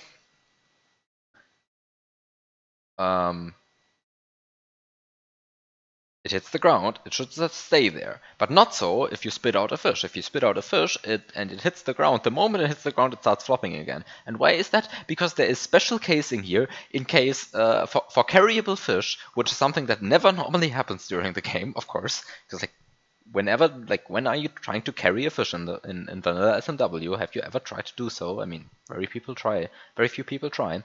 But there is special casing in the code here, just to annoy these few people who try to carry their fish around, to make sure that the moment a carryable fish hits the ground, it normalizes and starts flopping again. This is the entire purpose of these 4 lines of code.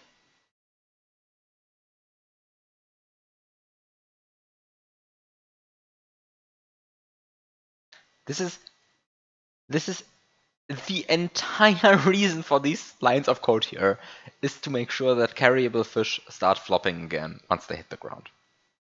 And this is something you probably didn't know about SMW. Or probably you did, because I'm not sure how many people are actually listening, and the people who are actually listening here probably know this fact already. whatever. I was shocked when I found that line of code because I had wondered for like years.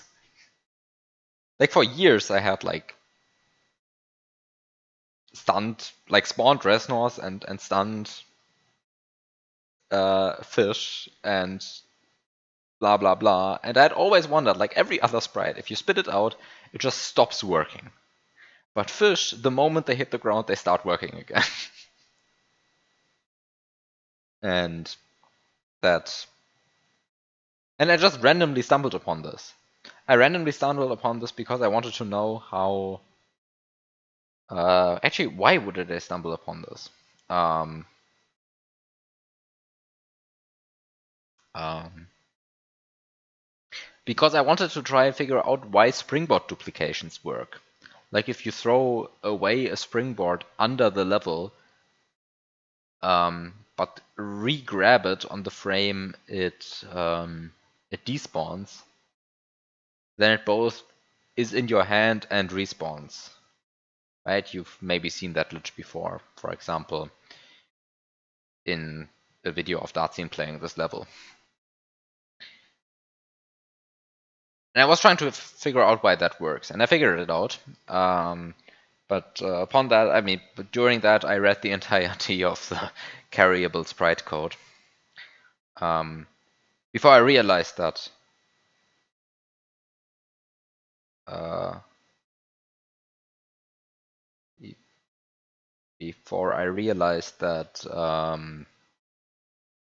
springboards are not actually carryable. Most of the time they're normal, which is beautiful, but that's a topic for a different time. You don't think most of these are public? I think this one is public. I mean, I only know the public ones. I don't get to see all of the crazy stuff that Dartsin does in this hack. Like, I never saw most of it. I basically only know the public stuff. I'm like, if I know it, it must have been publicly posted at some point, probably.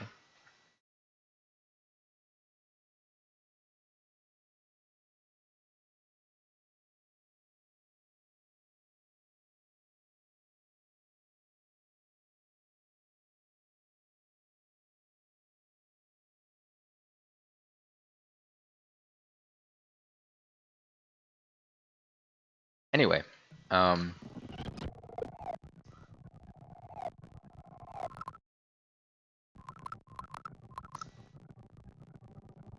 now I need to just stun the fish.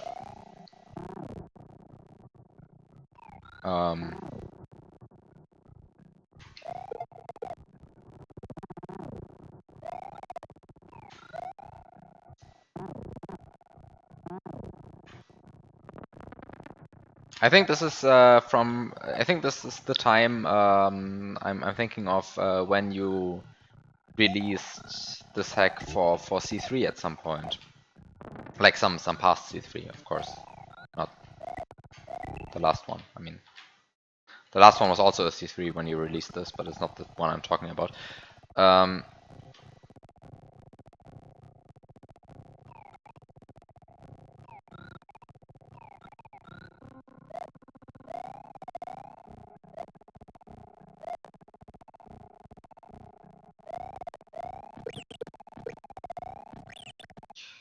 Okay, so this is the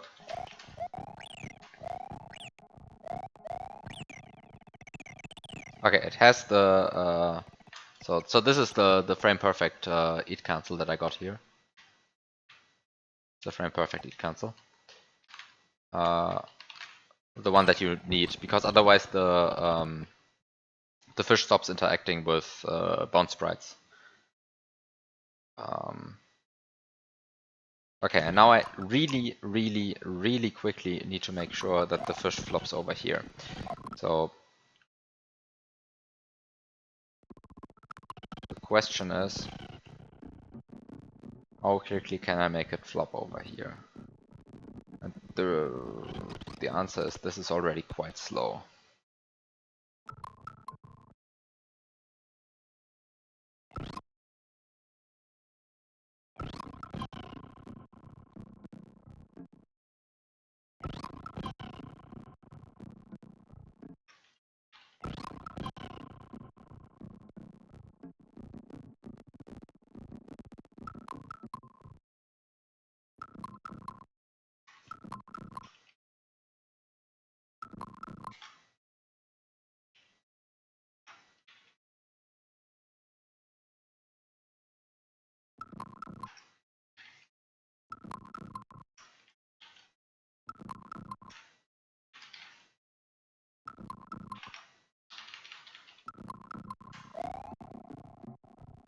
Okay.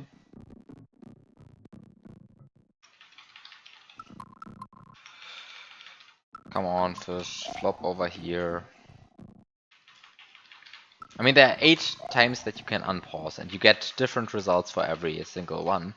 So, like, you really get tons of options to influence your fish. This was maybe a bit wild, this jump. Like... This is not actually what I wanted to do.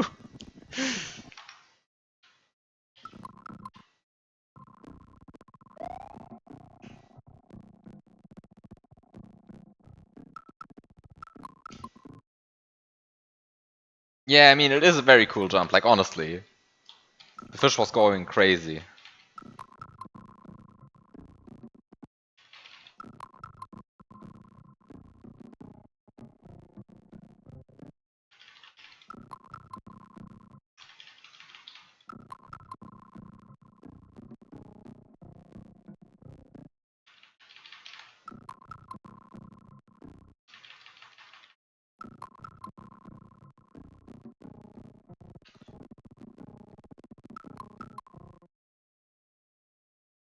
Yeah, it really likes that hole. I maybe should have closed it.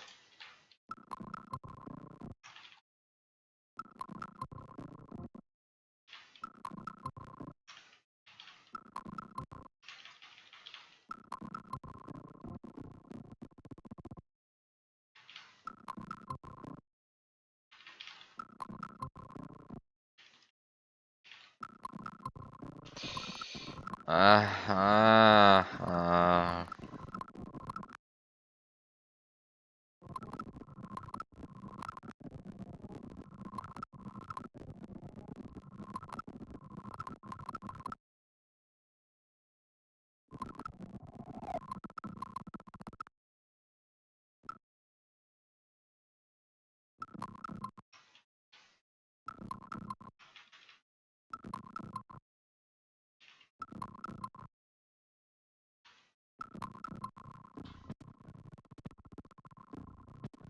Okay, so what actually happens if I...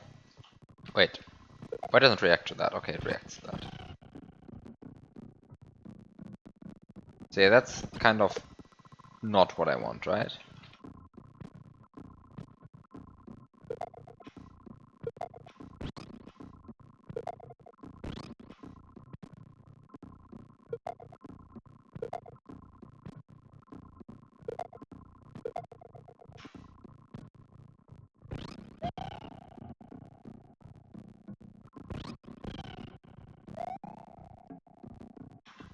Right, so this is something else you can also do to influence the fish.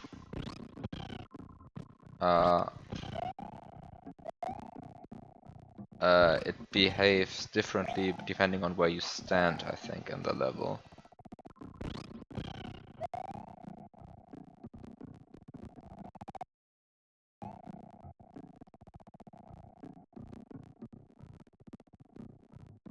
So one important thing to realize is that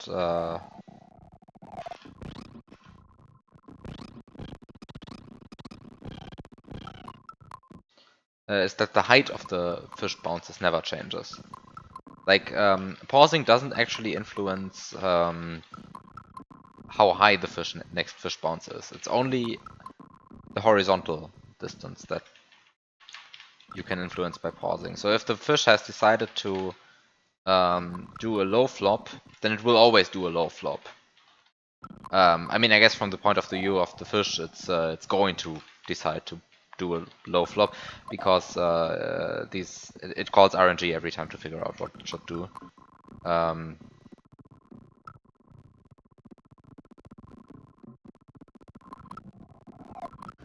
But yeah. Yeah, it's kind of annoying to like get this fish over there because it's a 2-tile high ledge. And it's kind of annoying to make fish jump up 2-tile high ledges. Even though there is this cloud there, it doesn't like help so much, honestly.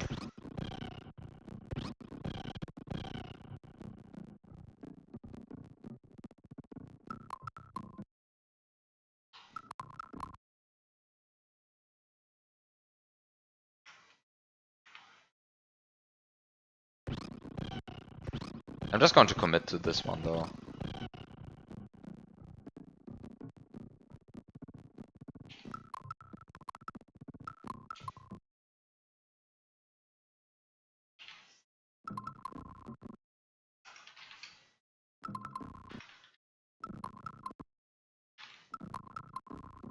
Nice.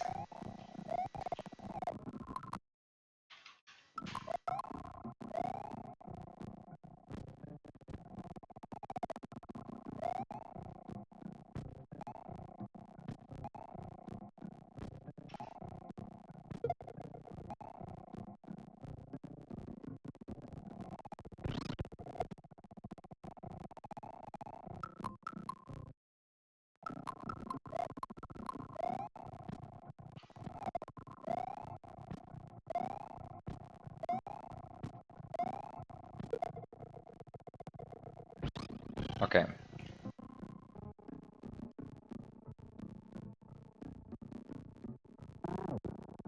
And now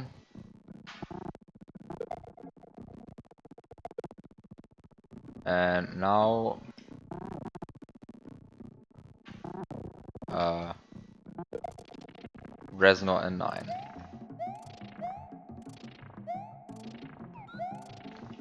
And now the only thing that is left to do to press this gray P switch, spawn something else into slot 6, kill the Resnor,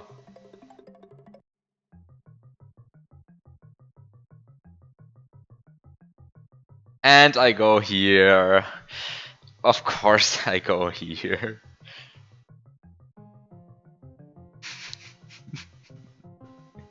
Of course I go here.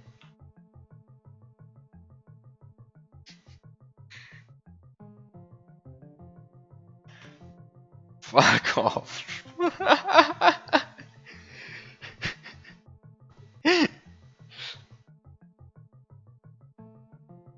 Time to turn off the script and just enjoy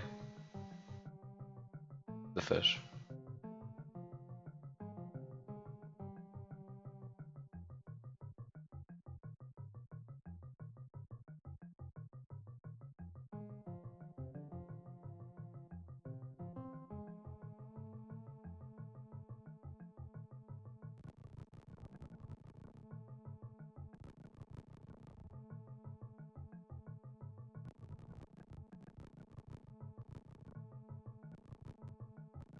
Okay, so I got the fish to automatically jump up here. Have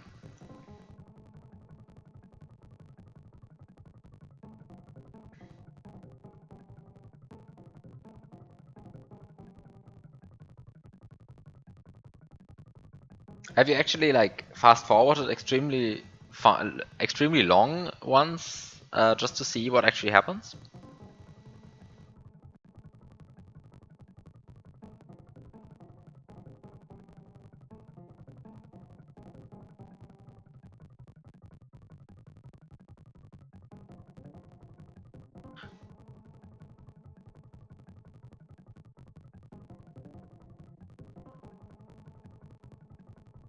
Do you reset RNG on room entry?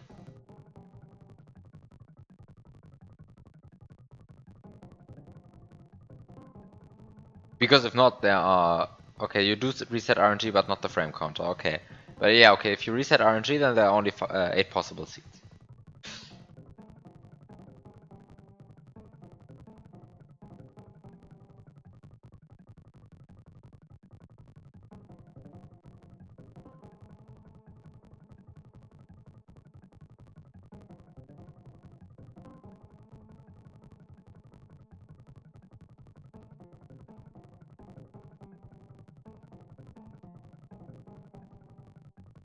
It takes very long until it even like hops up a 2-tile high ledge on its own, right? Like normally you really need to push fish for them to voluntarily jump up a 2-tile high ledge.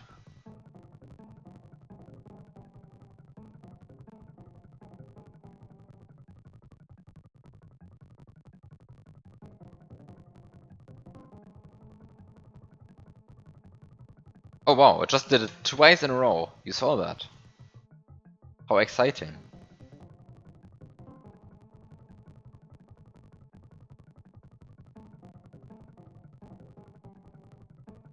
So far it has jumped up the first ledge 3 times, and it has chosen the left ledge 3 times, by the way. I mean, it could also jump up to on the right, but it doesn't so far. It's getting really close though sometimes. But yeah, it's not good enough. Only on the ledge is on the ledge. And actually, this is something which I find still so funny that fish can jump up 2 tile high ledges, but it depends on the fish's Y subpixel whether they make it. Like a bunch of them, like on a bunch of these jumps, you would think, oh yeah, the fish should make it, but it's actually why like it depends on the fish's Y subpixel whether they can whether they can jump up there. So sometimes you end up like looking at these situations where you think, oh, there's only a pixel missing, and yeah, there's literally only a pixel missing, and it's just had the fish had a better Y starting subpixel, it would have made it, but it didn't. So tough luck. And the problem is that the Y subpixel you cannot actually manipulate it properly because, as I said, the you cannot manipulate whether the fish jumps high or low. You can only manipulate whether the fish jumps left or right, and how quickly it jumps left or right. Wait, did it jump up there? Yeah, it actually jumped up, but then it immediately jumped down. So 4 times onto the ledge, 3 times left, 1 times right. Oh, oh, oh, oh, oh, oh! There was an attempt here. Oh, there was an attempt. See that?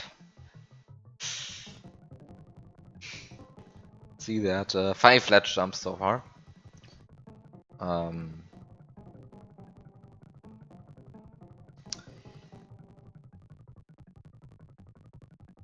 at some point, I'm going to start pausing.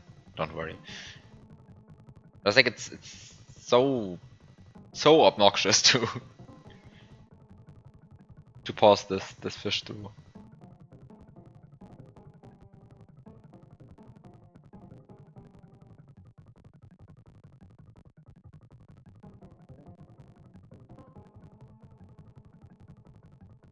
I want to see one more ledge jump by the fish naturally, and then I'll actually like start playing the game again.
Honestly, I like the kind of like freeform nature of the Reznor spawn thing.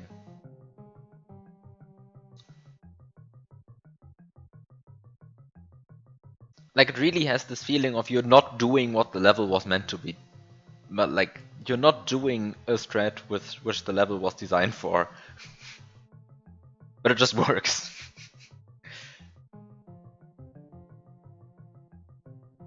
I really like that.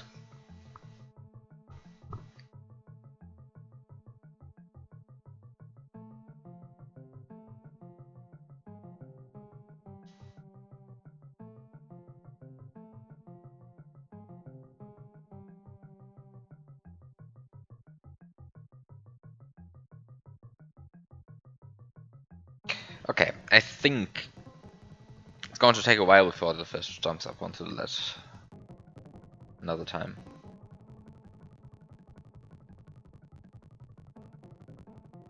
I mean, that's just how Resnors are, right? Like, you don't design around them, they just end up working.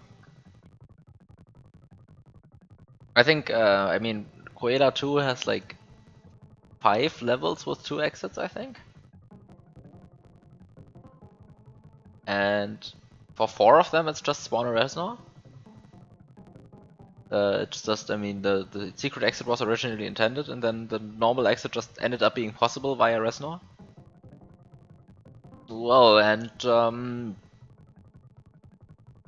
I don't think I built any levels around that. It just ended up being possible, and I just noticed. And then, of course, I released the thing, and then Datsun found out that there were like 3 other Resnors which I just missed, but.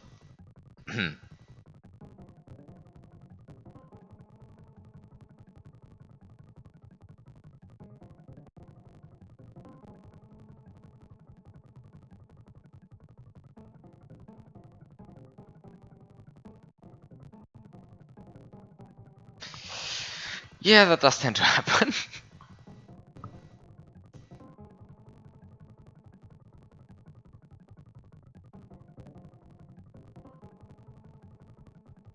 I really just want to break some level in Datsun's puzzle like whenever it gets released.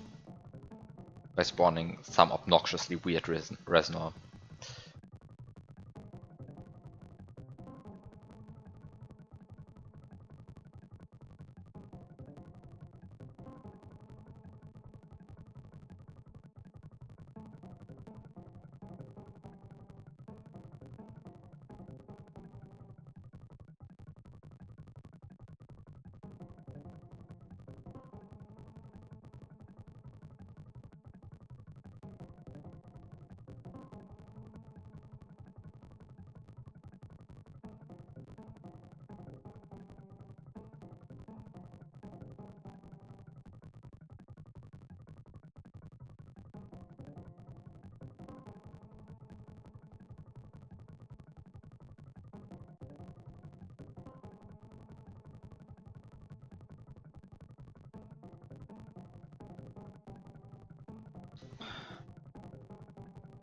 Yeah, I'm kind of regretting waiting for it now.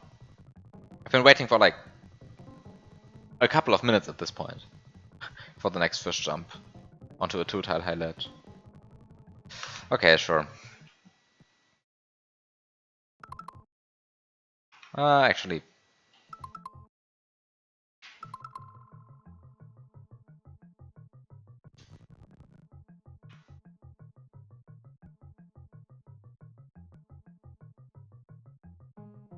Okay, this is good.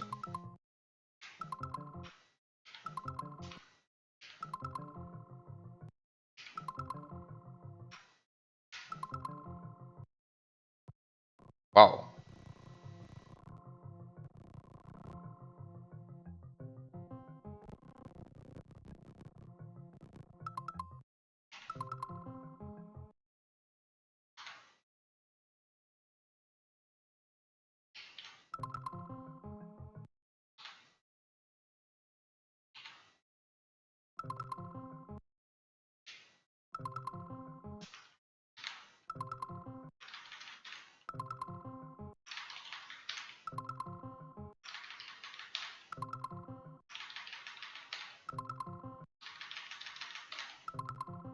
What is this?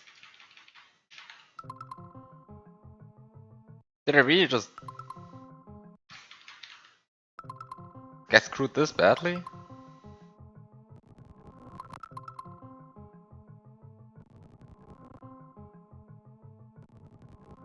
Wow. Like every pause ended up with the fish flopping off the block within an absurdly short time. Just sad.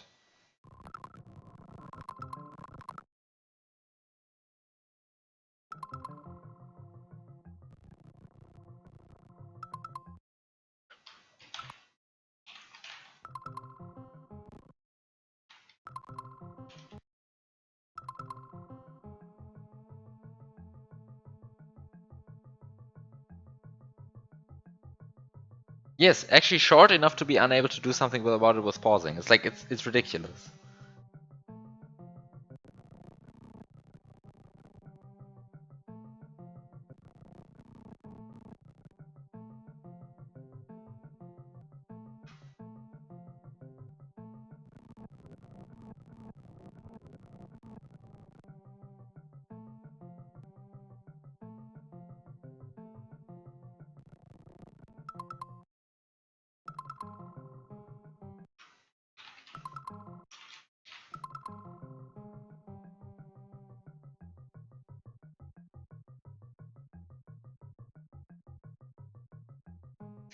It's kind of funny watching this fish flop up here. Just sometimes you need to make sure that it stays in its lane. No, stop.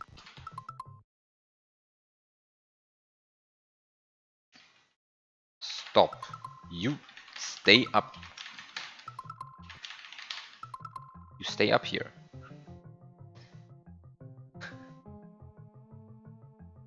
Oh, what was that? Crazy fish flopping. I doubted the fish for a second. Ooh, yes, nice.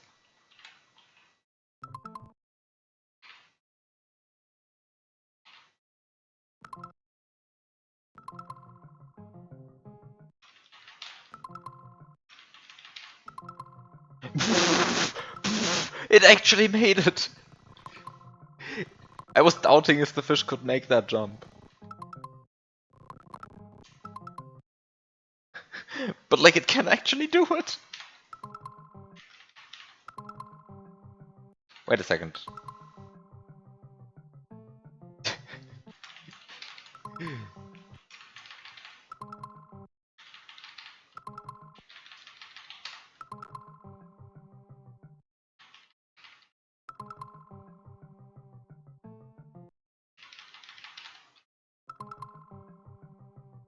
No, this fish doesn't want to stay up there. Like, what a jump.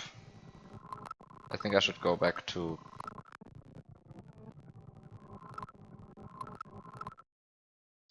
where the fish was before this jump.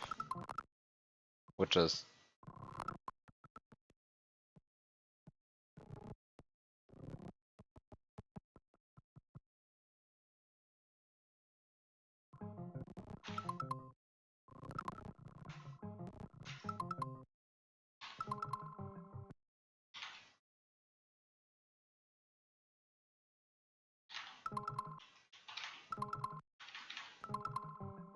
nice. Fish? Okay. Going to have trouble getting up to the cloud, but at least it's a cloud. So, this means that... Phew. Oh god, no, no, no, no, no, no, no, no, don't do that, fish.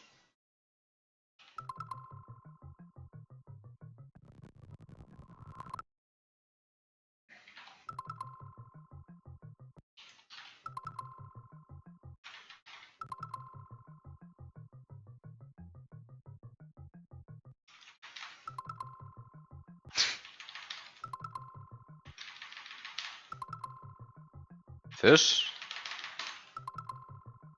Stop!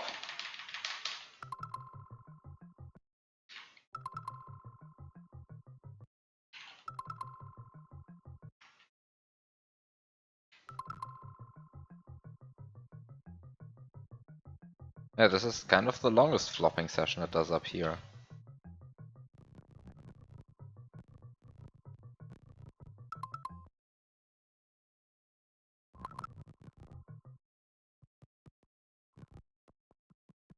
I'm not sure, like... if you try to manipulate this flop here...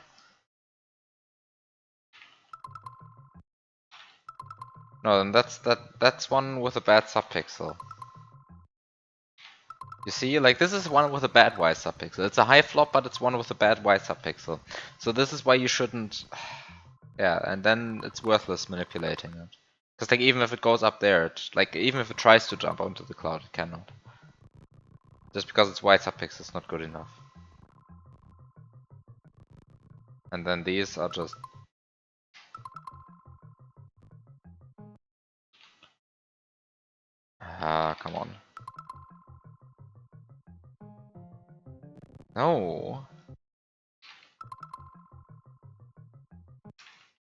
Like, the fish is really struggling here.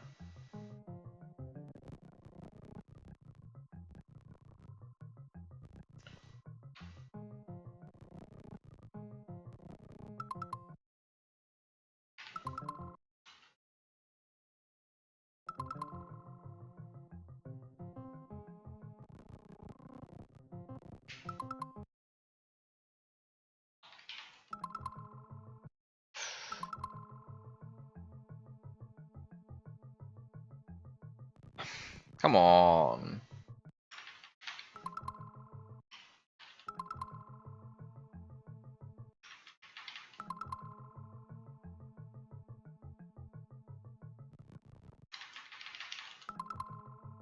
It's really the 2-tile high jumps which are the issue.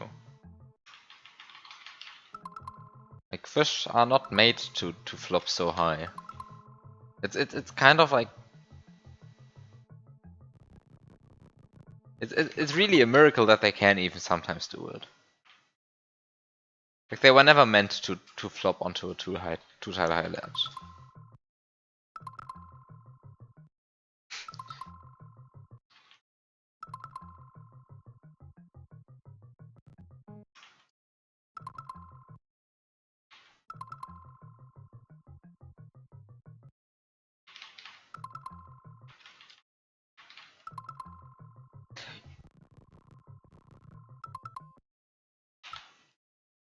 Okay.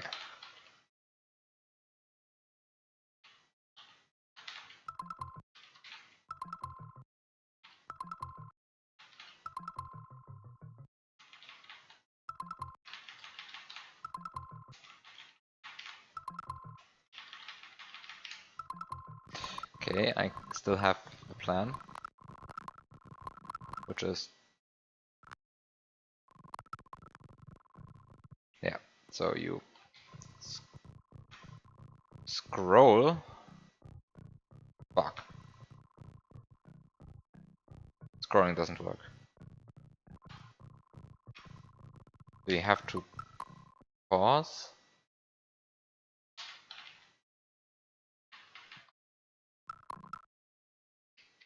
And then find a flop in which it actually at least flops twice on the same cloud.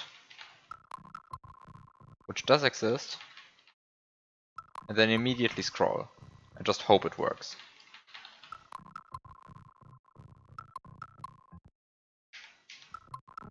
Yeah.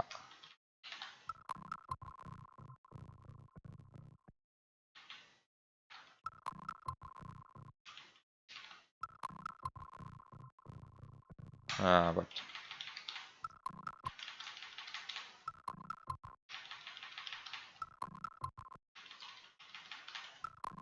no.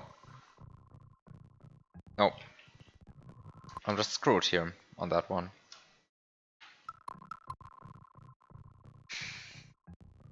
Like, I tried everything. I tried every trick I could. But it ended up being not enough. The fish always wanted to jump off the cloud.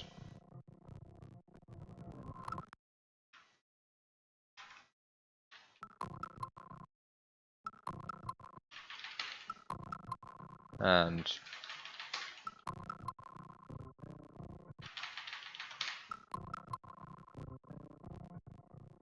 come on. Come on.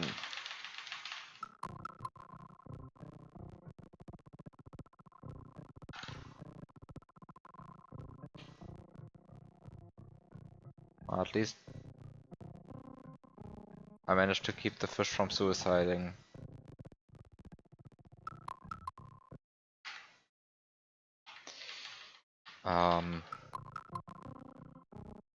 Oh, ooh, what a good flop. What a flop.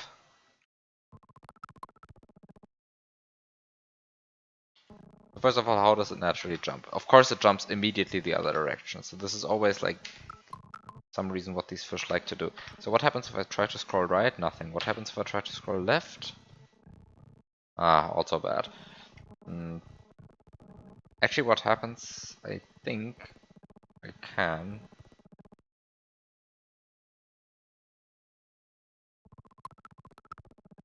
if I try really hard, I can do a left-right scroll. No, I can't. I can. Yeah, you can do a left-right scroll, but that's also bad. You can also do a left-left scroll.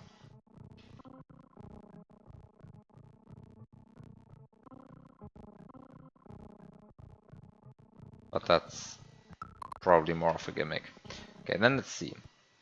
What happens if I actually just try to pause here? And just see what happens if I unpause.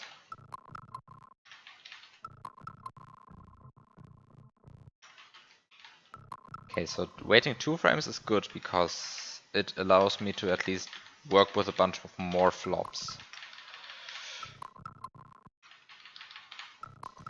Which are a bit more centered on the cloud then.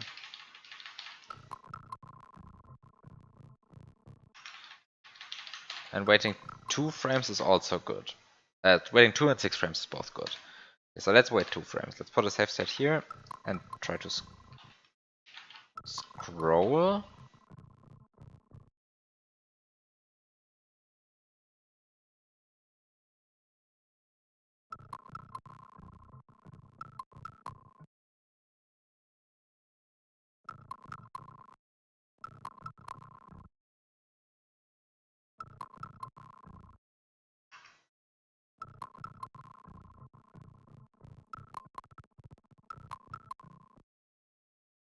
So this might just be good.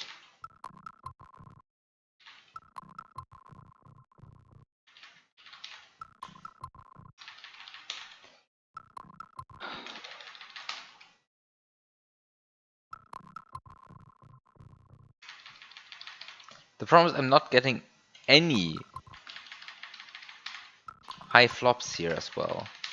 I mean, of course I can't manipulate that, right? Because, as I said, whether the fish flops high or low is... you cannot manipulate that.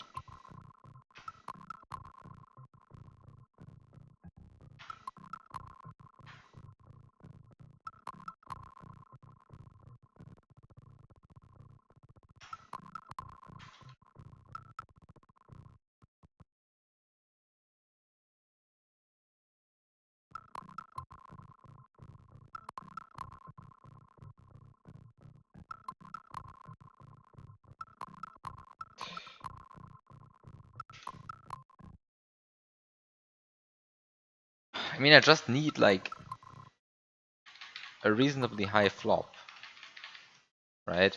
It's like it's so weird. Just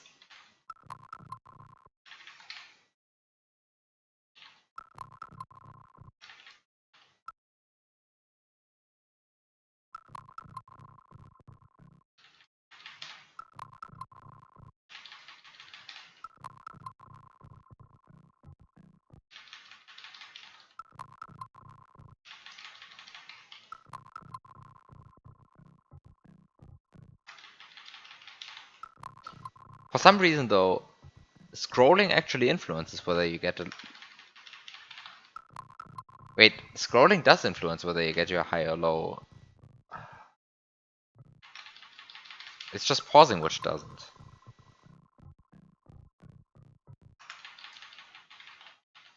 Why am I going completely crazy?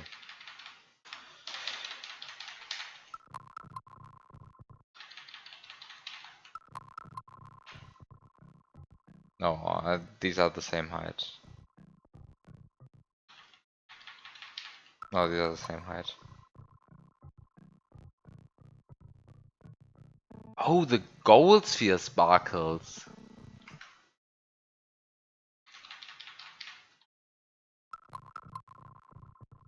No, not the gold sphere sparkles, probably.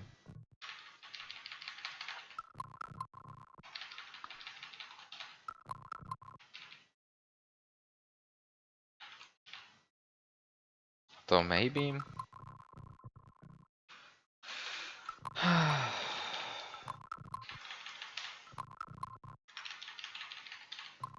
This last jump is like, this sucks. Honestly, this sucks. Should have placed a hothead, honestly.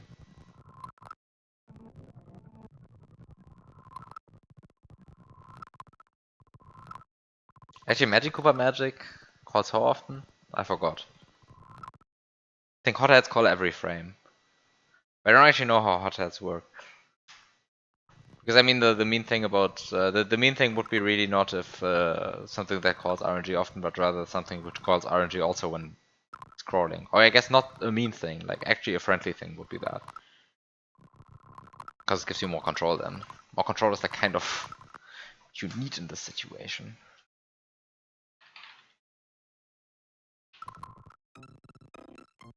What?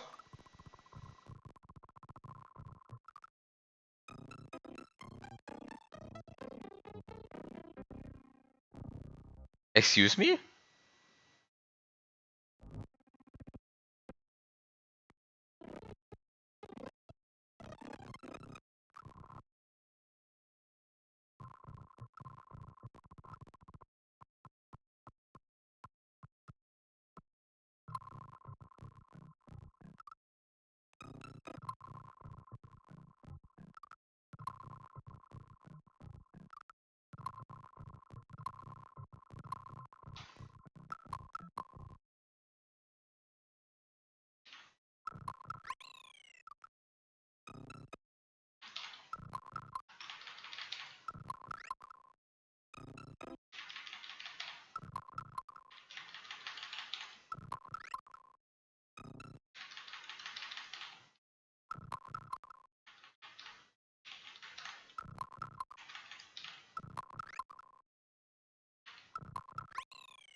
I think you're right that it's the gold sphere sparkles messing with it.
Is this even...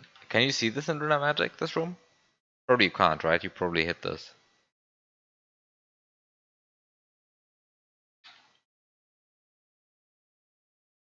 Like, what tile is this ceiling even? Why, like, why does it kill you? Like, what is this?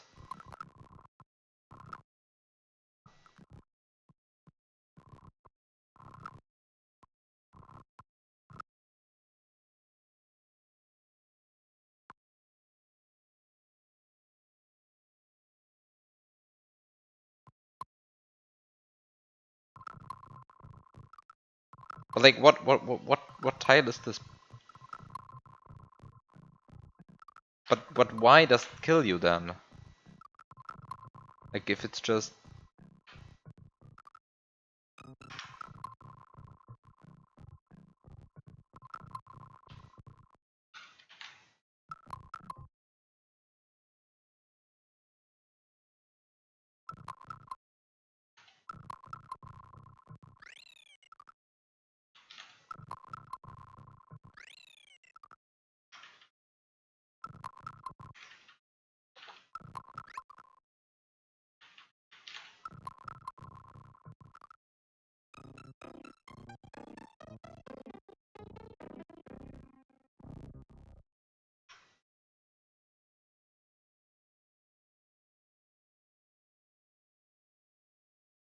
271. So it's a 271. If we go into Magic and see what a 271 is, it's the same ceiling, it's everywhere.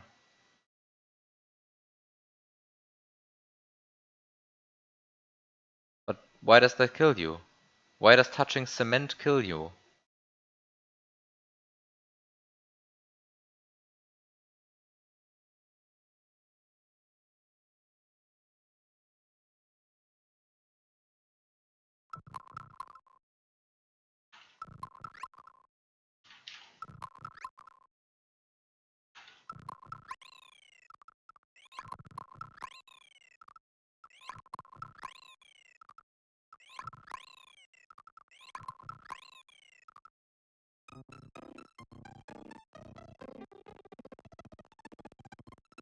You're guessing it's the same as getting crushed in the wall?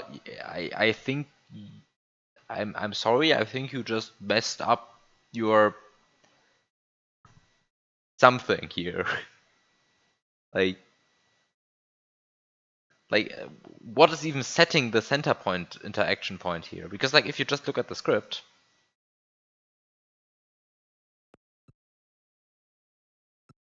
oh, if you just look at the script, you see that this thing has big Mario hitbox. No, actually not. Why is it not that? Because it would show.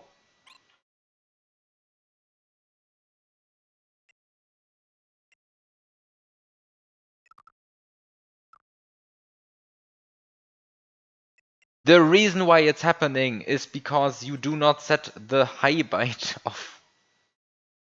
You do not set the high byte of the Y position of Mario.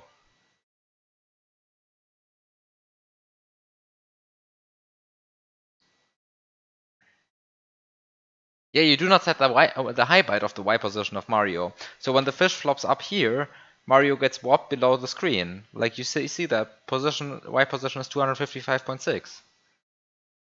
This has nothing to do with the ceiling a priori. This is just a bug in your code.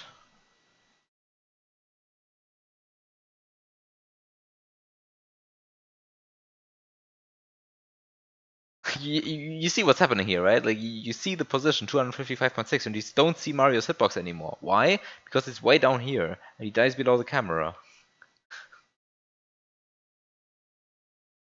Actually, probably not even below the camera, probably because of Death Dot, which is down here. 255.6 shouldn't be below the camera yet.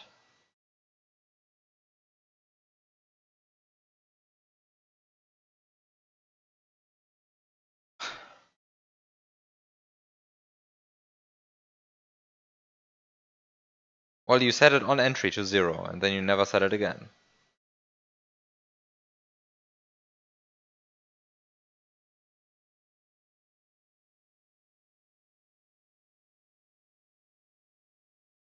I mean, I guess if you set it to the sprites, then that's still wrong because the sprite is still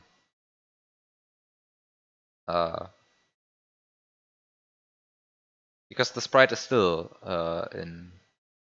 Well, it's still, you see the position is 13.5. The problem is that, well, should be setting it properly, not to 0 every frame, because like this has nothing to do with the ceiling. It's just bullshit. Fix this. This sucks.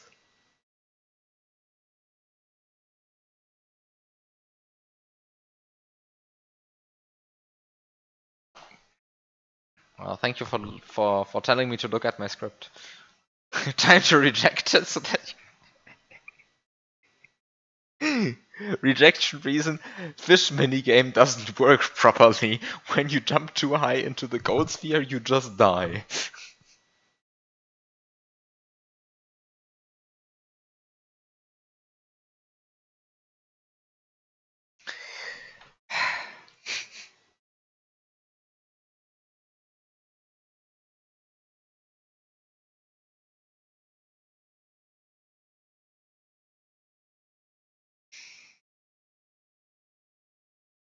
Well, technically you did say that, yes. But if you're going to do 1.1 anyway, I mean, I'm not going to. I mean, I'm annoyed at this right now. The end of the day. The end of the day. This minigame is such stupid bullshit anyway. That one more. That one more attempt at getting this probably doesn't hurt. By the way, I got completely lucky that the fish even made it over there to begin with.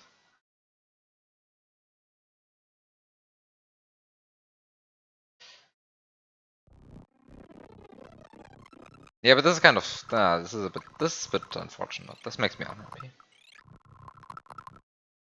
Like, really, I beat this. Like,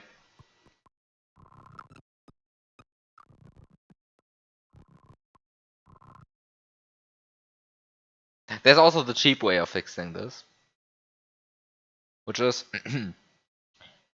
move the entire level down one block.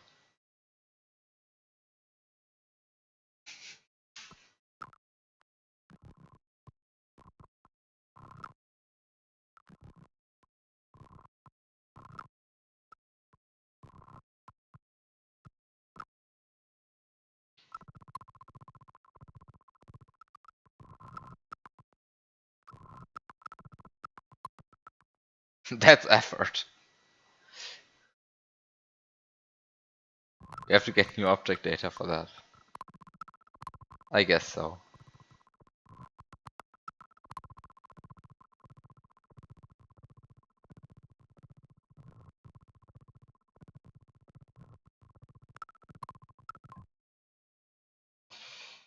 Ah.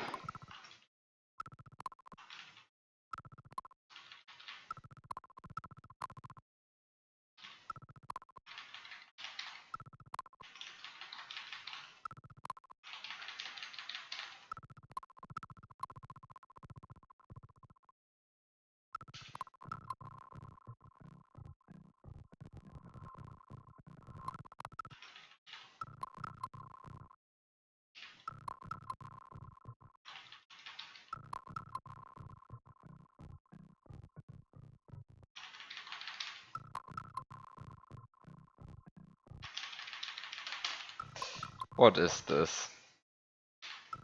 Why? Why is this?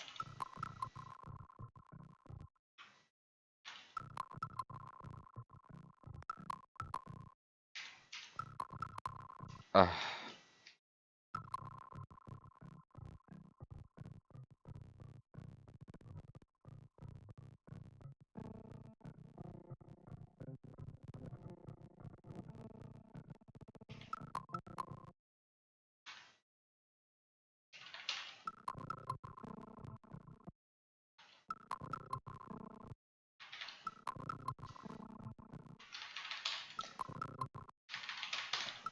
Fish, please flop over there.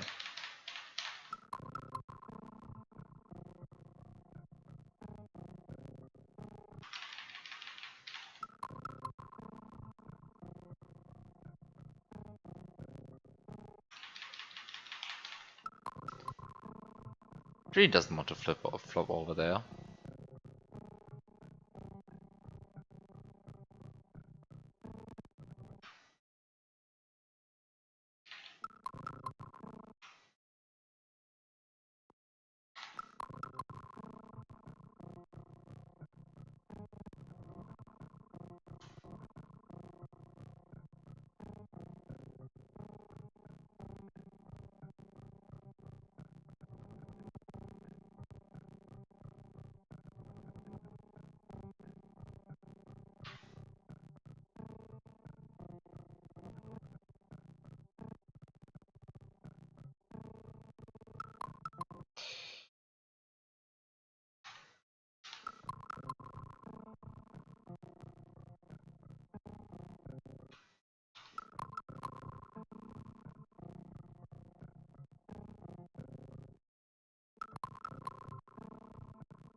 Ah.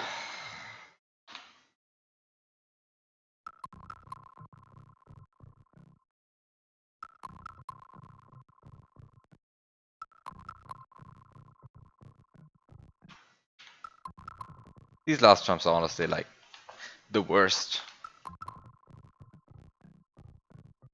Oh, there we go. Another attempt.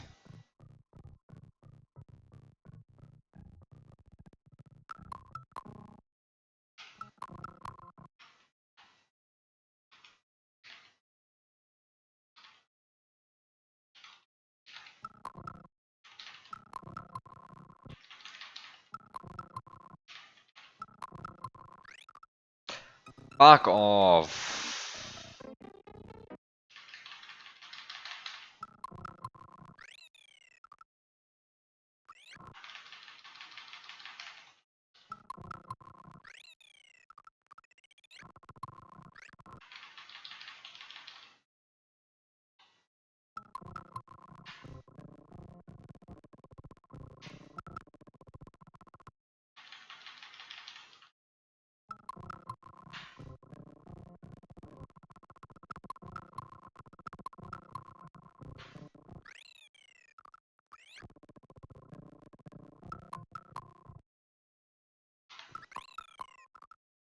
Yeah, I mean, this is just a thing on Y position. I can't manipulate that anymore. Except that I can, maybe.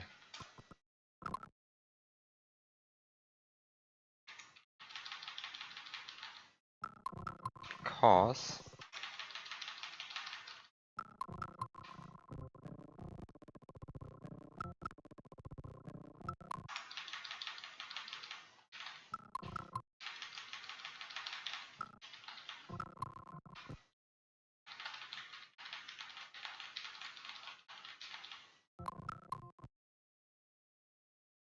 I might be barely able to manipulate that.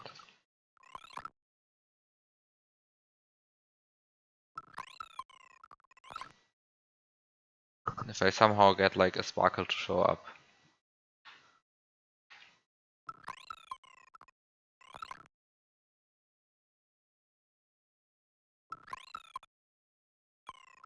The problem is like, it's really, I need to get a sparkle to show up. Ah. It's probably easier to just look at when the goal...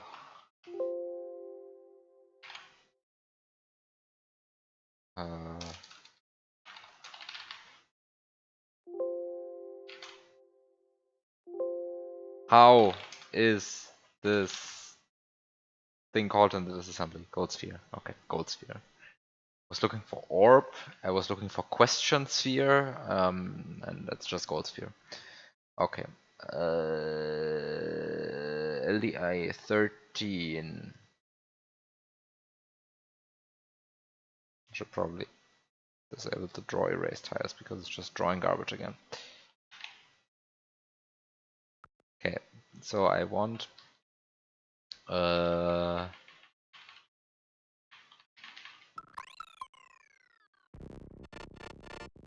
you fucking kidding me? Are you fucking kidding me?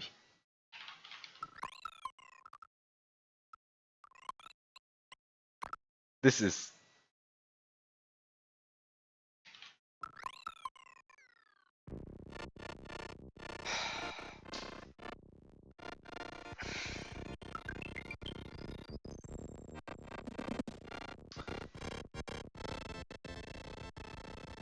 Okay, so you can actually also meaningfully influence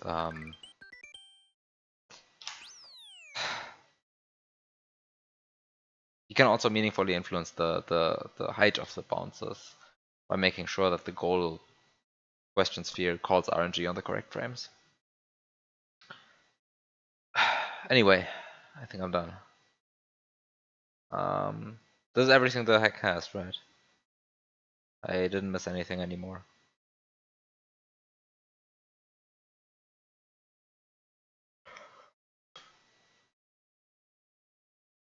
That's all. Okay.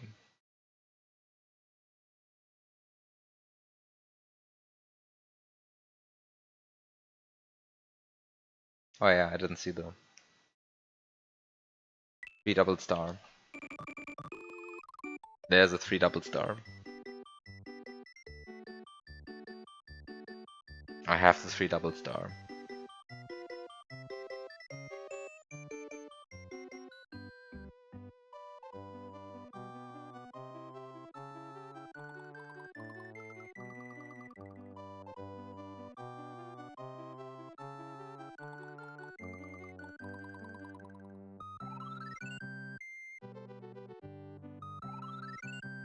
I'm just going to have to trust that the ASM files which are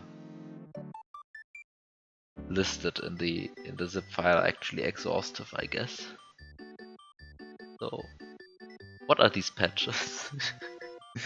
Coin Game Cloud. What is dartscene.asm?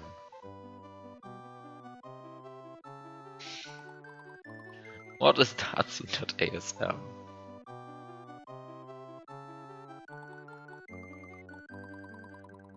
There is no Fish minigame. Okay, messages.asm and challenges.asm. Okay, that makes sense.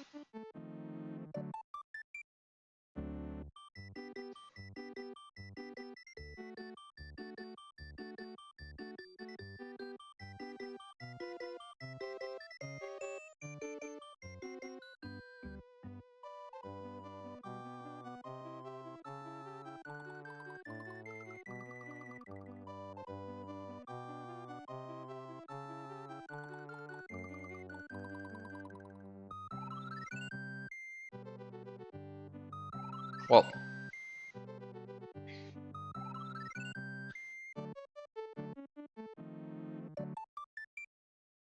okay, I think stream is done. Finally done with this level. Until the day version 1.1 comes out.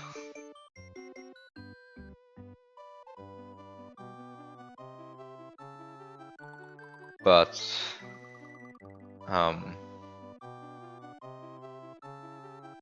yes, that's for another time. Version 1.1 for the future.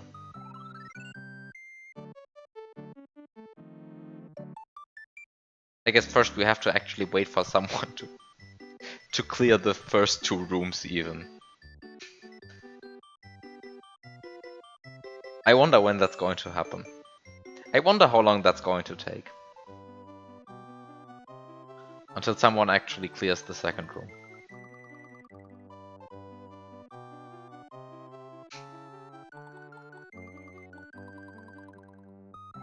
Anyway, have people been trying? Do you know? I don't think so. I don't know anyone who's trying.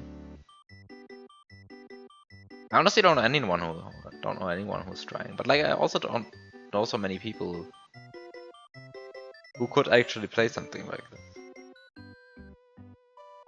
But yeah, to all of these 3 people, I recommend this. This is a very good level. Everyone should play this. Anyway. Have a good night, everyone. Thanks for watching. See you next week, I guess.